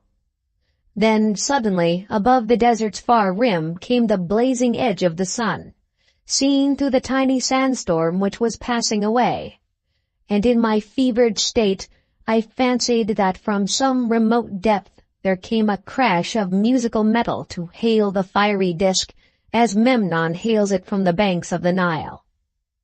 My ears rang, and my imagination seethed as I led my camel slowly across the sand to that unvocal place, that place which I alone of living men had seen.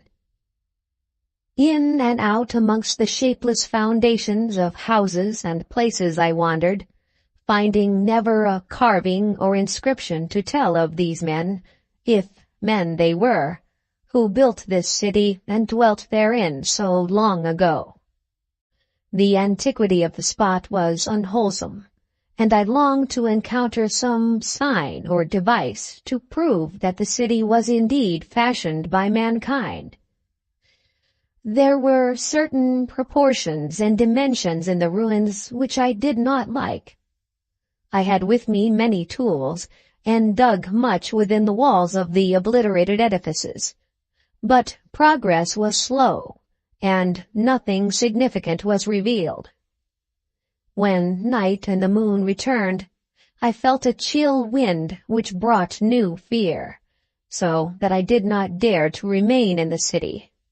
And as I went outside the antique walls to sleep, a small sighing sandstorm gathered behind me, blowing over the gray stones, though the moon was bright and most of the desert still. I awakened just at dawn from a pageant of horrible dreams, my ears ringing as from some metallic peal. I saw the sun peering redly through the last gusts of a little sandstorm that hovered over the nameless city, and marked the quietness of the rest of the landscape. Once more I ventured within those brooding ruins that swelled beneath the sand, like an ogre under a coverlet, and again dug vainly for relics of the forgotten race. At noon I rested, and in the afternoon I spent much time tracing the walls and bygone streets, and the outlines of the nearly vanished buildings. I saw that the city had been mighty indeed, and wondered at the sources of its greatness. To myself, I pictured all the splendors of an age so distant that Chaldea could not recall it, and thought of Sarnath the doomed, that stood in the land of Manar when mankind was young, and of Ib, that was carven of grey stone before mankind existed. All at once I came upon a place where the bedrock rose stark through the sand and formed a low cliff, and here I saw with joy what seemed to promise further traces of the antediluvian people. Hewn rudely on the face of the cliff were the unmistakable facades of several small, squat rock houses or temples, whose interiors might preserve many secrets of ages too remote for calculation, though sandstorms had long effaced any carvings which may have been outside. Very low and sand-choked were all the dark apertures near me, but I cleared one with my spade and crawled through it, carrying a torch to reveal whatever mysteries it might hold. When I was inside, I saw that the cavern was indeed a temple, and beheld plain signs of the race that had lived and worshipped before the desert was a desert. Primitive altars, pillars, and niches, all curiously low, were not absent. And though I saw no sculptures or frescoes, there were many singular stones clearly shaped into symbols by artificial means. The lowness of the chiseled chamber was very strange, for I could hardly kneel upright. But the area was so great that my torch showed only part of it at a time. I shuddered oddly in some of the far corners, for certain altars and stones suggested forgotten rites of terrible, revolting, and inexplicable nature, and made me wonder what manner of men could have made and frequented such a temple. When I had seen all that the place contained, I crawled out again, avid to find what the temples might yield.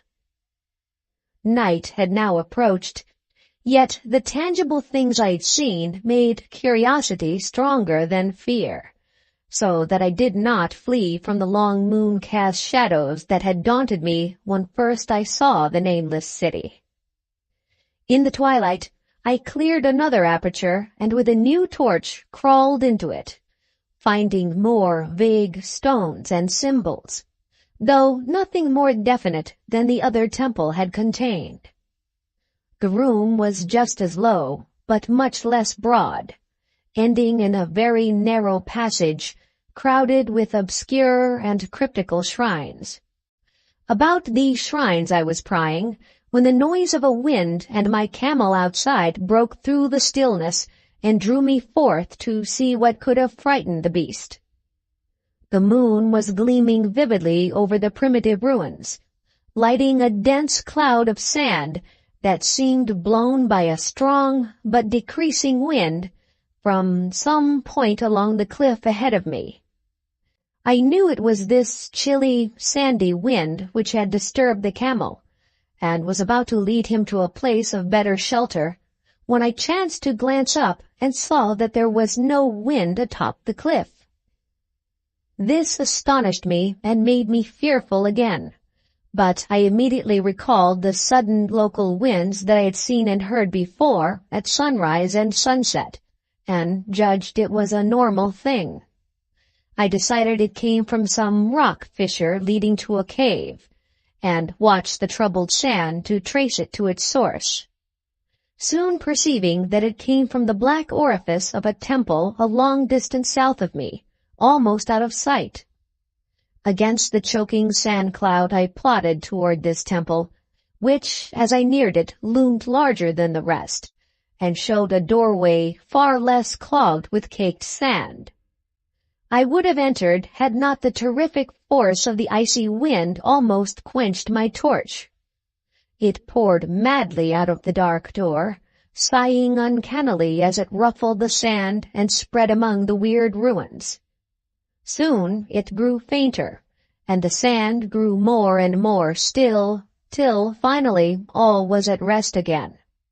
But a presence seemed stalking among the spectral stones of the city, and when I glanced at the moon, it seemed to quiver, as though mirrored in unquiet waters. I was more afraid than I could explain, but not enough to dull my thirst for wonder. So as soon as the wind was quite gone, I crossed into the dark chamber from which it had come. This temple, as I had fancied from the outside, was larger than either of those I had visited before, and was presumably a natural cavern, since it bore winds from some region beyond. Here I could stand quite upright, but saw that the stones and altars were as low as those in the other temples. On the walls and roof I beheld for the first time some traces of the pictorial art of the ancient race, curious curling streaks of paint that had almost faded or crumbled away. And on two of the altars I saw with rising excitement a maze of well-fashioned curvilinear carvings. As I held my torch aloft, it seemed to me that the shape of the roof was too regular to be natural, and I wondered what the prehistoric cutters of stone had first worked upon. Their engineering skill must have been vast. Then a brighter flare of the fantastic flame showed that form which I had been seeking, the opening to those remoter abysses whence the sudden wind had blown. And I grew faint when I saw that it was a small and plainly artificial door chiseled in the solid rock. I thrust my torch within, beholding a black tunnel with the roof arching low over a rough flight of very small, numerous, and steeply descending steps. I shall always see those steps in my dreams, for I came to learn what they meant. At the time, I hardly knew whether to call them steps or mere footholds in a precipitous descent.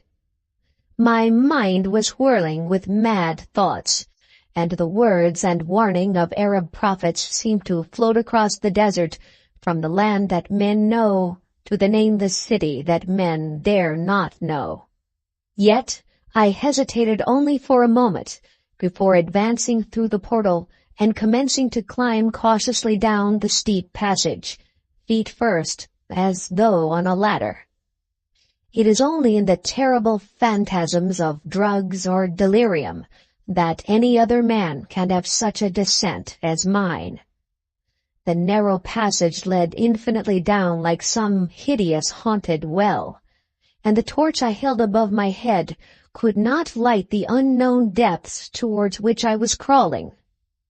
I lost track of the hours and forgot to consult my watch, though I was frightened when I thought of the distance I must be traversing. There were changes of direction and of steepness, and once I came to a long, low, level passage where I had to wriggle my feet first along the rocky floor, holding torch at arm's length beyond my head. The place was not high enough for kneeling. After that were more of the steep steps, and I was still scrambling down interminably when my failing torch died out. I do not think I noticed it at the time, for when I did notice it, I was still holding it above me as if it were ablaze. I was quite unbalanced with that instinct for the strange and unknown, which had made me a wanderer upon the earth and a haunter of far, ancient, and forbidden places. In the darkness, there flashed before my mind fragments of my cherished treasury of demonic lore, sentences from Al-Hazred, the mad Arab, paragraphs from the apocryphal nightmares of Damascus, and infamous lines from the delirious Images du Monde of Gautier de Metz. I repeated queer extracts, and muttered of Afrasiab and the demons that floated with him down the Oxus. Later, chanting over and over again a phrase from one of Lord Dunsany's tales, the unreverberate blackness of the abyss. Once, when the descent grew amazingly steep, I recited something in sing-song from Thomas Moore, until I feared to recite more. A reservoir of darkness black, as witches' cauldrons are when filled, with moon-drugs in the cliffs distilled, leaning to look if foot might pass. Down through that chasm I saw beneath, as far as vision could explore, the jetty sides as smooth as glass, looking as if just varnished o'er. With that dark pitch the seat of death throws out upon its slimy shore. Time had quite ceased to exist when my feet again felt a level floor, and I found myself in a place slightly higher than the rooms in the two smaller temples, now so incalculably far above my head. I could not quite stand, but could kneel upright, and in the dark I shuffled and crept hither and thither at random. I soon knew that I was in a narrow passage, whose walls were lined with cases of wood having glass fronts.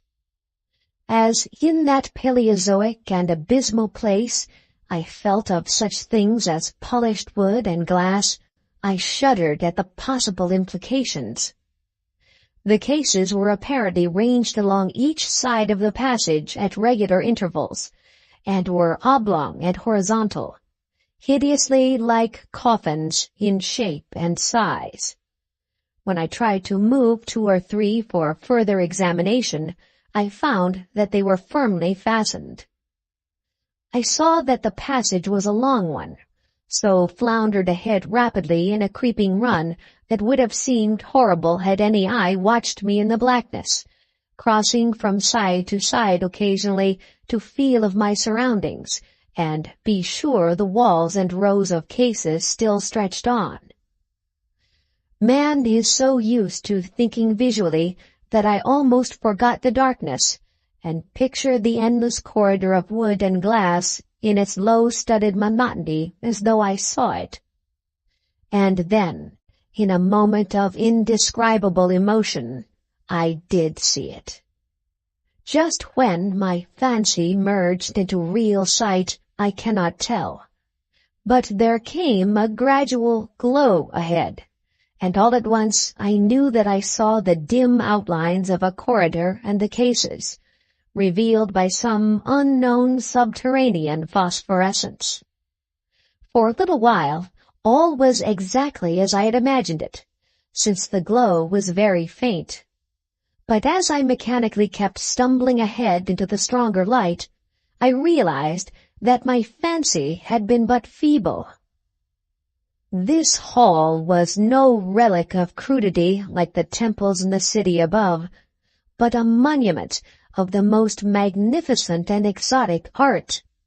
Rich, vivid, and daringly fantastic designs and pictures formed a continuous scheme of mural paintings whose lines and colors were beyond description.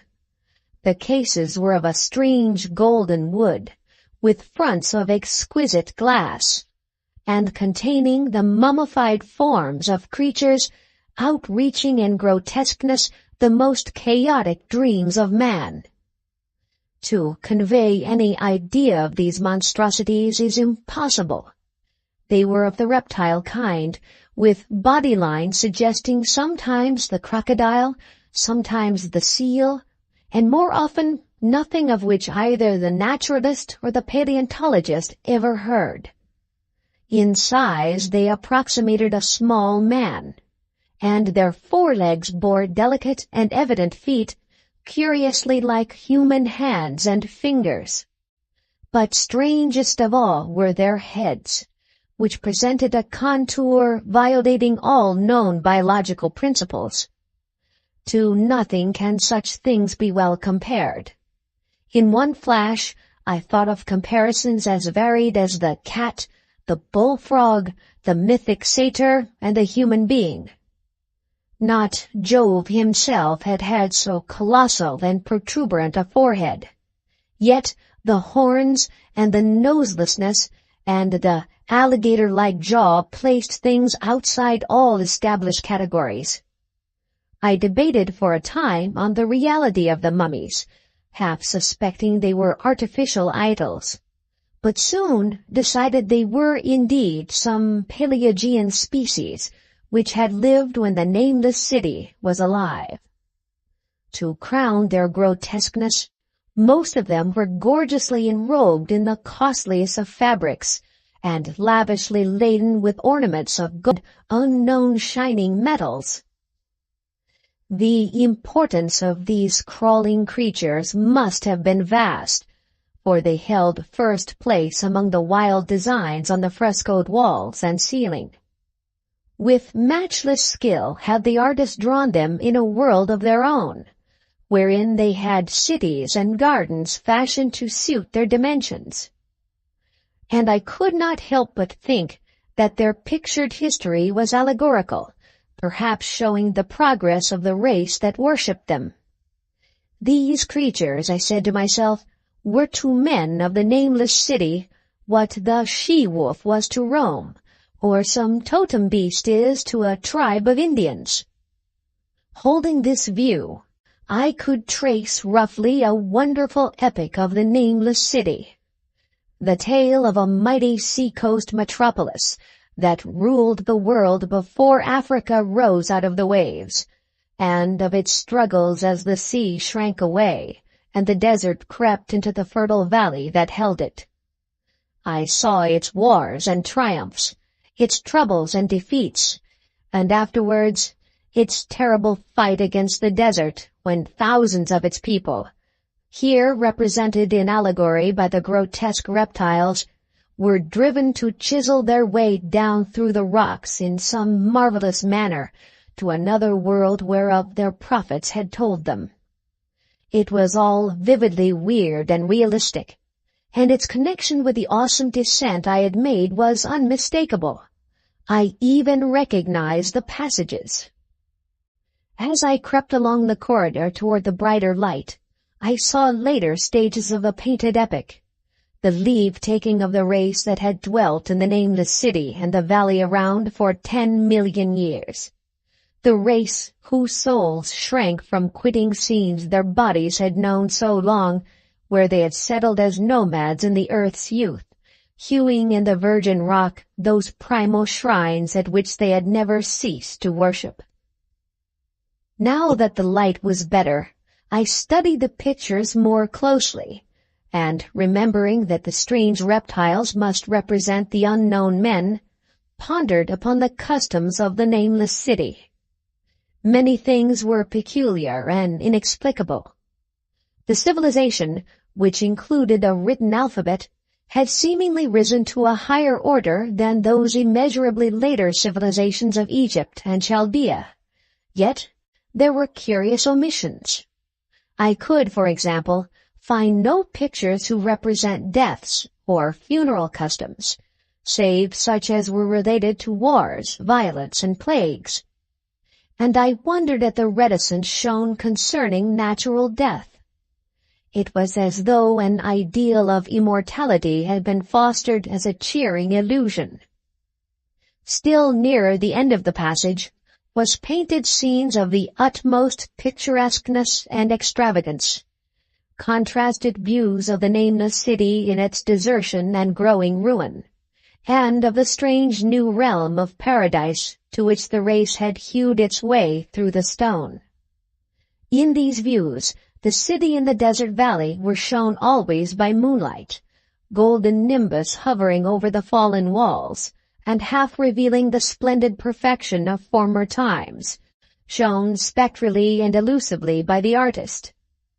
The paradisal scenes were almost too extravagant to be believed, portraying a hidden world of eternal day, filled with glorious cities and ethereal hills and valleys. At the very last, I thought I saw signs of an artistic anticlimax. The paintings were less skillful and much more bizarre than even the wildest of the earlier scenes. They seemed to record a slow decadence of the ancient stock, coupled with a growing ferocity toward the outside world from which it was driven by the desert. The forms of the people, always represented by the sacred reptiles, appeared to be gradually wasting away, though their spirit, as shown hovering above the ruins by moonlight, gained in proportion. Emaciated priests, displayed as reptiles in ornate robes, cursed the upper air and all who breathed it. And one terrible final scene showed a primitive-looking man, perhaps a pioneer of ancient Iram, the city of pillars, torn to pieces by members of the elder race. I remembered how the Arabs fear the nameless city, and was glad that beyond this place the gray walls and ceiling were bare. As I viewed the pageant of mural history, I had approached very closely to the end of the low-ceiled hall, and was aware of a gate through which came all of the illuminating phosphorescence. Creeping up to it, I cried aloud in transcendent amazement at what lay beyond. For instead of other and brighter chambers, there was only an illimitable void of uniform radiance, such one might fancy when gazing down from the peak of Mount Everest upon a sea of sunlit mist. Behind me was a passage so cramped that I could not stand upright in it. Before me was an infinity of subterranean effulgence. Reaching down from the passage into the abyss was the head of a steep flight of steps, small, numerous steps like those of black passages I had traversed. But after a few feet, the glowing vapors concealed everything. Swung back open against the left-hand wall of the passage was a massive door of brass, incredibly thick and decorated with fantastic bas-reliefs, which could, if closed, shut the whole inner world of light away from the vaults and passages of rock. I looked at the steps, and for the nonce dared not try them. I touched the open brass door and could not move it. Then I sank prone to the stone floor, my mind aflame with prodigious reflections which not even a death-like exhaustion could banish. As I lay still with closed eyes, free to ponder, many things I had lightly noted in the frescoes came back to me with new and terrible significance. Scenes representing the nameless city in its heyday, the vegetations of the valley around it, and the distant lands with which its merchants traded. The allegory of the crawling creatures puzzled me by its universal prominence, and I wondered that it would be so closely followed in a pictured history of such importance. In the frescoes, the nameless city had been shown in proportions fitted to the reptiles. I wondered what its real proportions and magnificence had been, and reflected a moment on certain oddities I had noticed in the ruins. I thought curiously of the lowness of the primal temples and of the underground corridor, which were doubtless hewn thus out of deference to the reptile deities there honored, though it perforce reduced the worshippers to crawling. Perhaps the very rites here involved crawling, in imitation of the creatures. No religious theory, however, could easily explain why the level passages in that awesome descent should be as low as the temples, or lower, since one could not even kneel in it. And as I thought of the crawling creatures, whose hideous mummified forms were so close to me, I felt a new throb of fear. Mental associations are curious, and I shrank from the idea that, except for the poor primitive man torn to pieces in the last painting, mine was the only human form amidst the many relics and symbols of the primordial life. But, as always in my strange and roving existence, wonder soon drove out fear, for the luminous abyss and what it might contain presented a problem worthy of the greatest explorer. that a weird world of mystery lay far down that flight of peculiarly small steps I could not doubt, and I hoped to find there those human memorials which the painted corridor had failed to give. The frescoes had pictured unbelievable cities and valleys in this lower realm, and my fancy dwelt on the rich and colossal ruins that awaited me. My fears indeed concerned the past rather than the future. Not even the physical horror of my position in that cramped corridor of dead reptiles and antediluvian frescoes miles below the world I knew, and faced by another world of eerie light and mist, could match the lethal dread I felt at the abysmal antiquity of the scene and its soul. An ancientness so vast that measurement is feeble seemed to leer down from the primal stones and rock-hewn temples of the nameless city, while the very latest of the astounding maps in the frescoes showed oceans and continents that man has forgotten, with only here and there some vaguely familiar outlines of what could have happened in the geological ages since the painting ceased and the death-hating race resentfully succumbed to decay. No man might say. Life had once teemed in these caverns and in the luminous realm beyond. Now I was alone with vivid relics, and I trembled to think of the countless ages through which these relics had kept a silent, deserted vigil. Suddenly, there came another burst of that acute fear which had intermittently seized me ever since I first saw the terrible valley and the nameless city under a cold moon. And, despite my exhaustion, I found myself starting frantically to a sitting posture, and gazing back along the black corridor toward the tunnels that rose to the outer world. My sensations were like those which had made me shun the nameless city at night, and were as inexplicable as they were poignant. In another moment, however, I received a still greater shock in the form of a definite sound, the first which had broken the utter silence of these tomb-like depths. It was a deep, low moaning, as of a distant throng of condemned spirits, and came from the direction in which I was staring. Its volume rapidly grew, till it soon reverberated frightfully through the low passage, and at the same time I became conscious of an increasing draught of cold air, likewise flowing from the tunnels and the city above. The touch of this air seemed to restore my balance, for I instantly recalled the sudden gusts which had risen around the mouth of the abyss each sunset and sunrise, one of which had indeed revealed the hidden tunnels to me. I looked at my watch and saw that sunrise was near, so braced myself to resist the gale that was sweeping down to its cavern home as it had swept forth that evening.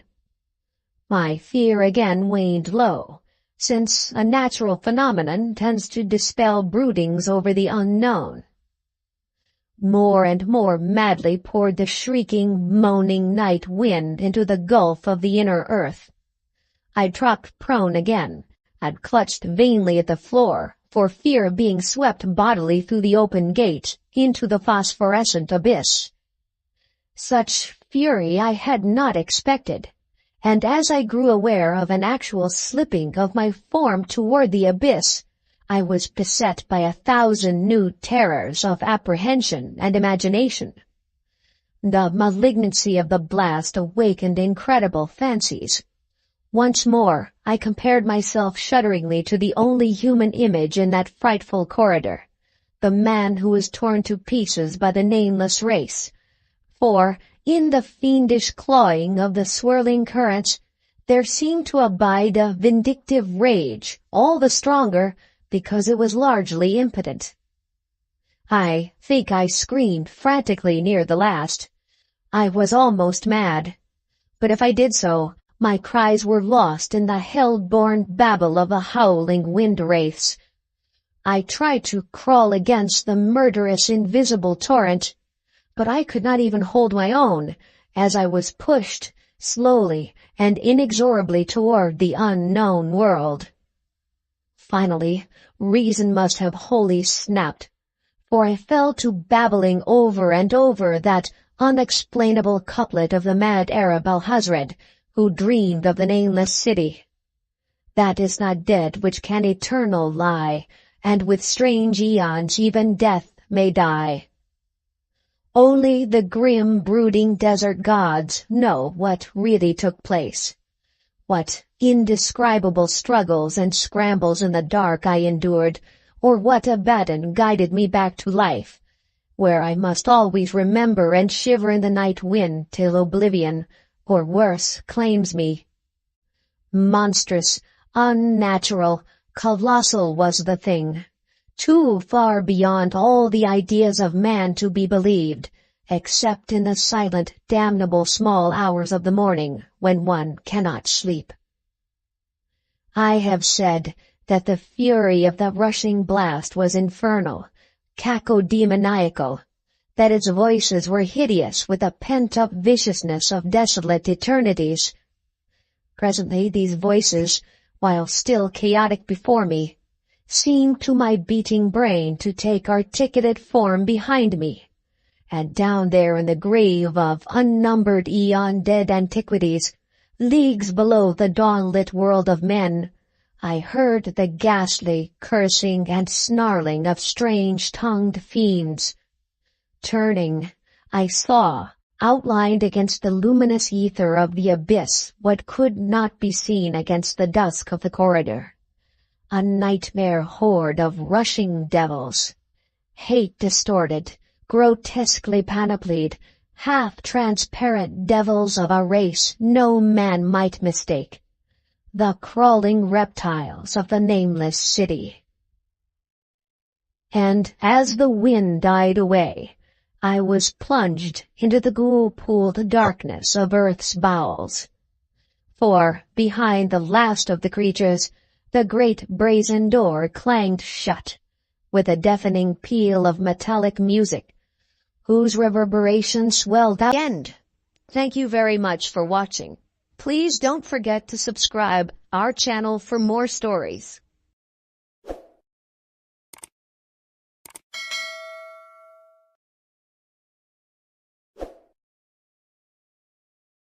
Welcome to our channel. We hope you enjoy our narrated stories. The following account was found after the disappearance of 2 researchers in northern Russia in the subsequent investigation. It was written in a journal found in the coat pocket of a 30-year-old researcher on an expedition, Dr. Daniel Moore. The investigation has affirmed that the entries in the journal were written by Dr. Moore, whose body was discovered in a forest near Lake Taimyr by local law enforcement. Entry 1 E97 2008. Tim and I arrived in Sandasco today. We're on a research expedition to search for signs of climate change in the Arctic. I was very excited when the project was approved. Tim and I earned our PhD in geoscience in the same year at K-State and have been researching there together since then. Sandasco is a small settlement of about 500 people, supposedly one of the northernmost villages here in Russia, and will serve as our final checkpoint before going offline for a month. About half of the villagers are Russian. The other half are indigenous Siberian. We are staying the night here in the only inn and pub. Thankfully, it's nice enough. Tim and I intend to set out early in the morning to head further into the peninsula, but that didn't stop us from stopping for a drink downstairs. I met the most interesting local at the bar, and when I told him I was traveling north across the strait to Lake Taimyr, he seemed to grow almost wary. He told me about a commune by the lake up north who moved supplies, though the Sandasco. The man described the settlers on the lake as withdrawn and odd, clearly united by a distinct religious doctrine. This was odd indeed, as we had previously been told that the entire peninsula was uninhabited. Intriguing. I hope that Tim and I can find a way to see their village should we have any spare time during our data collection expedition. We will cross the Katanga River and go north toward the lake tomorrow to set up camp. Entry 299-2008. We have set up our base camp for the month and started our data collection. Tim and I set up our respective tents and a veritable marquee for our equipment. We started by taking soil, ice, and groundwater samples, as well as temperature and atmospheric data. I suppose it's redundant to mention it here. It is bitterly cold for this early in the year, just barely creeping above 7 degrees Celsius at the peak of the day. The landscape is fascinating. We've left the mountains and the Siberian taiga to the south, and the whole terrain is a grassy, brambly tundra dotted with several thousand tiny ponds. I suspect they are remnants of long-gone glaciers from the last ice age. Regardless, the Russian tundra is utterly unique. I'm excited. Entry 3911-2008. On our excursion to the shore of Lake Taymyr today, we encountered the village that the local I met in Sandusky mentioned. And parts of it were very old. Their buildings are constructed out of thick pine and spruce logs, and another type of wood I learned is called the Siberian larch. The exterior walls are dotted with paintings done in a red paint that seems unperturbed by the elements. I'm guessing they repaint regularly. Barns and pastures take up the majority of the land around a small town center. Everything slopes downward toward the shore that houses a row of docks. The villagers emerged to greet our vehicle as we approached. But as they realized that we did not speak their indigenous language or good Russian, they sent a man to speak with us. The man's name was Vasily, and he was originally from Krasnoyarsk and spoke decent English. He spoke to us briefly, telling us that the village was not prepared for visitors, but could offer us a tour the next day. Tim and I returned to camp and consolidated the data that had been collected during the day. We tried playing catch with the slightly deflated football I had brought, but just a few minutes gloveless in the Arctic air made our hands stiff and achy. We built a small campfire and brought out the bottle of whiskey we packed and talked. All we could hear was the fire crackling and the wind blowing over the tundra.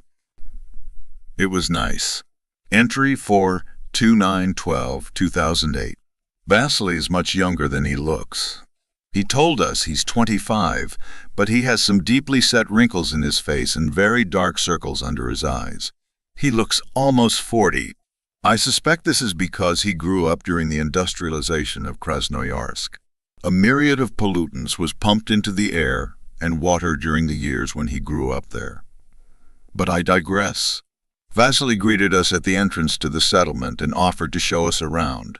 He told us that the village is called Komur. The people in the village have separate huts to sleep in, but everything else is done as a community. He showed us a small hall full of tables where the villagers eat, the town hall where the villagers meet, and the temple. Interestingly, the temple was surrounded by a considerable ring of rocks painted with the same vibrant red paint the rest of the village used. The building itself was entirely red and covered in delicate murals done in black. They were scenes of war, banishment, cannibalism, and other interesting aspects of what I expect is the settlement's mythology. Vasily told Tim and I that we are not to cross into any area surrounded by red rocks. They designate an area only accessible to the village elders. I asked Vasily what they did in the temple, and he told us the elders kept relics inside and did some private rituals. This piqued my interest indeed, but I didn't press him anymore. We moved on to see the docks on the lake shore, each one sporting a collection of nice wooden skiffs and canoes.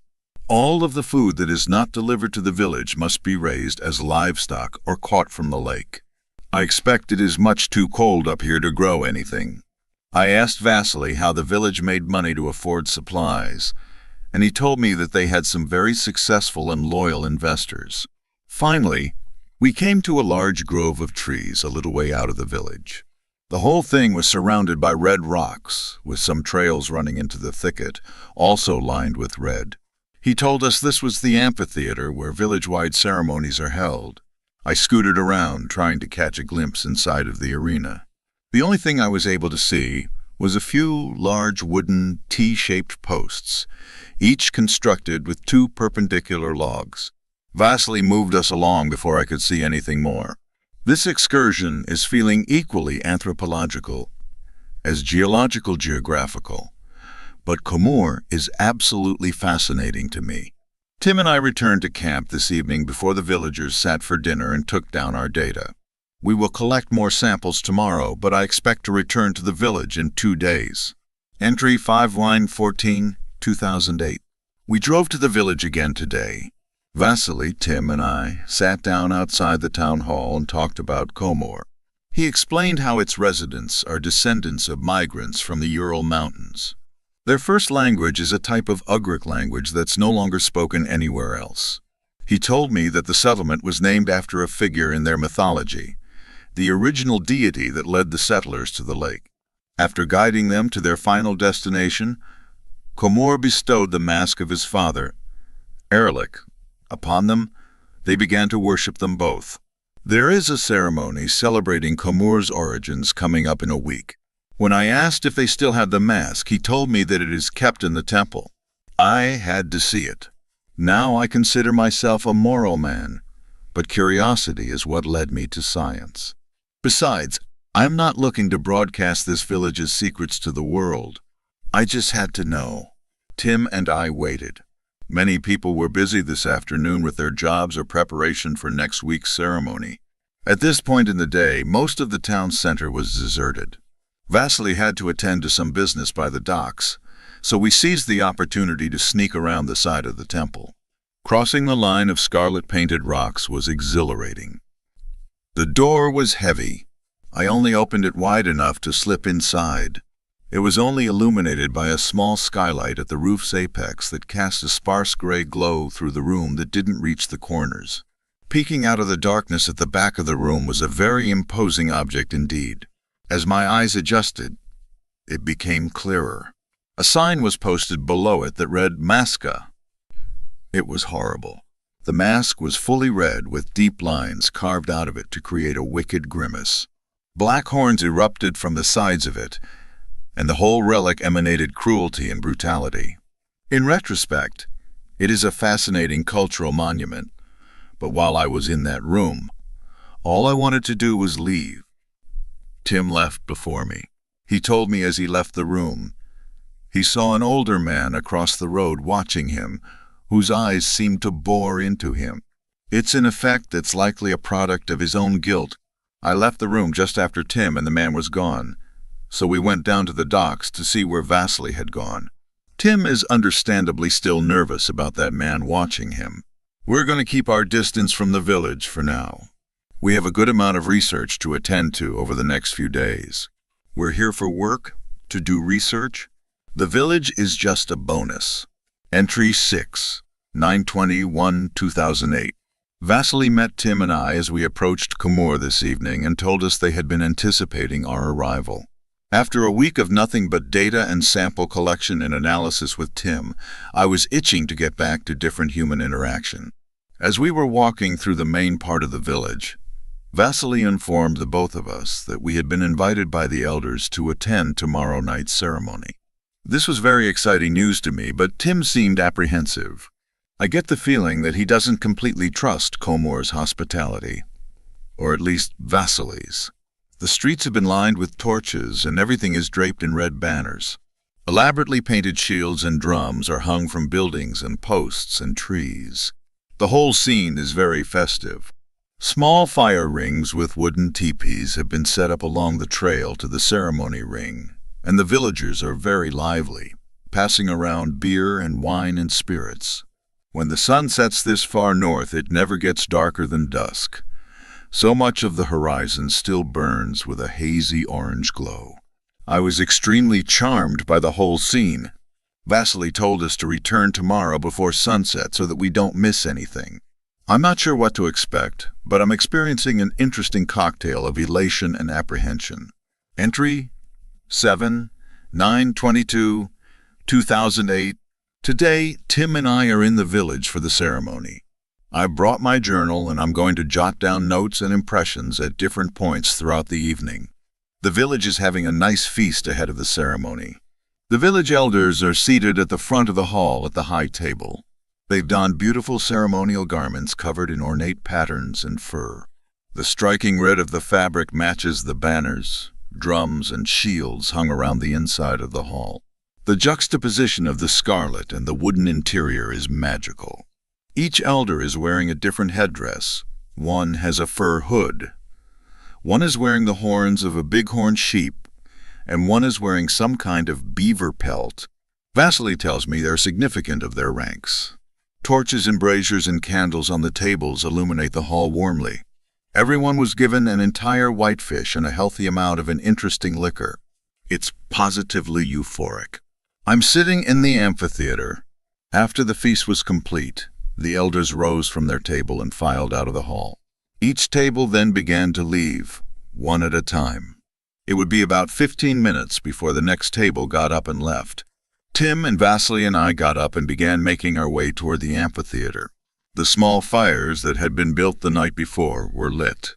Green spruce branches have been placed on them, and the smell of conifer smoke has been drifting across the valley. Thick rugs, scarves, and cushions are draped around each fire. Each one is tended by one of the elders. Some are playing carved wooden and bone flutes and sending soothing music that mingles with the smoke in the air. Vasily told me everyone receives a blessing before the ceremony. I was directed to a man a little ways off the trail. I sat down on a cushion in front of him. The fire made his face glow orange and his blue eyes amber. He was wearing an ornate red tunic and fur pants, and a large necklace beaded with claws that were tipped in red paint. He put his hands on my shoulders and spoke to me in a gruff singing language before putting his forehead to mine. He dipped his finger in a bowl of red mud and traced it across my cheeks. We looked at each other for a little longer before he gestured for me to leave. I walked down the red rock-lined trail with a group of villagers into the amphitheater. There are 4 small T-shaped posts arranged around a much larger one and a large bonfire.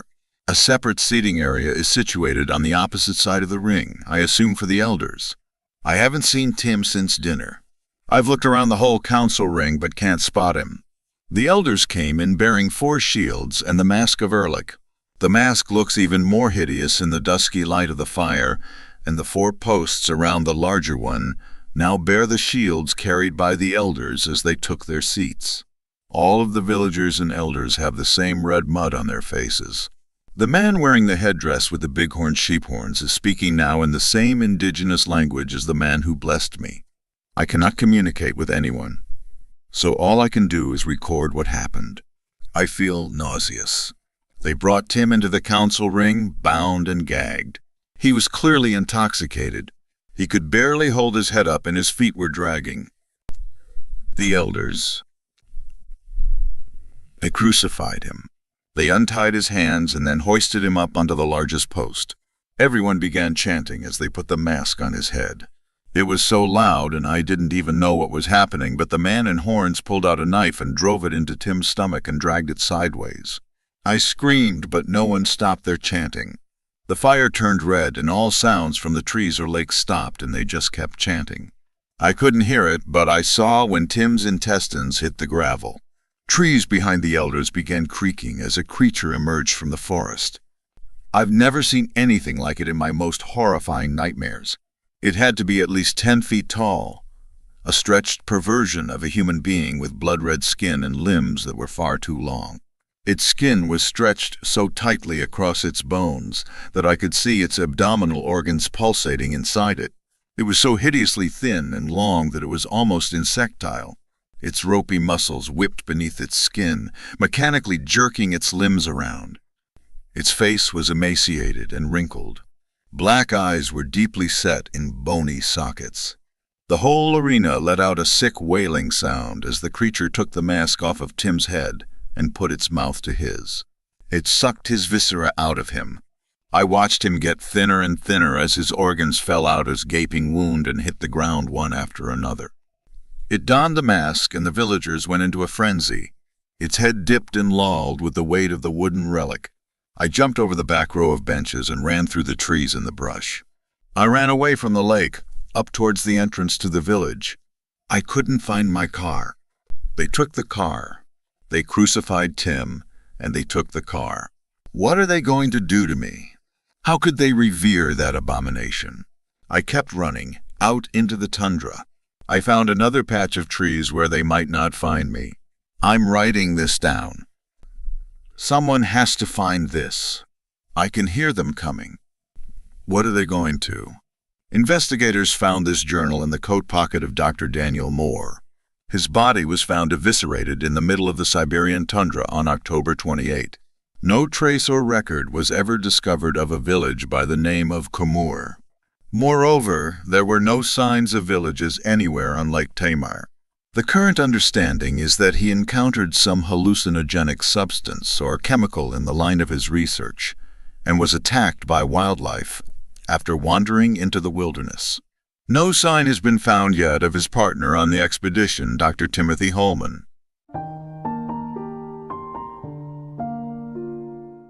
The end. Thank you very much for watching. Please don't forget to subscribe our channel for more stories.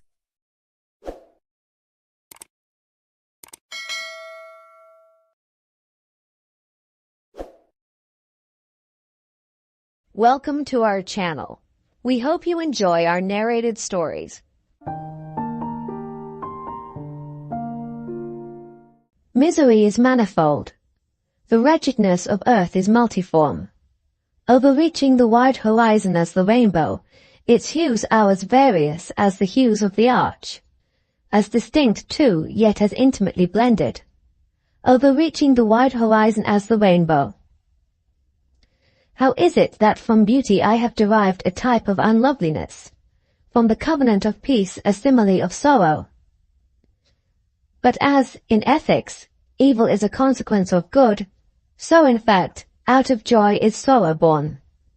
Either the memory of past bliss is the anguish of today, or the agonies which are have their origin in the ecstasies which might have been. My baptismal name is Aegeus. That of my family I will not mention. Yet there are no towers in the land more time-honored than my gloomy, grey hereditary halls.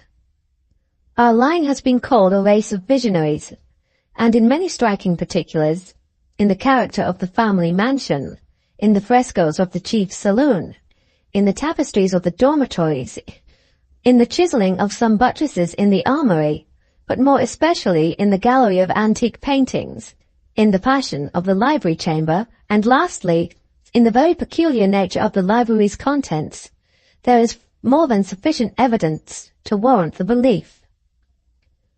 The recollections of my earliest years are connected with that chamber, and with its volumes, of which latter I will say no more. Here died my mother. Herein was I born. But it is mere idleness to say that I had not lived before, that the soul has no previous existence. You deny it? Let us not argue the matter. Convinced myself, I seek not to convince. There is, however, a remembrance of aerial forms, of spiritual and meaning eyes, of sounds musical yet sad, a remembrance which will not be excluded, a memory like shadow, vague, variable, indefinite, unsteady, and like a shadow too, in the impossibility of my getting rid of it while the sunlight of my reason shall exist. In that chamber I was born, thus awakening from the long night of what seemed but was not, non-entity, at once into the very regions of fairyland, into a place of imagination, into the wild dominions of monastic thought and erudition. It is not singular that I gazed around me with a startled and ardent eye, that I loitered away my boyhood in books and dissipated my youth in reverie. But it is singular that as the years rolled away, and the noon of manhood found me still in the mansion of my fathers, it is wonderful what stagnation there fell upon the springs of my life. Wonderful how total an inversion took place in the character of my commonest thought. The realities of the world affected me as visions, and as visions only, while the wild ideas of the land of dreams became in turn, not the material of my everyday existence, but in very deed that existence utterly and solely in itself. Berenice and I were cousins, and we grew up together in my paternal halls.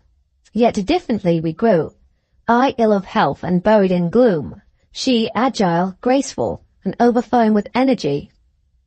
Hers the ramble on the hillside, mine the studies of the cloister, I living within my own heart and addicted body and soul to the most intense and painful meditation. She, roaming carelessly through life with no thought of the shadows in her path, or the silent flight of the raven-winged hours. Berenice! I call upon her name, Berenice! And from the grey ruins of memory 1,000 tumultuous recollections are startled at the sound. Ah! Vividly is her image before me now, as in the early days of her light-heartedness and joy. Oh, gorgeous yet fantastic beauty! Oh, sylph amid the shrubberies of Arnheim! Oh, naiad amongst its fountains! And then all is mystery and terror, and a tale which should not be told. Disease, a fatal disease, fell like the simoom upon her frame, and even while I gazed upon her, the spirit of change swept over her, pervading her mind, her habits, and her character, and in a manner the most subtle and terrible the identity of her person. Alas, the destroyer came and went, and the victim, where was she? I knew her not, or knew her no longer as Berenice. Among the numerous train of maladies superinduced by that fatal and primary one which effected a revolution of so horrible a kind in the moral and physical being of my cousin, may be mentioned as the most distressing and obstinate in its nature, a species of epilepsy not unfrequently terminating in trance itself. Trance very nearly resembling positive dissolution, and from which her manner of recovery was, in most instances, startlingly abrupt. In the meantime, my own disease, for I have been told that I should call it by no other appellation, my own disease, then, grew rapidly upon me, and assumed finally a monomaniac character of a novel and extraordinary form, hourly and momently gaining vigour, and at length obtaining over me the most incomprehensible ascendancy. This monomania, if I must so term it, consisted in a morbid irritability of those properties of the mind in metaphysical science termed the attentive. It is more than probable that I am not understood, but I fear indeed that it is in no manner possible to convey to the mind of the merely general reader an adequate idea of that nervous intensity of interest, which in my case, the powers of meditation, not to speak technically, busied and buried themselves in the contemplation of even the most ordinary objects of the universe. To muse for long unwearied hours with my attention riveted to some frivolous device on the margin or in the typography of a book. To become absorbed for the better part of a summer's day in a quaint shadow falling aslant upon the tapestry or upon the door. To lose myself for an entire night in watching the steady flame of a lamp. Welcome to our channel. We hope you enjoy our narrated stories. Of the pleasures and pains of opium, much has been written. The ecstasies and horrors of De Quincey and the paradis artificiels of Baudelaire are preserved and interpreted with an art which makes them immortal. And the world knows well the beauty, the terror, and the mystery of those obscure realms into which the inspired dreamer is transported. But, much as has been told, no man has yet dared intimate the nature of the phantasms thus unfolded to the mind, or hint at the direction of the unheard-of roads along whose ornate and exotic course the partaker of the drug is so irresistibly borne. De Quincey was drawn back into Asia, that teeming land of nebulous shadows whose hideous antiquity is so impressive that, quote, the vast age of the race and name overpowers the sense of youth in the individual, unquote. But farther than that, he dared not go. Those who have gone farther seldom returned, and even when they have been either silent or quite mad. I took opium but once, in the year of the plague, when doctors sought to deaden the agonies they could not cure. There was an overdose. My physician was worn out with horror and exertion, and I traveled very far indeed. In the end, I returned and lived. But my nights are filled with strange memories. nor have I ever permitted the doctor to give me opium again. The pain and pounding in my head had been quite unendurable when the drug was administered.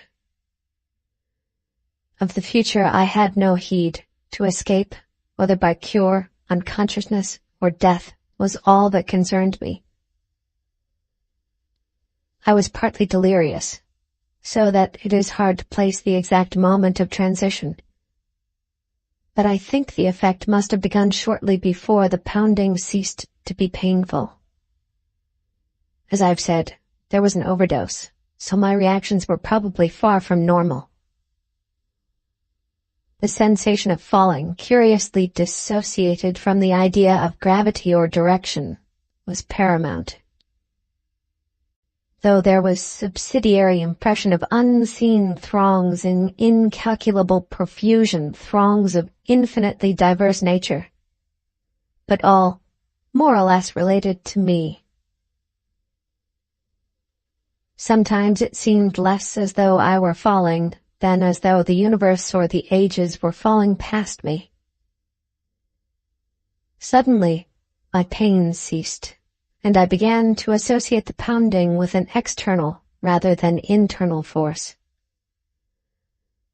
The falling had ceased also, giving place to a sensation of uneasy, temporary rest. And when I listened closely, I fancied the pounding was that of the vast, inscrutable sea, as its sinister, colossal breakers lacerated some desolate shore after a storm of titanic magnitude. Then I opened my eyes. For a moment, my surroundings seemed confused, like a projected image hopelessly out of focus. But gradually I realized my solitary presence in a strange and beautiful room lighted by many windows. Of the exact nature of the apartment I could form no idea, for my thoughts were still far from settled. But I noticed van-colored rugs and draperies, elaborately fashioned tables, chairs, ottomans, and divans, and delicate vases and ornaments which conveyed a suggestion of the exotic, without being actually alien. These things I noticed, yet they were not long uppermost in my mind. Slowly but inexorably crawling upon my consciousness and rising above every other impression came a dizzying fear of the unknown. A fear all the greater because I could not analyze it, and seeming to concern a stealthily approaching menace, not death, but some nameless, unheard-of thing inexpressibly more ghastly and abhorrent. Presently, I realized that the direct symbol and excitant of my fear was the hideous pounding whose incessant reverberations throbbed maddeningly against my exhausted brain. It seemed to come from a point outside and below the edifice in which I stood, and to associate itself with the most terrifying mental images. I felt that some horrible scene or object lurked beyond the silk-hung walls and shrank from glancing through the arched, latticed windows that opened so bewilderingly on every hand. Perceiving shutters attached to these windows, I closed them all, averting my eyes from the exterior as I did so. Then, employing a flint and steel which I found on one of the small tables, I lit the many candles reposing about the walls in arabesque sconces. The added sense of security brought by closed shutters and artificial light calmed my nerves to some degree, but I could not shut out the monotonous pounding. Now that I was calmer, the sound became as fascinating as it was fearful, and I felt a contradictory desire to seek out its source despite my still powerful shrinking. Opening a portiere at the side of the room nearest the pounding, I beheld a small and richly draped corridor ending in a cavern door, and large oriel window. To this window I was irresistibly drawn, though my ill-defined apprehension seemed almost equally bent on holding me back. As I approached it, I could see a chaotic whirl of waters in the distance. Then, as I attained it and glanced out on all sides, the stupendous picture of my surroundings burst upon me with full and devastating force. I beheld such a sight as I had never beheld before, and which no living person can have seen save in the delirium of fever or the inferno of opium. The building stood on a narrow point of land, or what was now a narrow point of land, fully 300 feet above what must lately have been a seething vortex of mad waters. On either side of the house there fell a newly washed-out precipice of red earth, whilst ahead of me the hideous waves were still rolling in frightfully, eating away the land with ghastly monotony and deliberation. Out a mile or more there rose and fell menacing breakers at least 50 feet in height, and on the far horizon ghoulish black clouds of grotesque contour were resting and brooding, like unwholesome vultures. The waves were dark and purplish, almost black, and clutched at the yielding red mud of the bank as if with uncouth, greedy hands. I could not but feel that some noxious marine mind had declared a war of extermination upon all the solid ground, perhaps abetted by the angry sky.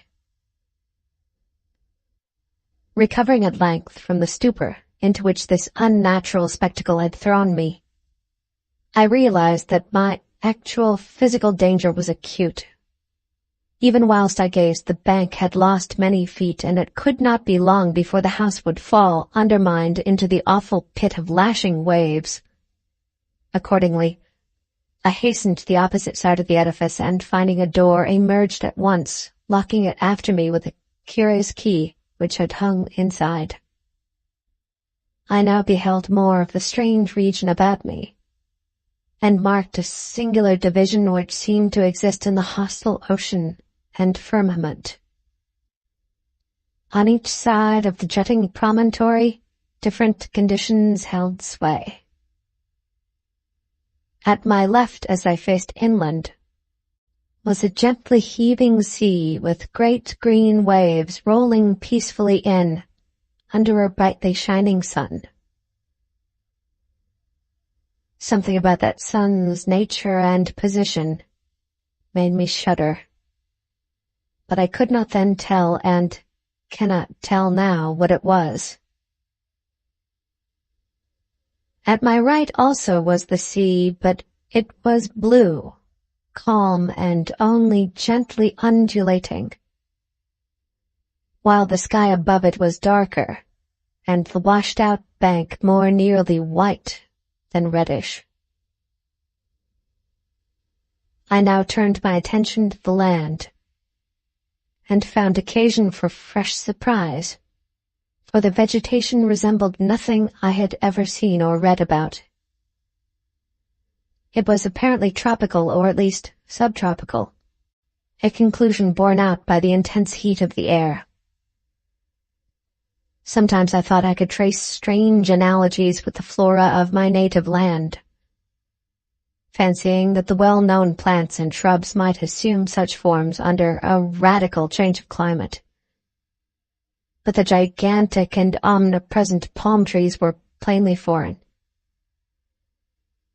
The house I had just left was very small, hardly more than a cottage, but its material was evidently marble, and its architecture was weird and composite, involving a quaint fusion of Western and Eastern forms. At the corners were Corinthian columns, but the red tile roof was like that of a Chinese pagoda.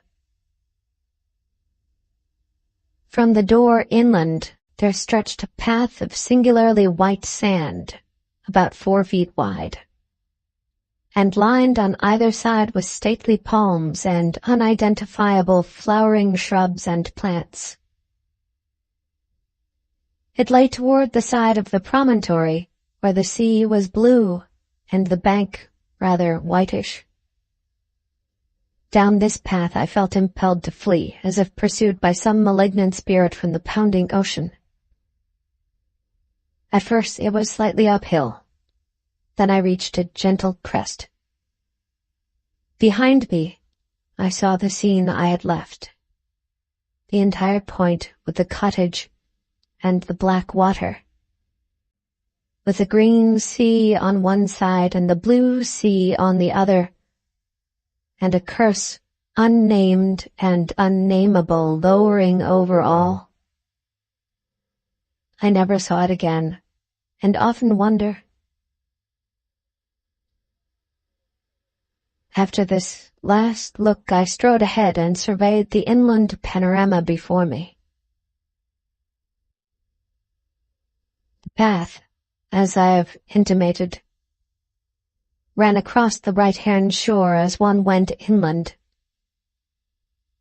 Ahead and to the left I now viewed a magnificent valley comprising thousands of acres and covered with a swaying growth of tropical grass higher than my head. Almost at the limit of vision was a colossal palm tree which seemed to fascinate and beckon me. By this time, wonder and escape from the imperiled peninsula had largely dissipated my fear. But as I paused and sank, fatigued, to the path, hardly digging with my hands into the warm, whitish golden sand, a new and acute sense of danger seized me. Some terror in the swishing tall grass seemed added to that of the diabolically pounding sea, and I started up, crying loudly and disjointedly, "Tiger! Tiger! Is it tiger? Beast? Beast? Is it a beast that I'm afraid of?" My mind wandered back to an ancient and classical story of tigers which I had read. I strove to recall the author, but had difficulty. Then, in the midst of my fear, I remembered that the tale was by Rudyard Kipling. Nor did the grotesqueness of deeming him an ancient author occur to me. I wished for the volume containing this story, and had almost started back toward the doomed cottage to procure it when my better sense and the lure of the palm prevented me. Whether or not I could have resisted the backward beckoning, without the counter-fascination of the vast palm tree, I do not know. This attraction was now dominant, and I left the path and crawled on hands and knees down the valley's slope. Despite my fear of the grass and of the serpents it might contain, I resolved to fight for life and reason as long as possible against all menaces of sea or land, though I sometimes feared defeat as the maddening swish of the uncanny grasses joined the still audible and irritating pounding of the distant breakers. I would frequently pause and put my hands to my ears for relief, but could never quite shut out the detestable sound. It was, as it seemed to me, only after ages that I finally dragged myself to the beckoning palm tree and lay quiet beneath its protecting shade. There now ensued a series of incidents which transported me to the opposite extremes of ecstasy and horror, incidents which I trembled to recall and dare not seek to interpret. No sooner had I crawled beneath the overhanging foliage of the palm than there dropped from its branches a young child of such beauty as I never beheld before. Though ragged and dusty, this being bore the features of a faun or demigod, and seemed almost to diffuse a radiance in the dense shadow of the tree. It smiled and extended its hand, But before I could arise and speak, I heard in the upper air the exquisite melody of singing. Notes high and low blent with a sublime and ethereal harmoniousness.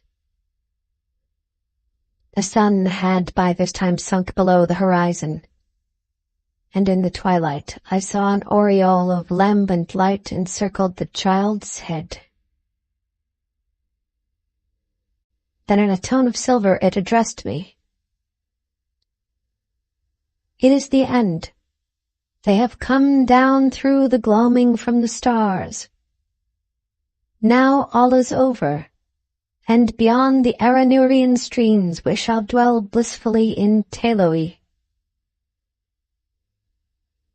As the child spoke, I beheld a soft radiance through the leaves of the palm tree and, rising, greeted a pair whom I knew to be the chief singers among those I had heard. A god and goddess they must have been, for such beauty is not mortal.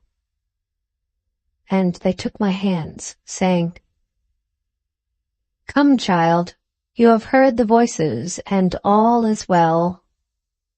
In Teloi, beyond the Milky Way and the Aranurian streams, are cities, all of amber and chalcedony, and upon their domes of many facets glisten the images of strange and beautiful stars. Under the ivory bridges of Teloi flow rivers of liquid gold, bearing pleasure barges bound for blossomy Cytherean of the seven suns. And in Teloi and Cytherean abide only youth, beauty, and pleasure, nor are any sounds heard save of laughter, song, and the lute. Only the gods dwell in Teloi of the golden rivers, but among them shalt thou dwell." As I listened enchanted, I suddenly became aware of a change in my surroundings. The palm tree, so lately overshadowing my exhausted form, was now some distance to my left and considerably below me. I was obviously floating in the atmosphere, companioned not only by the strange child and the radiant pair, but by a constantly increasing throng of half-luminous, vine-crowded youths and maidens with wind-blown hair and joyful countenance. We slowly ascended together, as if borne on a fragrant breeze which blew not from the earth but from the golden nebulae. And the child whispered in my ear that I must look always upward to the pathways of light and never backward to the sphere I had just left. The youths and maidens now chanted mellifluous choriambics to the accompaniment of lutes, and I felt enveloped in a peace and happiness more profound than any I had in life imagined. On the intrusion of a single sound alerted my destiny and shattered my soul. Through the ravishing strains of the singers and the lutanists, as if in mocking, demonic concord throbbed from gulfs below the damnable, the detestable pounding of that hideous ocean. Those black breakers beat their message into my ears. I forgot the words of the child, and looked back down upon the doomed scene from which I thought I had escaped. Down through the ether, I saw the accursed earth slowly turning, ever turning, with angry and tempestuous seas gnawing at wild, desolate shores and dashing foam against the tottering towers of deserted cities. And under a ghastly moon there gleamed sights I can never describe, sights I can never forget. Deserts of corpse-like clay and jungles of ruin and decadence where once stretched the populous plains and villages of my native land, and maelstroms of frothing ocean where once rose the mighty temples of my forefathers. Round the northern pole steamed a morass of noisome growths and miasmal vapors, hissing before the onslaught of the ever-mounting waves that curled and fretted from the shuddering deep. Then a rending report clave the night, and athwart the desert of deserts appeared a smoking rift. Still the black ocean foamed and gnawed, eating away the desert on either side as the rift in the center widened and widened. There was now no land left but the desert, and still the fuming ocean ate and ate. All at once I thought even the pounding sea seemed afraid of something, afraid of the dark gods of the inner earth that are greater than the evil god of waters. But even if it was, it could not turn back, and the desert had suffered too much from those nightmare waves to help them now. So the ocean ate the last of the land and poured into the smoking gulf, thereby giving up all it had ever conquered. From the new flooded lands it flowed again, uncovering death and decay. And from its ancient and immemorial bed it trickled loathsomely, uncovering nighted secrets of the years when time was young, and the gods unborn. Above the waves rose weedy, remembered spires. The moon laid pale lilies of light on dead London, and Paris stood up from its damp grave to be sanctified with stardust. Then rose spires and monoliths that were weedy but not remembered. Terrible spires and monoliths of lands that men never knew were lands. There was not any pounding now, but only the unearthly roaring and hissing of waters tumbling into the rift. The smoke of that rift had changed to steam, and almost hit the world as it grew denser and denser. It seared my face and hands, and when I looked to see how it affected my companions, I found they had all disappeared. Then, very suddenly, it ended, and I knew no more till I awaked upon a bed of convalescence.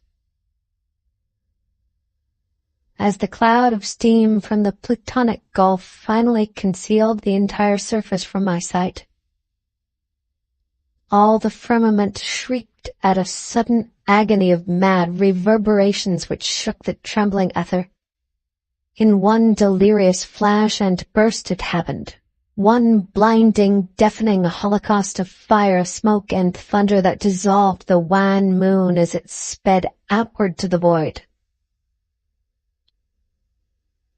And when the smoke cleared away, and I sought to look upon the earth, I beheld against the background of cold, humorous stars only the dying sun and the pale, mournful planets searching for their sister.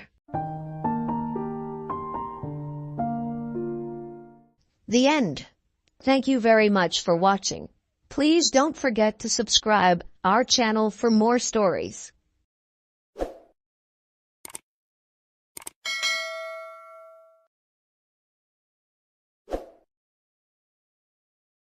Welcome to our channel.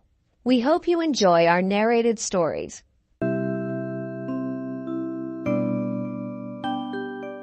The trouble with Harrowby Hall was that it was haunted. What was worse, the ghost did not content itself with merely appearing at the bedside of the afflicted person who saw it, but persisted in remaining there for 1 mortal hour before it would disappear. It never appeared except on Christmas Eve, and then as the clock was striking 12, in which respect alone was it lacking in that originality which in these days is a sine qua non of success in spectral life. The owners of Harrowby Hall had done their utmost to rid themselves of the damp and dewy lady who rose up out of the best bedroom floor at midnight, but without avail. They had tried stopping the clock so that the ghost would not know when it was midnight, but she made her appearance just the same, with that fearful, miasmatic personality of hers. And there she would stand until everything about her was thoroughly saturated. Then the owners of Harrowby Hall caulked up every crack in the floor with the very best quality of hemp, and over this were placed layers of tar and canvas. The walls were made waterproof, and the doors and windows likewise, the proprietors having conceived the notion that the unexercised lady would find it difficult to leak into the room after these precautions had been taken. But even this did not suffice. The following Christmas Eve she appeared as promptly as before, and frightened the occupant of the room quite out of his senses by sitting down alongside of him and gazing with her cavernous blue eyes into his. And he noticed, too, that in her long, aqueously bony fingers, bits of dripping seaweed were entwined, the ends hanging down, and these ends she drew across his forehead until he became like one insane. And then he swooned away and was found unconscious in his bed the next morning by his host, simply saturated with seawater and fright, from the combined effects of which he never recovered, dying 4 years later of pneumonia and nervous prostration at the age of 78. The next year, the master of Harrowby Hall decided not to have the best spare bedroom opened at all, thinking that perhaps the ghost's thirst for making herself disagreeable would be satisfied by haunting the furniture. But the plan was as unavailing as the many that had preceded it. The ghost appeared as usual in the room. That is, it was supposed she did, for the hangings were dripping wet the next morning, and in the parlor below the haunted room a great damp spot appeared on the ceiling. Finding no one there, she immediately set out to learn the reason why, and she chose none other to haunt than the owner of the Harrowby himself. She found him in his own cozy room, drinking whiskey undiluted, and felicitating himself upon having foiled her ghostship, when all of a sudden the curl went out of his hair, his whiskey bottle filled and overflowed, and he was himself in a condition similar to that of a man who has fallen into a water butt. When he recovered from the shock, which was a painful one, he saw before him the lady of the cavernous eyes and seaweed fingers. The sight was so unexpected and so terrifying that he fainted, but immediately came to, because of the vast amount of water in his hair, which, trickling down over his face, restored his consciousness. Now it so happened that the master of Harrowby was a brave man, and while he was not particularly fond of interviewing ghosts, especially such quenching ghosts as the one before him, he was not to be daunted by an apparition. He had paid the lady the compliment of feigning from the effects of his first surprise, and now that he had come to, he intended to find out a few things he felt he had a right to know. He would have liked to put on a dry suit of clothes first, but the apparition declined to leave him for an instant until her hour was up, and he was forced to deny himself that pleasure. Every time he would move, she would follow him, with the result that everything she came in contact with got a ducking. In an effort to warm himself up, he approached the fire. An unfortunate move, as it turned out, because it brought the ghost directly over the fire, which was immediately extinguished. The whiskey became utterly valueless as a comforter to his chilled system, because it was by this time diluted to a proportion of 90% of water. The only thing he could do to ward off the evil effects of his encounter he did, and that was to swallow 10 2-grain quinine pills, which he managed to put into his mouth before the ghost had time to interfere. Having done this, he turned with some asperity to the ghost and said, "Far be it from me to be impolite to a woman, madam, but I'm hanged if it wouldn't please me better if you'd stop these infernal visits of yours to this house. Go sit out on the lake if you like that sort of thing. Soak the water butt if you wish, but do not, I implore you, come into a gentleman's house and saturate him and his possessions in this way. It is damned disagreeable." "Henry Hartwick Oglethorpe," said the ghost in a gurgling voice, "you don't know what you are talking about." "Madam," returned the unhappy householder, "I wish that remark was strictly truthful. I was talking about you. It would be shillings and pence, nay, pounds in my pocket, madam, if I did not know of you." "That is a bit of specious nonsense," returned the ghost, throwing a quart of indignation into the face of the master of Harrowby. "It may rank as high as repartee, but as a comment upon my statement that you do not know what you are talking about, it savors of irrelevant impertinence. You do not know that I am compelled to haunt this place year after year by inexorable fate.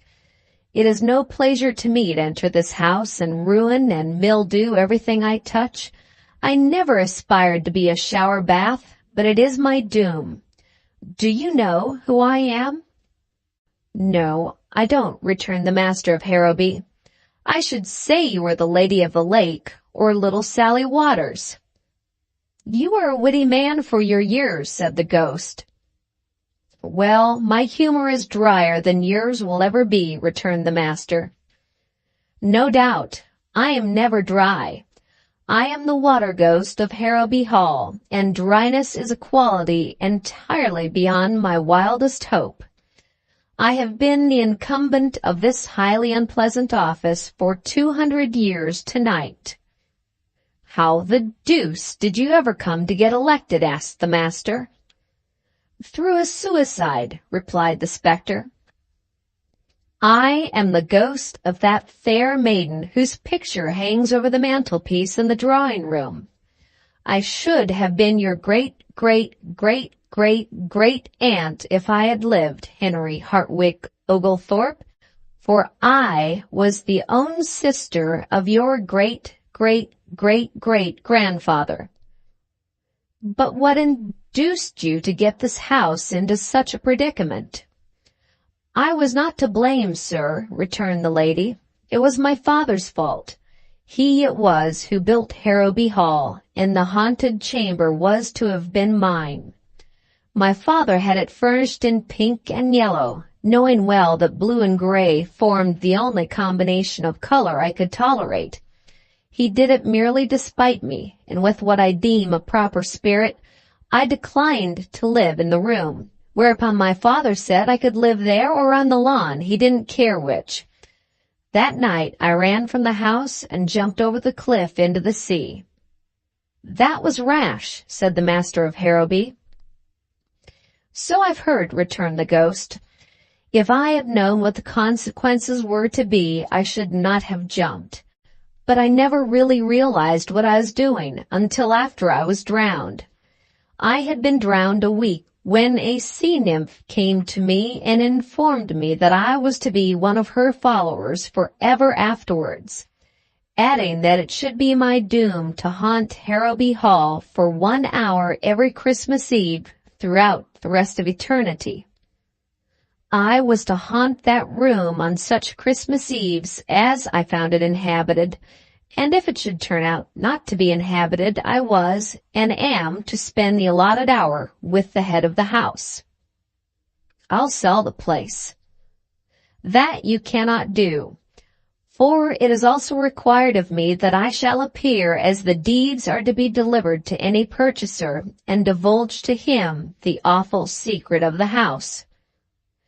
"Do you mean to tell me that on every Christmas Eve that I don't happen to have somebody in that guest chamber, you are going to haunt me wherever I may be, ruining my whiskey, taking all the curl out of my hair, extinguishing my fire, and soaking me through to the skin?" demanded the master. "You have stated the case, Oglethorpe, and what is more," said the water ghost, "it doesn't make the slightest difference where you are. If I find that room empty, wherever you may be, I shall douse you with my spectral pres—" Here the clock struck 1, and immediately the apparition faded away. It was perhaps more of a trickle than a fade, but as a disappearance it was complete.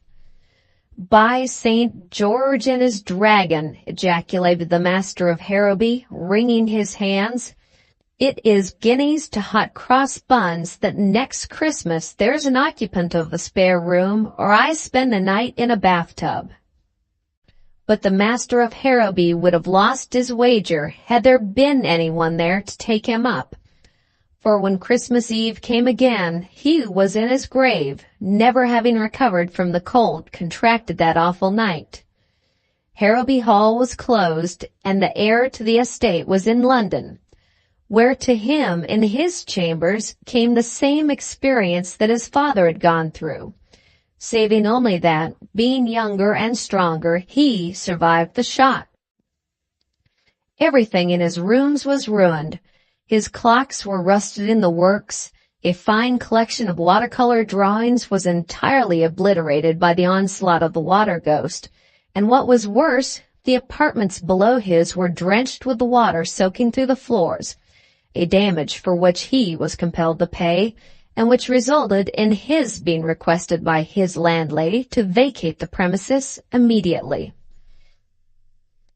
The story of the visitation inflicted upon his family had gone abroad, and no one could be got to invite him out to any function save afternoon teas and receptions. Fathers of daughters declined to permit him to remain in their houses later than 8 o'clock at night, not knowing but that some emergency might arise in the supernatural world which would require the unexpected appearance of the water ghost in this on nights other than Christmas Eve, and before the mystic hour when weary churchyards, ignoring the rules which are supposed to govern polite society, began to yawn. Nor would the maids themselves have aught to do with him, fearing the destruction by the sudden incursion of aqueous femininity of the costumes which they held most dear. So the heir of Harrowby Hall resolved, as his ancestors for several generations before him had resolved, that something must be done. His first thought was to make one of his servants occupy the haunted rooms at the crucial moment, but in this he tailed, because the servants themselves knew the history of that room and rebelled.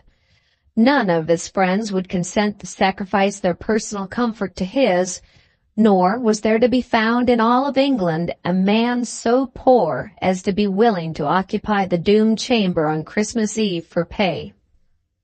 Then the thought came to the heir to have the fireplace in the room enlarged, so that he might evaporate the ghost at its first appearance, and he was felicitating himself upon the ingenuity of his plan when he remembered what his father had told him, how that no fire could withstand the lady's extremely contagious dampness. And then he bethought him of steam pipes. These, he remembered, could lie hundreds of feet deep in water and still retain sufficient heat to drive the water away in a vapor, and as a result of this, thought the haunted room was heated by steam to a withering degree, and the heir for 6 months attended daily the Turkish baths, so that when Christmas Eve came he could himself withstand the awful temperature of the room. The scheme was only partially successful. The water ghost appeared at the specified time and found the heir of Harrowby prepared.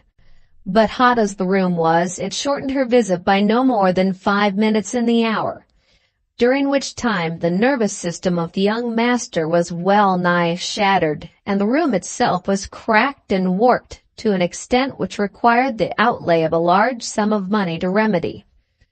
And worse than this, as the last drop of the water ghost was slowly sizzling itself out on the floor, she whispered to her would-be conqueror that his scheme would avail him nothing, because there was still water in great plenty where she came from, and that next year would find her rehabilitated and as exasperatingly saturating as ever. It was then that the natural action of the mind, in going from one extreme to the other, suggested to the ingenious heir of Harrowby the means by which the water ghost was ultimately conquered, and happiness once more came within the grasp of the house of Oglethorpe. The heir provided himself with a warm suit of fur underclothing. Donning this with the furry side in, he placed over it a rubber garment, tight-fitting, which he wore just as a woman wears a jersey. On top of this he placed another set of underclothing, this suit made of wool, and over this was a second rubber garment like the first. Upon his head he placed a light and comfortable diving helmet, and so clad on the following Christmas Eve he awaited the coming of his tormentor. It was a bitterly cold night that brought to a close this 24th day of December. The air outside was still, but the temperature was below zero. Within all was quiet, the servants of Harrowby Hall awaiting with beating hearts the outcome of their master's campaign against his supernatural visitor. The master himself was lying on the bed in the haunted room, clad as has already been indicated, and then the clock clanged out the hour of 12. There was a sudden banging of doors. A blast of cold air swept through the halls. The door leading into the haunted chamber flew open, a splash was heard, and the water ghost was seen standing at the side of the heir of Harrowby, from whose outer dress there streamed rivulets of water, but whose own person, deep down under the various garments he wore, was as dry and as warm as he could have wished. "Ha!" said the young master of Harrowby, "I'm glad to see you."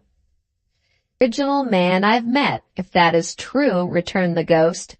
"May I ask where did you get that hat?" "Certainly, madam," returned the master courteously. "It is a little portable observatory I had made for just such emergencies as this. But tell me, is it true that you are doomed to follow me about for one mortal hour, to stand where I stand, to sit where I sit?" "That is my delectable fate," returned the lady. "Well, go out on the lake," said the master, starting up. "You can't get rid of me that way," returned the ghost. "The water won't swallow me up. In fact, it will just add to my present bulk." "Nevertheless," said the master firmly, "we will go out on the lake." "But my dear sir," returned the ghost, with a pale reluctance, "it is fearfully cold out there. You will be frozen hard before you've been out 10 minutes. "Oh, no, I'll not," replied the master. "I am very warmly dressed. Come." This last in a tone of command that made the ghost ripple. And they started. They had not gone far before the water ghost showed signs of distress. "You walk too slowly," she said. "I am nearly frozen. My knees are so stiff now I can hardly move. I beseech you to accelerate your step." "I should like to oblige a lady," returned the master courteously, "but my clothes are rather heavy, and 100 yards an hour is about my speed. Indeed, I think we would better sit down here on the snowdrift and talk matters over." Do not do so, I beg," cried the ghost. "Let me move on. I feel myself growing rigid as it is. If we stop here, I shall be frozen stiff." "That, madam," said the master slowly, and seating himself on an ice cake, "that is why I have brought you here. We have been on this spot just 10 minutes. We have 50 more. Take your time about it, madam, but freeze. That is all I ask of you." "I cannot move my right leg now," cried the ghost in despair, "and my overskirt is a solid sheet of ice. Oh, good, kind Mr. Oglethorpe, light a fire and let me go free from these icy fetters." "Never, madam. It cannot be. I have you at last." "Alas!" cried the ghost, a tear trickling down her frozen cheek. "Help me, I beg. I congeal." "Congeal, madam, congeal," returned Oglethorpe coldly. "You have drenched me and mine for 203 years, madam. Tonight you have had your last drench." "Ah, but I shall thaw out again, and then you'll see. Instead of the comfortably tepid, genial ghost I have been in my past, sir, I shall be iced water," cried the lady threateningly. "No, you won't either," returned Oglethorpe. "For when you are frozen quite stiff, I shall send you to a cold storage warehouse, and there you shall remain an icy work of art for evermore." "But warehouses burn." "So they do, but this warehouse cannot burn. It is made of asbestos, and surrounding it are fireproof walls, and within those walls the temperature is now and shall forever be 416 degrees below the 0 point, low enough to make an icicle of any flame in this world, or the next," the master added with an ill-suppressed chuckle. "For the last time, I beseech you, I would go on my knees to you, Oglethorpe, were they not already frozen. I beg of you, do not do—" Here, even the words froze on the water ghost's lips, and the clock struck 1. There was a momentary tremor throughout the ice-bound form, and the moon, coming out from behind a cloud, shone down on the rigid figure of a beautiful woman sculptured in clear, transparent ice. There stood the ghost of Harrowby Hall, conquered by the cold, a prisoner for all time. The heir of Harrowby Hall had won at last, and today, in a large storage house in London, stands the frigid form of one who will never again flood the house of Oglethorpe with woe and sea-water. As for the heir of Harrowby, his success in coping with a ghost has made him famous, a fame that still lingers about him, although his victory took place some 20 years ago. And so, far from being unpopular with the fair sex, as he was when we first knew him, he has not only been married twice, but is to lead a third bride to the altar when the year is out.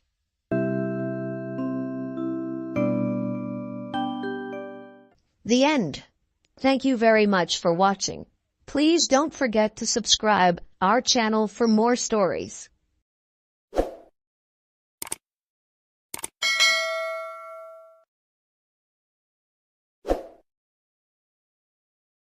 Welcome to our channel. We hope you enjoy our narrated stories.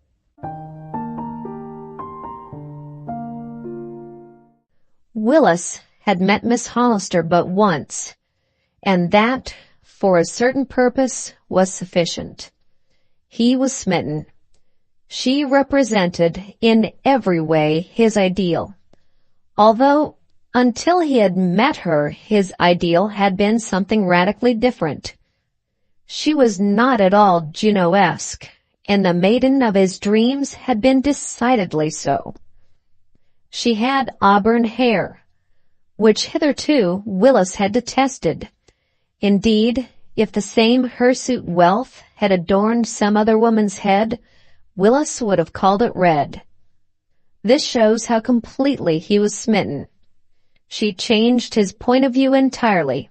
She shattered his old ideal and set herself up in its stead, and she did most of it with a smile. There was something, however, about Miss Hollister's eyes that contributed to the smiling of Willis's heart. They were great, round, lustrous orbs, and deep. So deep were they, and so penetrating, that Willis's affections were away beyond their own depth the moment Miss Hollister's eyes looked into his, and at the same time he had a dim and slightly uncomfortable notion that she could read every thought his mind held within its folds, or rather, that she could see how utterly devoid of thought that mind was upon this ecstatic occasion. For Willis's brain was set all agog by the sensations of the moment. "By Jove," he said to himself afterwards. For Willis, wise man that he could be on occasions, was his own confidant, to the exclusion of all others. By Jove, I believe she can peer into my very soul. And if she can, my hopes are blasted, for she must be able to see that a soul like mine is no more worthy to become the affinity of one like hers than a mountain rill can hope to rival the Amazon. Nevertheless, Willis did hope. Something may turn up, and perhaps I can devise some scheme by means of which my imperfections can be hidden from her.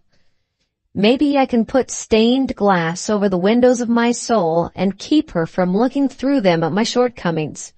Smoked glasses, perhaps. And why not? If smoked glasses can be used by mortals gazing at the sun, why may they not be used by me when gazing into those scarcely less glorious orbs of hers? Alas for Willis, the fates were against him.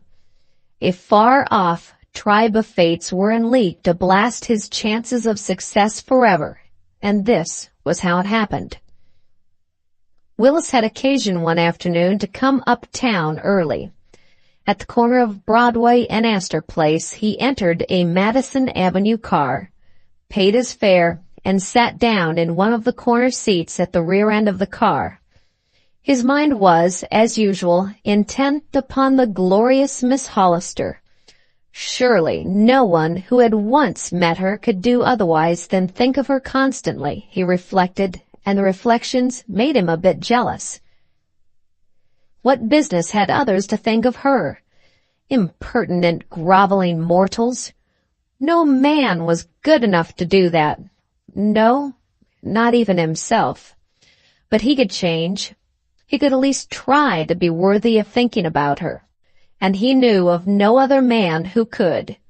He'd like to catch anyone else doing so little as mentioning her name. Impertinent, groveling mortals, he repeated. And then the car stopped at 17th Street, and who should step on board but Miss Hollister herself? The idea, thought Willis. By Jove, there she is, on a horse car, too. How atrocious! One might as well expect to see Minerva driving in a grocer's wagon as Miss Hollister in a horse car. Miserable, untactful world to compel Minerva to ride in a horse cart, or rather Miss Hollister to ride in a grocer's car. Absurdest of absurdities. Here he raised his hat, for Miss Hollister had bowed sweetly to him as she passed on to the far end of the car, where she stood hanging onto a strap. I wonder why she doesn't sit down, thought Willis. For as he looked about the car, he observed that with the exception of the one he occupied, all the seats were vacant. In fact, the only persons on board were Miss Hollister, the driver, the conductor, and himself. I think I'll go speak to her, he thought. And then he thought again. No, I'd better not. She saw me when she entered, and if she had wished to speak to me, she would have sat down here beside me, or opposite me, perhaps.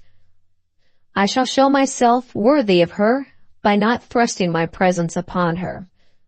But I wonder why she stands. She looks tired enough. Here Miss Hollister indulged in a very singular performance. She bowed her head slightly at someone, apparently on the sidewalk, Willis thought, murmured something, the purport of which Willis could not catch, and sat down in the middle of the seat on the other side of the car, looking very much annoyed. In fact, almost unamiable. Willis was more mystified than ever. But his mystification was as nothing compared to his anxiety when, on reaching 42nd Street, Miss Hollister rose and, sweeping by him without a sign of recognition, left the car. Cut, by thunder! Ejaculated Willis in consternation. And why, I wonder? Most incomprehensible affair. Can she be a woman of whims, with eyes like those? Never. Impossible. And yet, what else can be the matter? Try as he might, Willis could not solve the problem.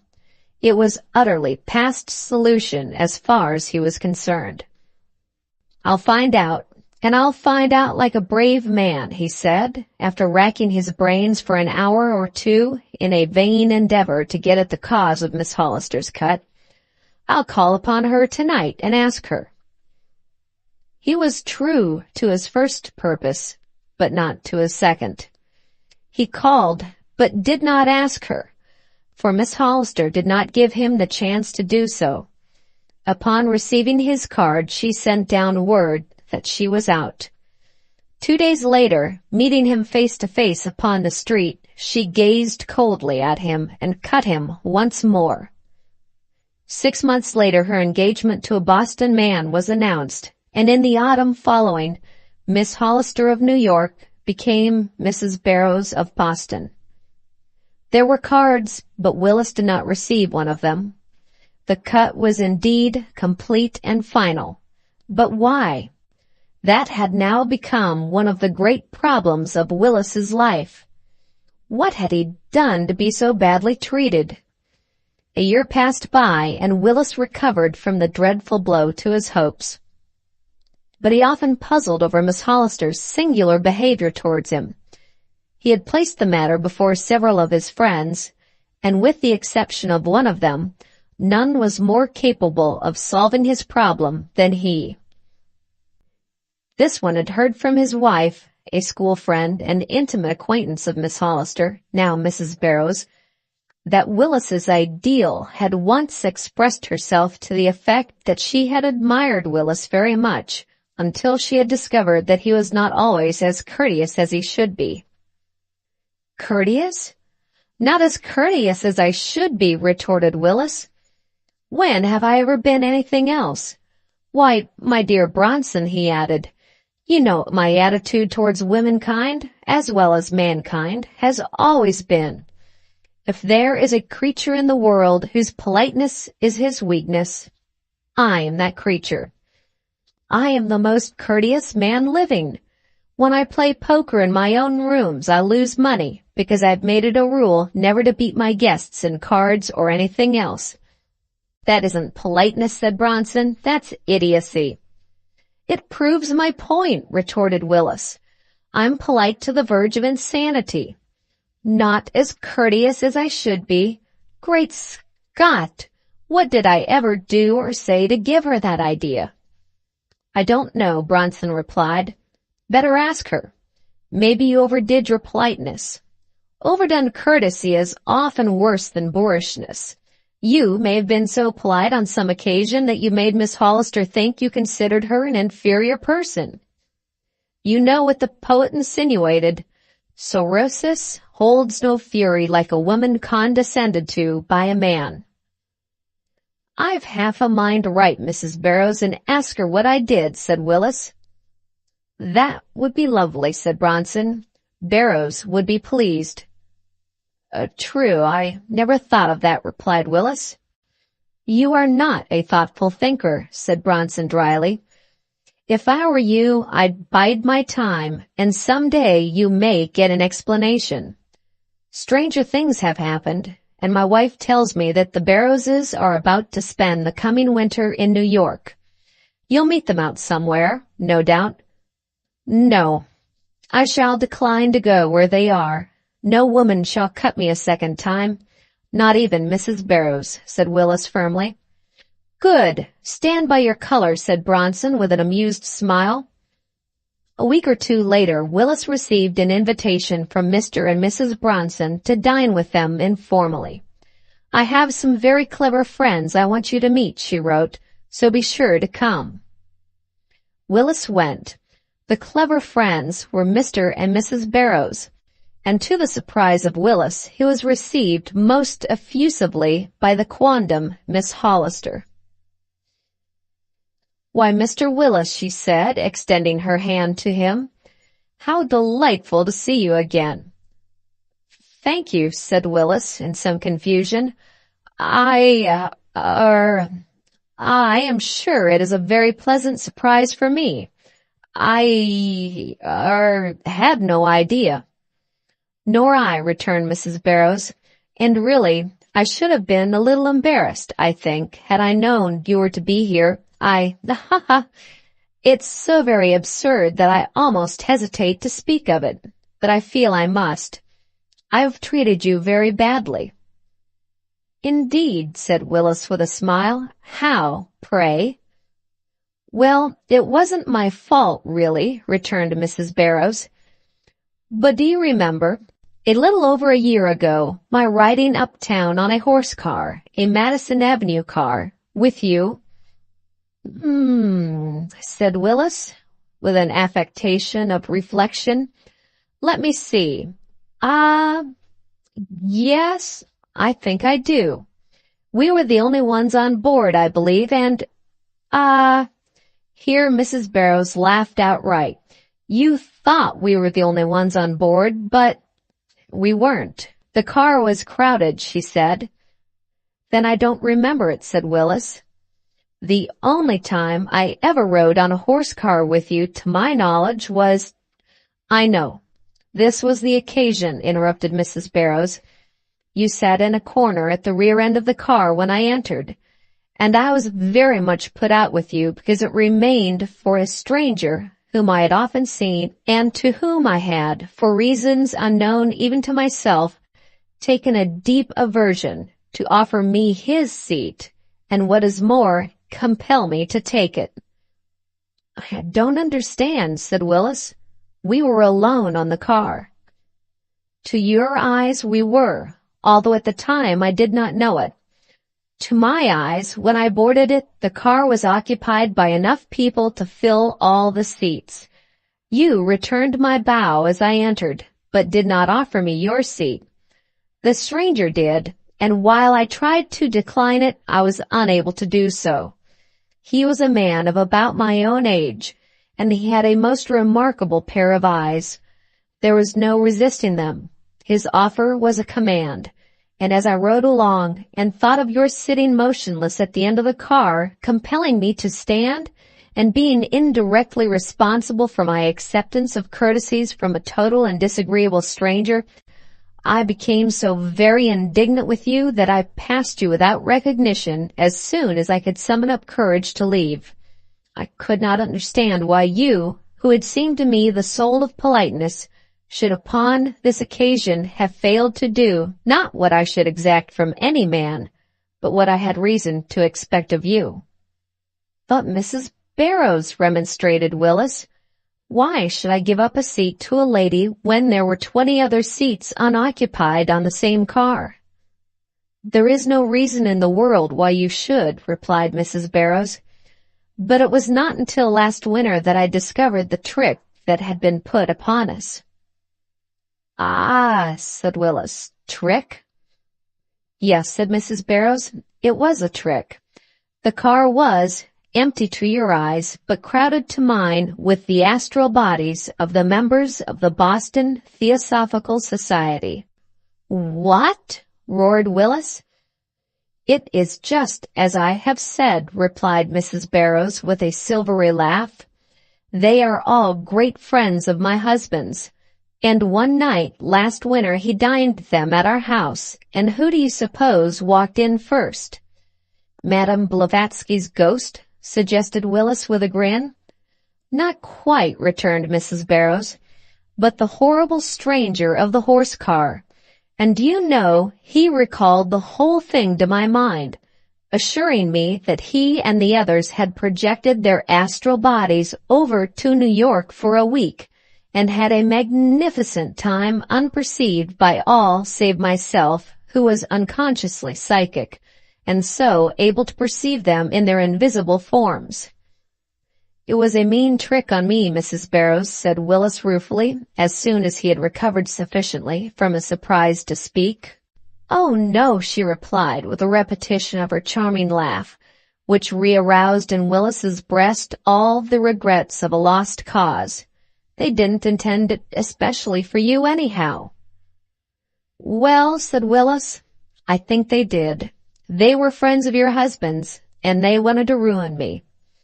Ruin you? And why should the friends of Mr. Barrows have wished to do that? Asked Mrs. Barrows in astonishment.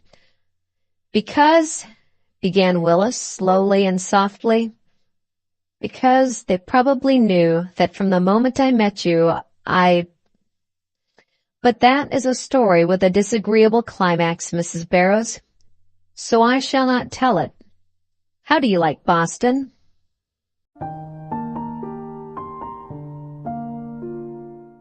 The end. Thank you very much for watching. Please don't forget to subscribe our channel for more stories.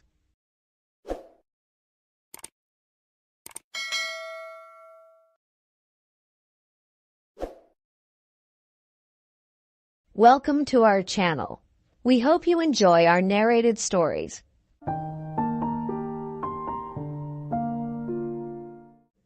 I do not assert that what I am about to relate is, in all its particulars, absolutely true. Not understand me, that it is not true, but I do not feel that I care to make an assertion that is more than likely to be received by a skeptical age with sneers of incredulity. I will content myself with a simple narration of the events of that evening, the memory of which is so indelibly impressed upon my mind, and which, were I able to do so, I should forget without any sentiments of regret whatsoever. The affair happened on the night before I fell ill of typhoid fever, and is about the sole remaining remembrance of that immediate period left to me. Briefly, the story is as follows. Notwithstanding the fact that I was overworked in the practice of my profession, it was early in March, and I was preparing my contributions for the coming Christmas issues of the periodicals for which I write. I had accepted the highly honorable position of entertainment committeeman at one of the small clubs to which I belong. I accepted the office, supposing that the duties connected with it were easy of performance, and with absolutely no notion that the faith of my fellow committeemen in my judgment was so strong that they would ultimately manifest a desire to leave the whole program for the club's diversion in my hands. This, however, they did, and when the month of March assumed command of the calendar, I found myself utterly fagged out and at my wits' end to know what style of entertainment to provide for the club meeting to be held on the evening of the 15th of that month. I had provided already an unusually taking variety of evenings, of which one in particular, called the Martyr's Night, in which living authors writhed through selections from their own works, while an inhuman audience, every man of whom had suffered even as the victims then suffered, sat on 10 score of camp stools, puffing the smoke of 25 score of free cigars into their faces, and gloating over their misery, was extremely successful, and had gained for me among my professional brethren the enviable title of Machiavelli Jr. This performance, in fact, was the one now uppermost in the minds of the club members, having been the most recent of the series, and it had been prophesied by many men whose judgment was unassailable that no man, not even I, could ever conceive of anything that could surpass it. Disposed at first to question the accuracy of a prophecy to the effect that I was, like most others of my kind, possessed of limitations, I came finally to believe that perhaps, after all, these male Cassandras with whom I was thrown were right. Indeed, the more I racked my brains to think of something better than Martyr's Night, the more I became convinced that in that achievement I had reached the zenith of my powers. The thing for me to do now was to hook myself securely onto the zenith and stay there. But how to do it? That was the question which drove sleep from my eyes and deprived me for a period of 6 weeks of my reason, my hair departing immediately upon the restoration thereof, a not uncommon after-symptom of typhoid.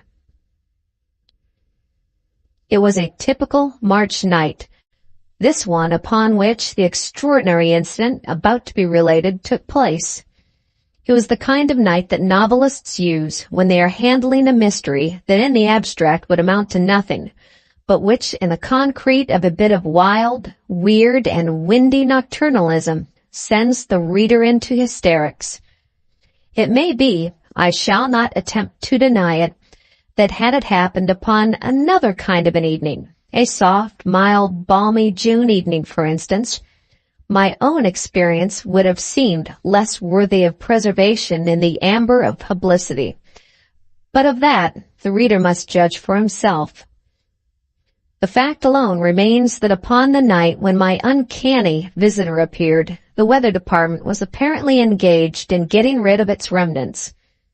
There was a large percentage of withering blast in the general makeup of the evening. There were rain and snow which alternated in pattering upon my window pane and whitening the apology for a wold that stands 3 blocks from my flat on Madison Square. The wind whistled as it always does upon occasions of this sort, and from all corners of my apartment, after the usual fashion, there seemed to come sounds of a supernatural order, the effect of which was to send cold chills off on their regular trips up and down the spine of their victim, in this instance myself. I wish at the time the hackneyed quality of these sensations had appealed to me.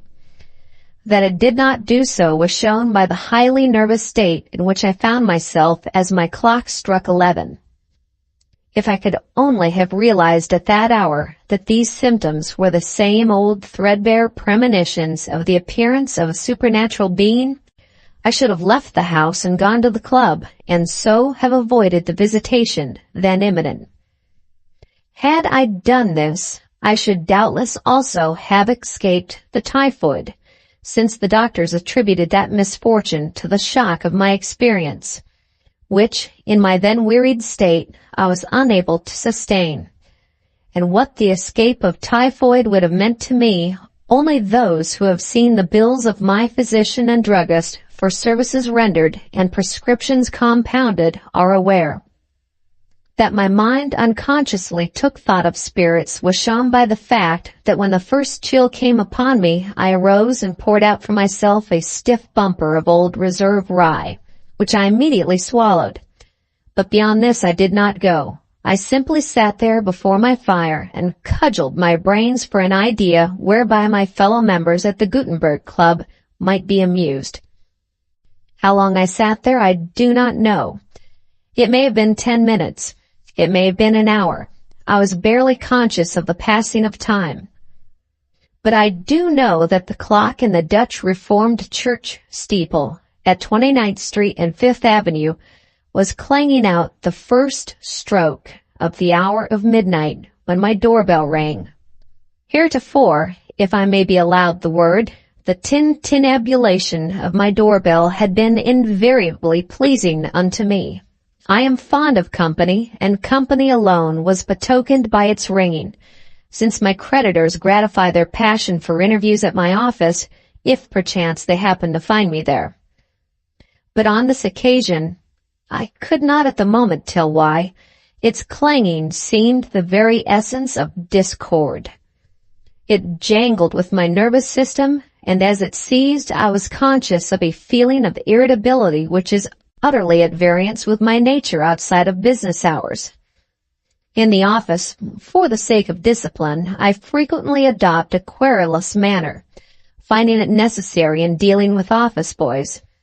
But the moment I leave the shop behind me, I become a different individual entirely, and have been called a moteless sunbeam by those who have seen only that side of my character. This, by the way, must be regarded as a confidential communication, since I am at present engaged in preparing a vest-pocket edition of the philosophical works of Schopenhauer, in words of one syllable, and were it known that the publisher had entrusted the magnificent pessimism of that illustrious juggler of words and theories to a moteless sunbeam, it might seriously interfere with the sale of the work. And I may say, too, that this request that my confidence be respected is entirely disinterested, insomuch as I decline to do the work on the royalty plan, insisting upon the payment of a lump sum, considerably in advance. But to return, I heard the bell ring with a sense of profound disgust.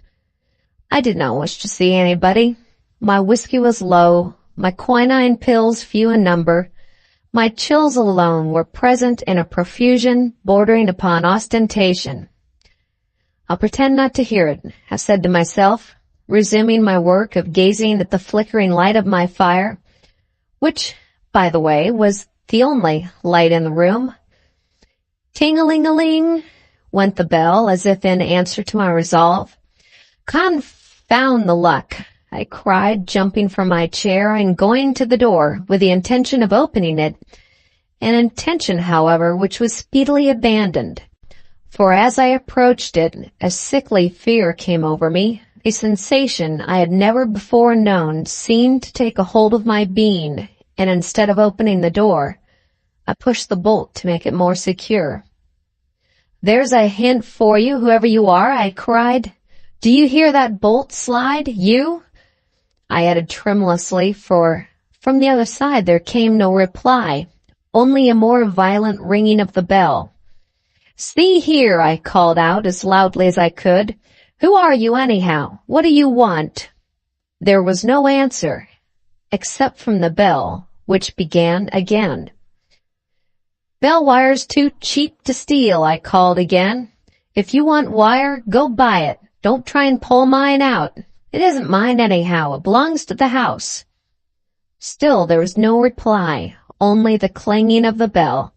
And then my curiosity overcame my fear, and with a quick movement I threw open the door.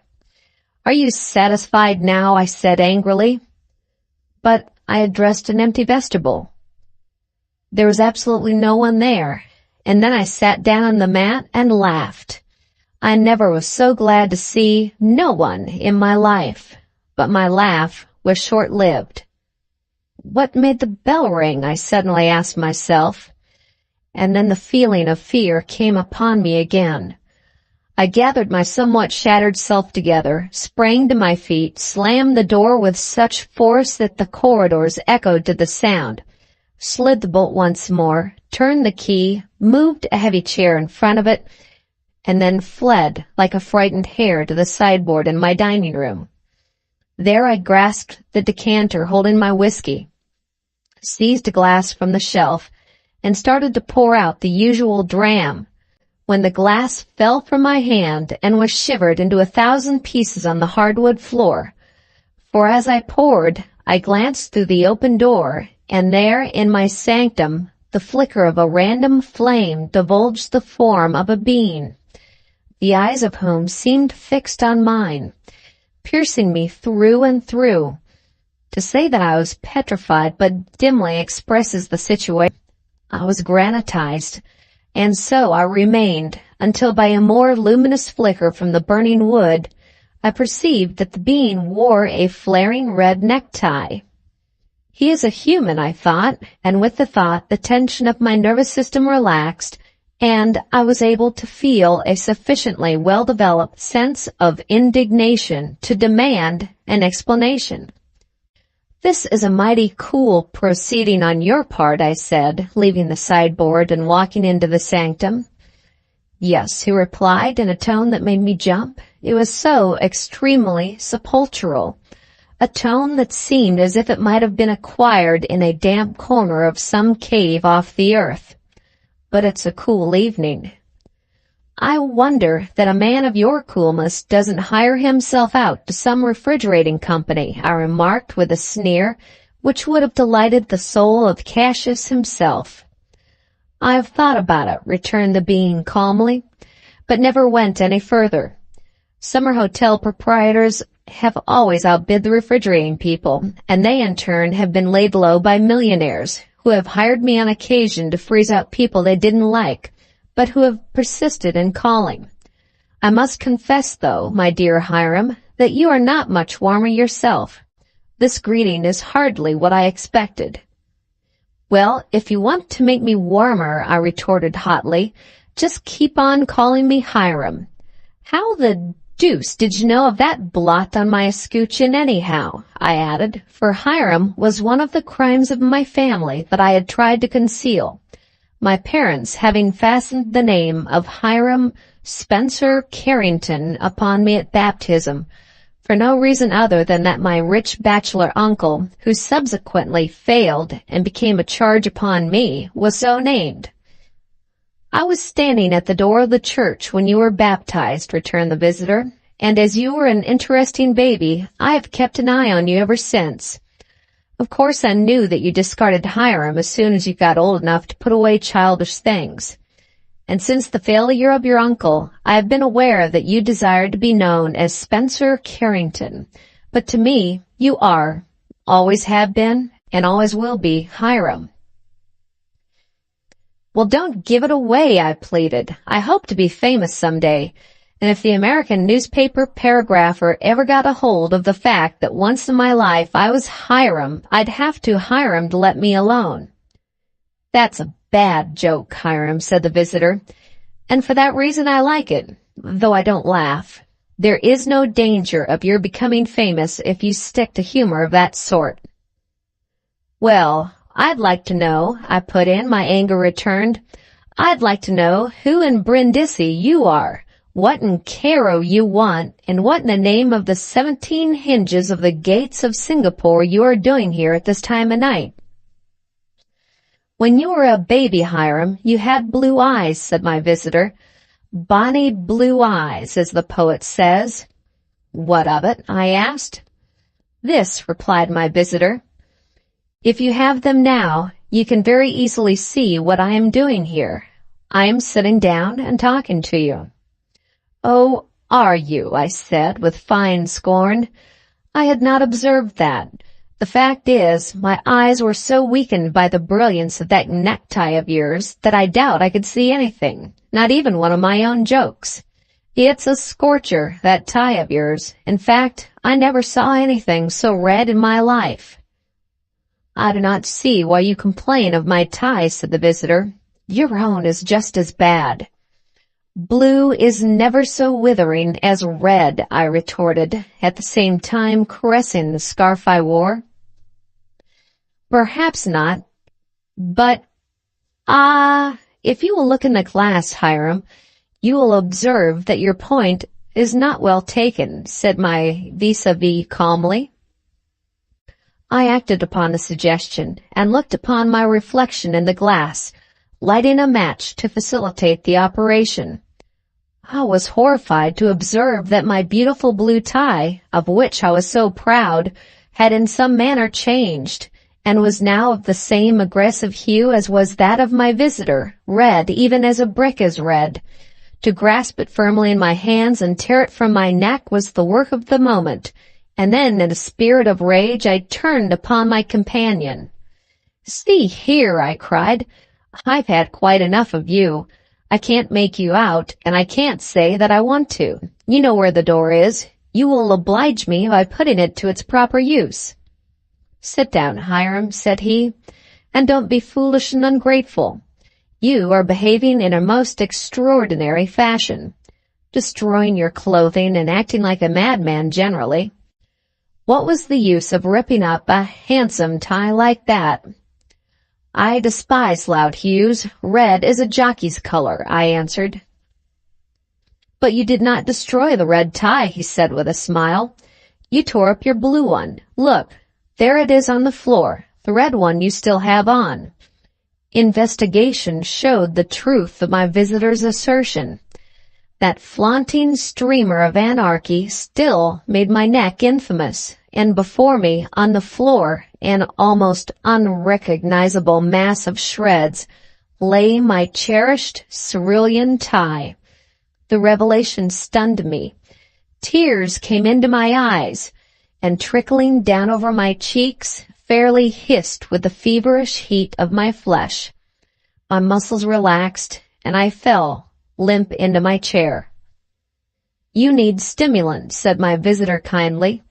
Go take a drop of your old reserve, and then come back here to me. I've something to say to you.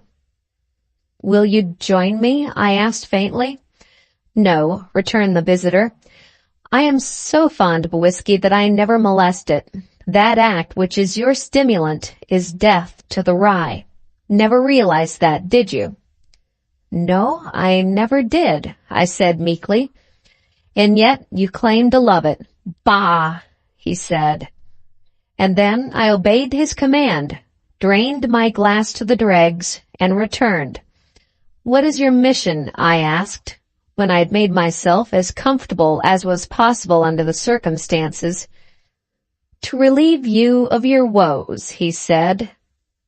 You are a homeopath, I observe, said I with a sneer. You are a homeopath in theory and an allopath in practice. I am not usually unintelligent, said he. I fail to comprehend your meaning. Perhaps you express yourself badly. I wish you'd express yourself for Zululand, I retorted hotly. What I mean is, you believe in the similia similibus business, but you prescribe large doses. I don't believe troubles like mine can be cured on your plan. A man can't get rid of his stock by adding to it. Ah, I see. You think I have added to your troubles. I don't think so, I answered with a fond glance at my ruined tie. I know so. Well, wait until I have laid my plan before you and see if you won't change your mind, said my visitor significantly. All right, I said. Proceed. Only hurry. I go to bed early as a rule, and it's getting quite early now. It's only 1 o'clock, said the visitor, ignoring the sarcasm. But I will hasten, as I've several other calls to make before breakfast.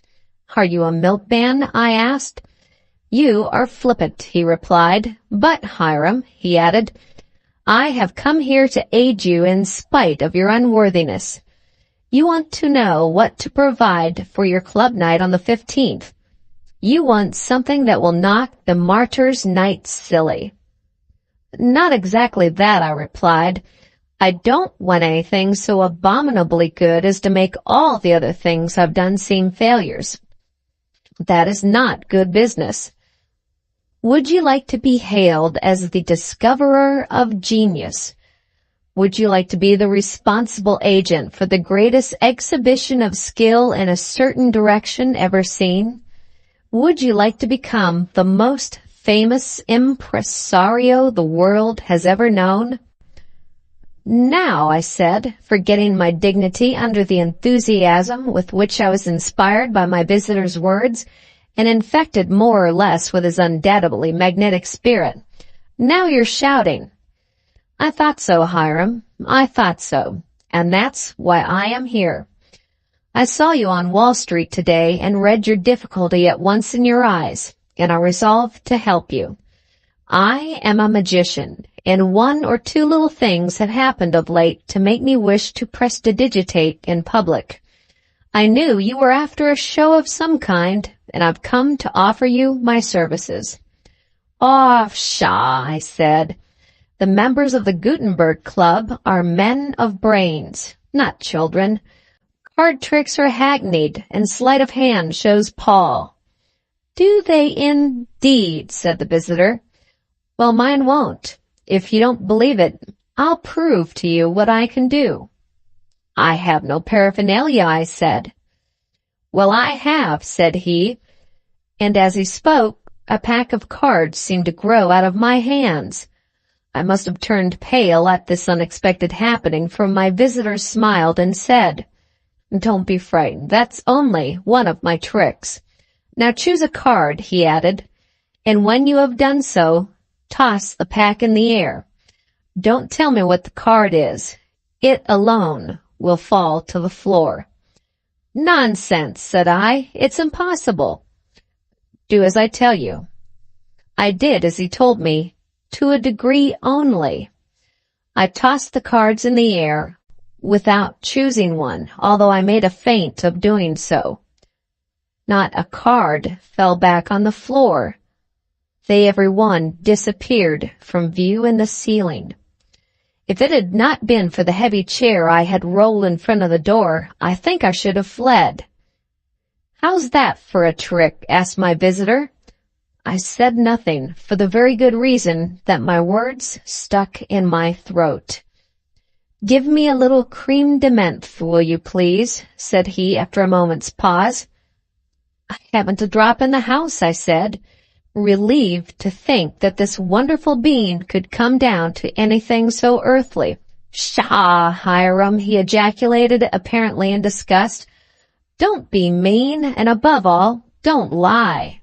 Why, man, you've got a bottle full of it in your hand. Do you want it all?" He was right. Where it came from, I do not know, but beyond question, the graceful, slim-necked bottle was in my right hand, and my left held a liqueur glass of exquisite form. "Say," I gasped, as soon as I was able to collect my thoughts, "what are your terms?" "Wait a moment," he answered. "Let me do a little mind reading before we arrange preliminaries." "I haven't much of a mind to read tonight," I answered wildly. "You're right there," said he. "It's like a dime novel, that mind of yours tonight. But I'll do the best I can with it. Suppose you think of your favorite poem, and after turning it over in your mind carefully for a few minutes, select 2 lines from it, concealing them, of course, from me, and I will tell you what they are." Now, my favorite poem, I regret to say, is Lewis Carroll's Jabberwock, a fact I was ashamed to confess to an utter stranger, so I tried to deceive him by thinking of some other lines. The effort was hardly successful, for the only other lines I could call to mind at the moment were from Rudyard Kipling's rhyme, "The Post That Fitted," and which ran, "Year by year, in pious patience, vengeful Mrs. Boffin sits, waiting for the Sleary babies to develop Sleary's fits." "Humph," ejaculated my visitor. "You're a great Hiram, you are." And then, rising from his chair and walking to my poet's corner, the magician selected 2 volumes. "There," said he, handing me the departmental ditties, "you'll find the lines you tried to fool me with at the foot of page 13. Look." I looked, and there lay that vile Sleary sentiment in all the majesty of type, staring me in the eyes.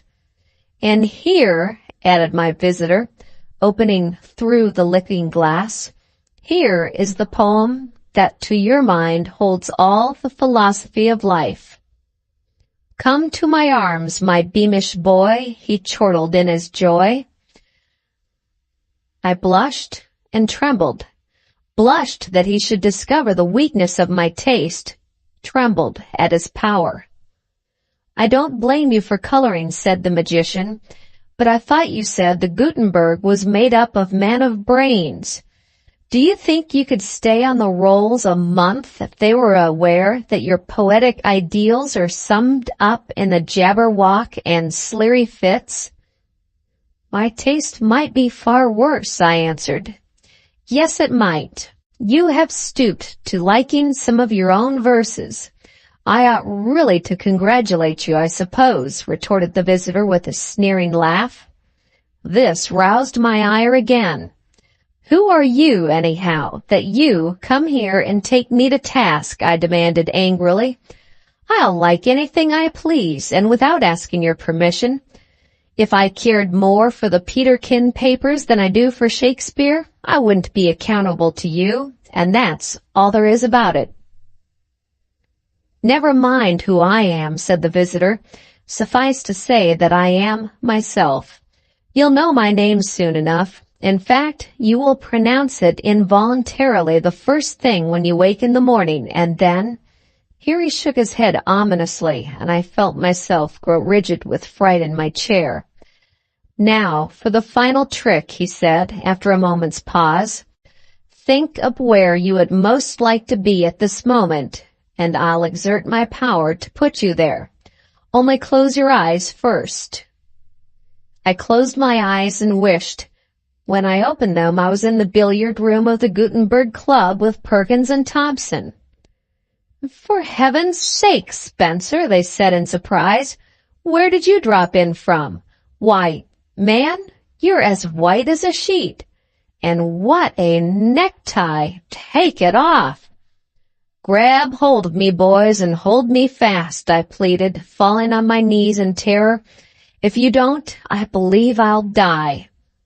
The idea of returning to my sanctum was intolerably dreadful to me. "Ha ha!" laughed the magician. For even as I spoke to Perkins and Thompson, I found myself seated opposite my infernal visitor in my room once more. "They couldn't keep you an instant with me summoning you back." His laughter was terrible. His frown was pleasanter, and I felt myself gradually losing control of my senses. "Go," I cried, "leave me, or you will have the crime of murder on your conscience." "I have no he began, but I heard no more. That is the last I remember of that fearful night. I must have fainted, and then have fallen into a deep slumber. When I waked it was morning, and I was alone, but undressed and in bed, unconscionably weak, and surrounded by medicine bottles of many kinds. The clock on the mantel on the other side of the room indicated that it was after 10 o'clock.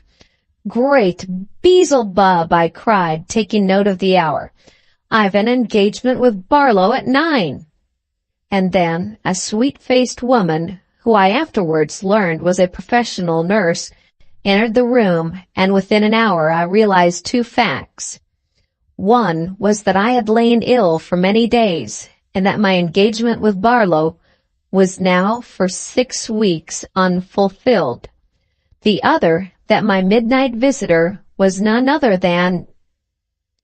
and yet I don't know. His tricks certainly were worthy of that individual, but Perkins and Thompson asserted that I never entered the club that night, and surely if my visitor was Beelzebub himself, he would not have omitted so important a factor of success as my actual presence in the billiard room on that occasion would have been. And besides, he was altogether too cool to have come from his reputed residence. Altogether, I think the episode most unaccountable, particularly when I reflect that while no trace of my visitor was discoverable in my room the next morning, as my nurse tells me, my blue necktie was in reality found upon the floor, crushed and torn into a shapeless bundle of frayed rags. As for the club entertainment, I am told that, despite my absence, it was a wonderful success, redeemed from failure, the treasurer of the club said, by the voluntary services of a guest, who secured admittance on one of my cards, and who executed some sleight-of-hand tricks that made the members tremble, and whose mind-reading feats performed on the club's butler not only made it necessary for him to resign his office, but disclosed to the House Committee the whereabouts of several cases of rare wines that had mysteriously disappeared.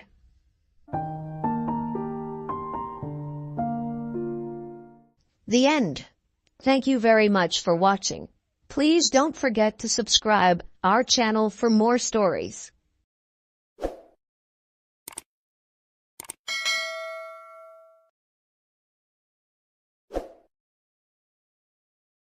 Welcome to our channel.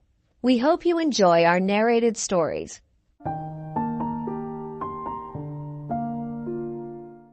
Only he who has been haunted by a dream, a black horror of the night, so real and terrible that many days of repugnance and effort are needed to purge the mind of its ugly details, can understand how a dream that was a fact, a horrible waking fantasy, grotesque and weird, a repetition in hard actuality of the ingenious terrors of sleep, clings to him who, with his faculties about him and all his senses on the alert, has experienced it.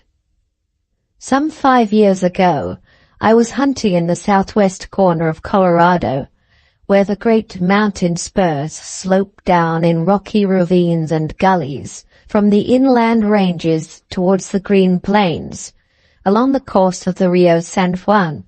I had left my camp late one afternoon, in charge of my trusty comrade, Will Hartland, and had wandered off alone into the scrub. Some 5 or 6 miles from the tents, I stalked and wounded a buck. He was so hard hit that I already smelt venison in the supper pot, and followed the broad trail he had left with the utmost eagerness.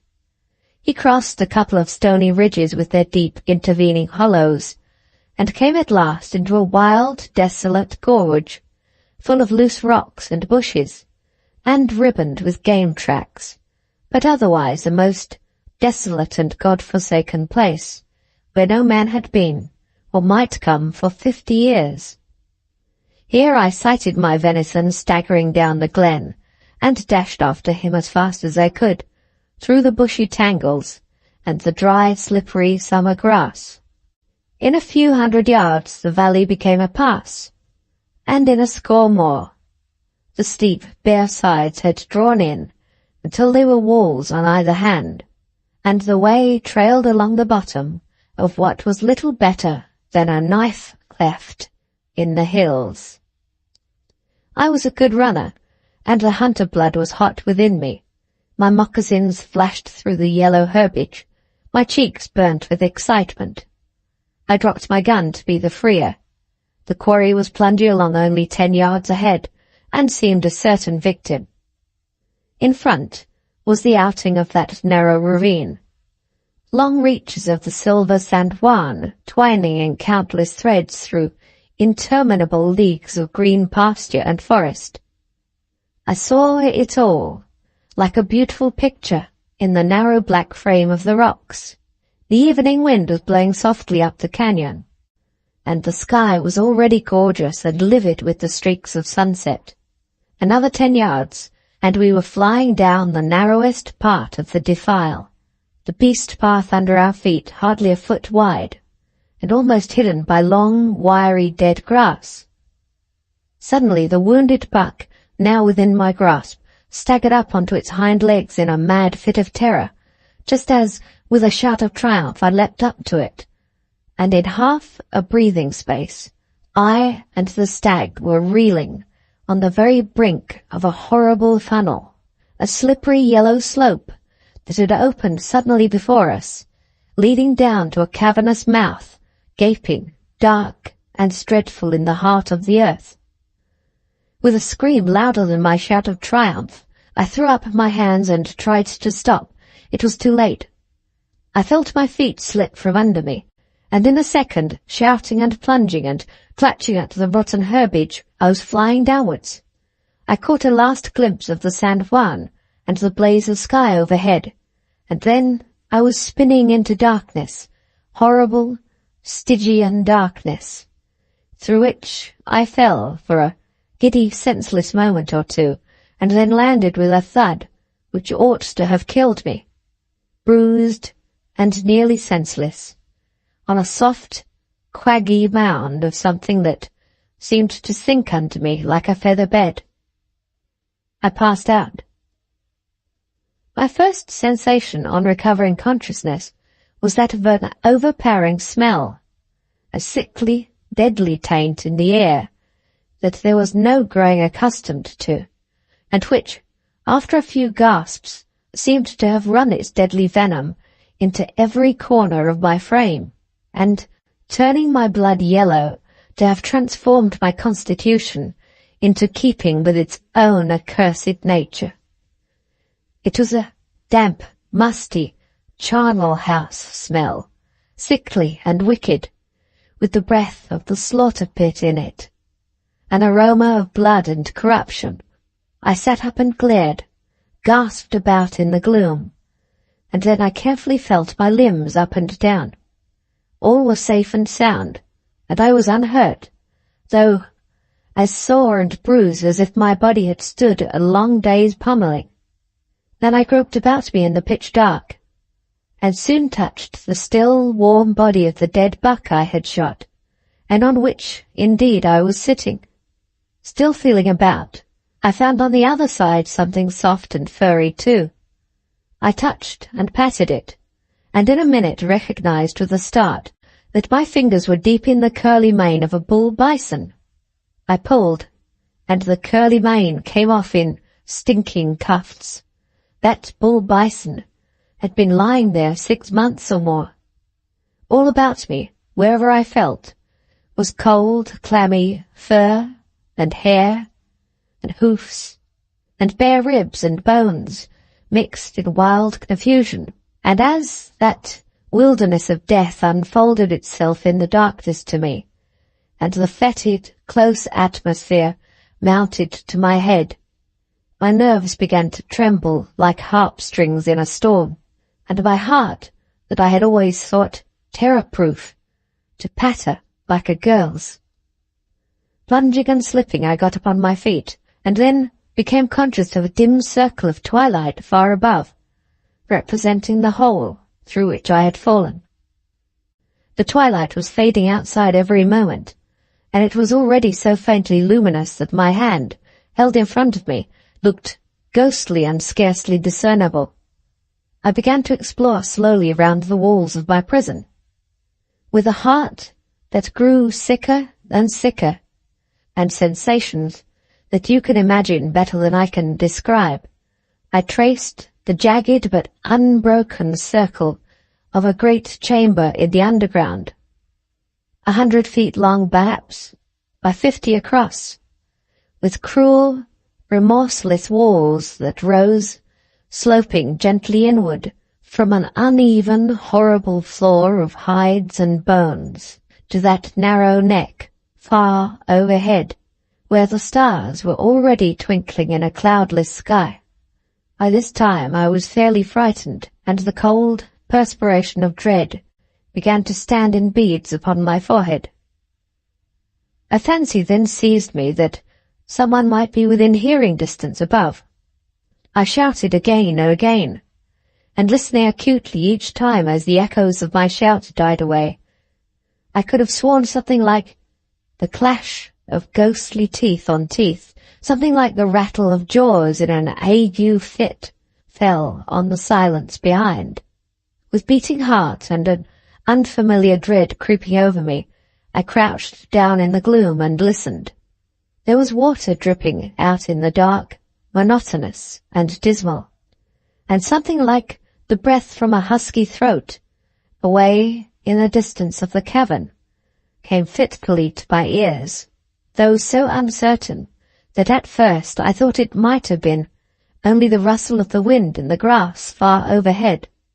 Again, mastering all my resolution, I shouted until the darkness rang, then listened eagerly with every faculty on stretch, and again, from the dimness, came that tremulous gnashing of teeth, and that wavering, long-drawn breath. Then my hair literally stood on end, and my eyes were fixed with breathless wonder in front of me, for out of the remotest gloom, where the corruption of the floor was already beginning to glow with pale blue wavering phosphorescent light, as the night fell, rose, glimmering itself with that ghastly lustre, something slim and tall and tremulous. It was full of life, and yet was not quite of human form, and reared itself against the dark wall, all agleam, until its top, set with hollow eyes, was 9 or 10 feet from the ground, and oscillated and wavered, and seemed to feel about, as I had done, for an opening, and then, on a sudden, collapsed in a writhing heap upon the ground, and I distinctly heard the fall of its heavy body as it disappeared into the blue inferno that burnt below. Again that spectral thing rose laboriously, this time many paces nearer to me, to twice the height of a man, and wavered and felt about, and then sank down with a fall like the fall of heavy draperies, as though the energy that had lifted it suddenly expired. Nearer and nearer it came, travelling round the circuit of the walls in that strange way, and, awed and bewildered, I crept out into the open to let that dreadful thing go by, and presently, to my infinite relief, it travelled away, still wavering and writhing, and I breathed again. As that luminous shadow faded into the remote corners of the cave, I shouted once more, for the pleasure, it must have been, of hearing my own voice. Again there was that gnashing of teeth, and the instant afterwards such a hideous chorus of yells from the other side of the cavern, such a commingled howl of lost spirits, such an infernal moan of sorrow and shame and misery that rose and fell on the stillness of the night, that for an instant, lost to everything but that dreadful sound, I leapt to my feet with the stagnant blood cold as ice within me, my body pulseless for the moment, and mingled my mad shouting with the voices of those unseen devils in a hideous chorus. Then my manhood came back with a rush upon me, and judgment and sense, and I recognized in the trembling echoes a cry that I had often listened to in happier circumstances. That uproar came from the throats of wolves that had been trapped like myself. But were they alive? I thought, in fascinated wonder, how could they be in this horrible pit?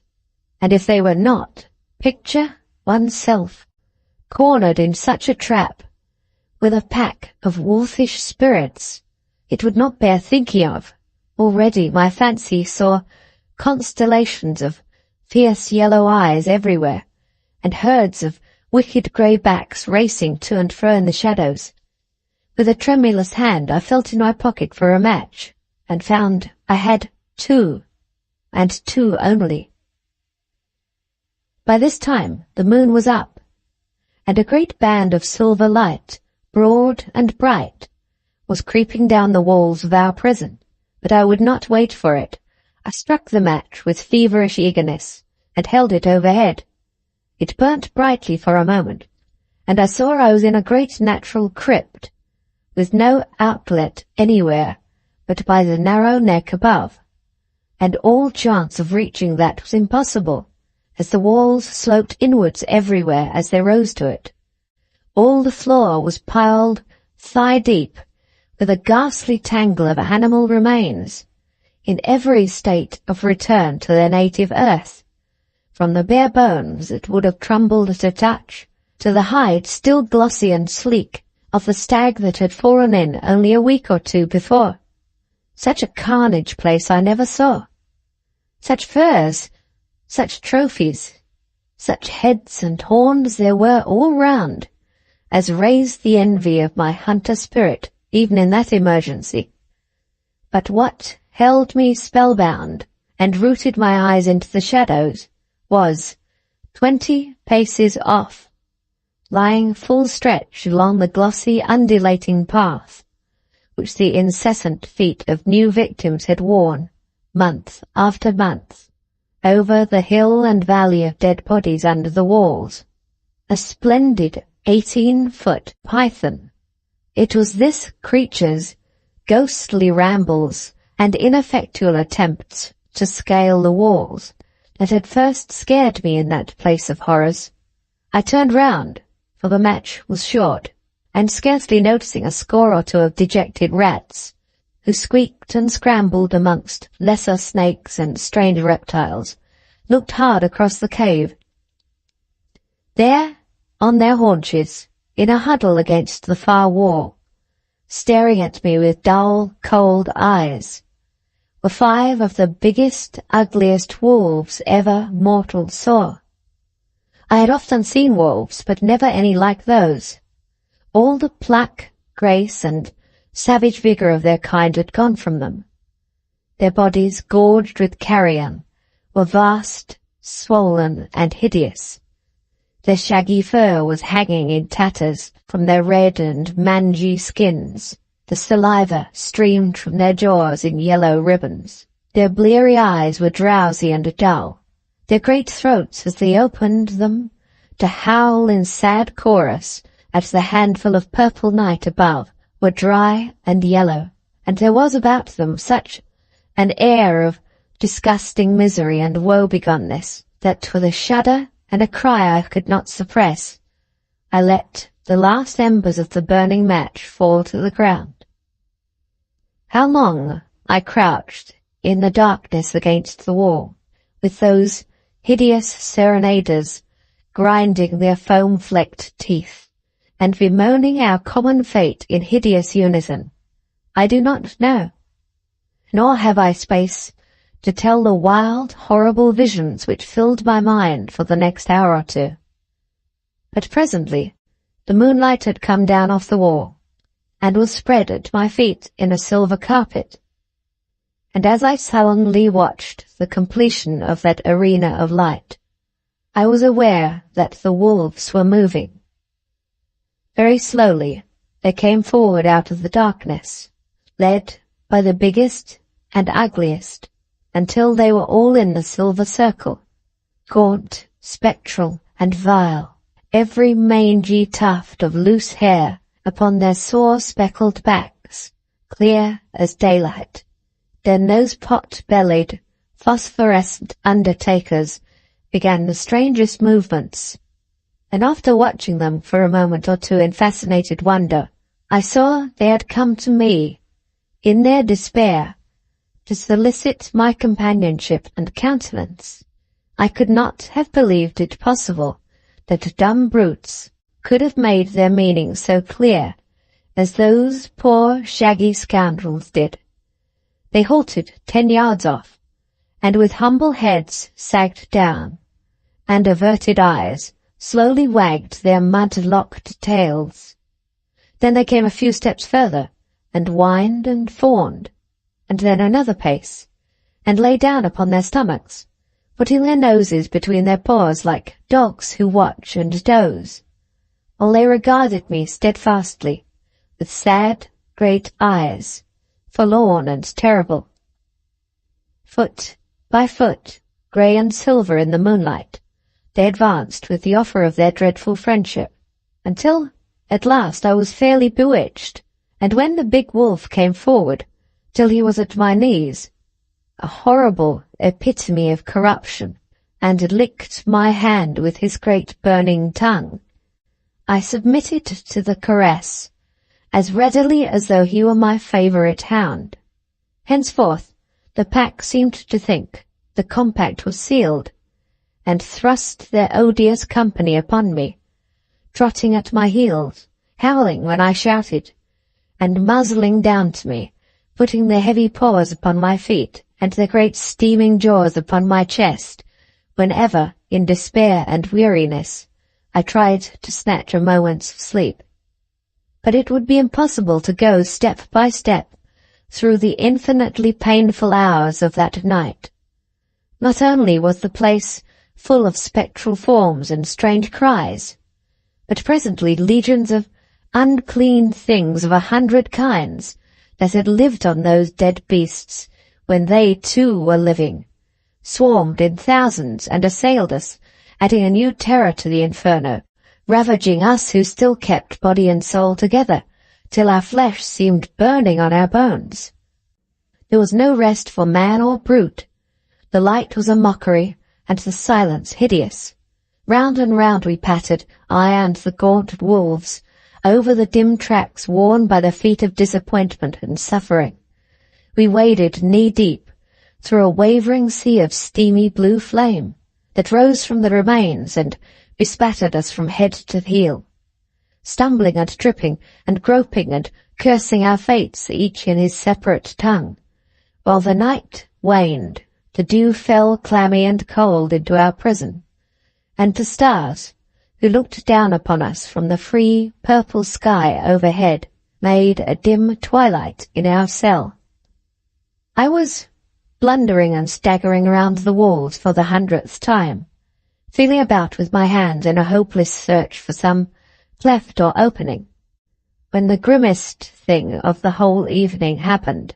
In a lonely corner of the den, in a little recess, not sitting against the wall with his knee and his chin upon them,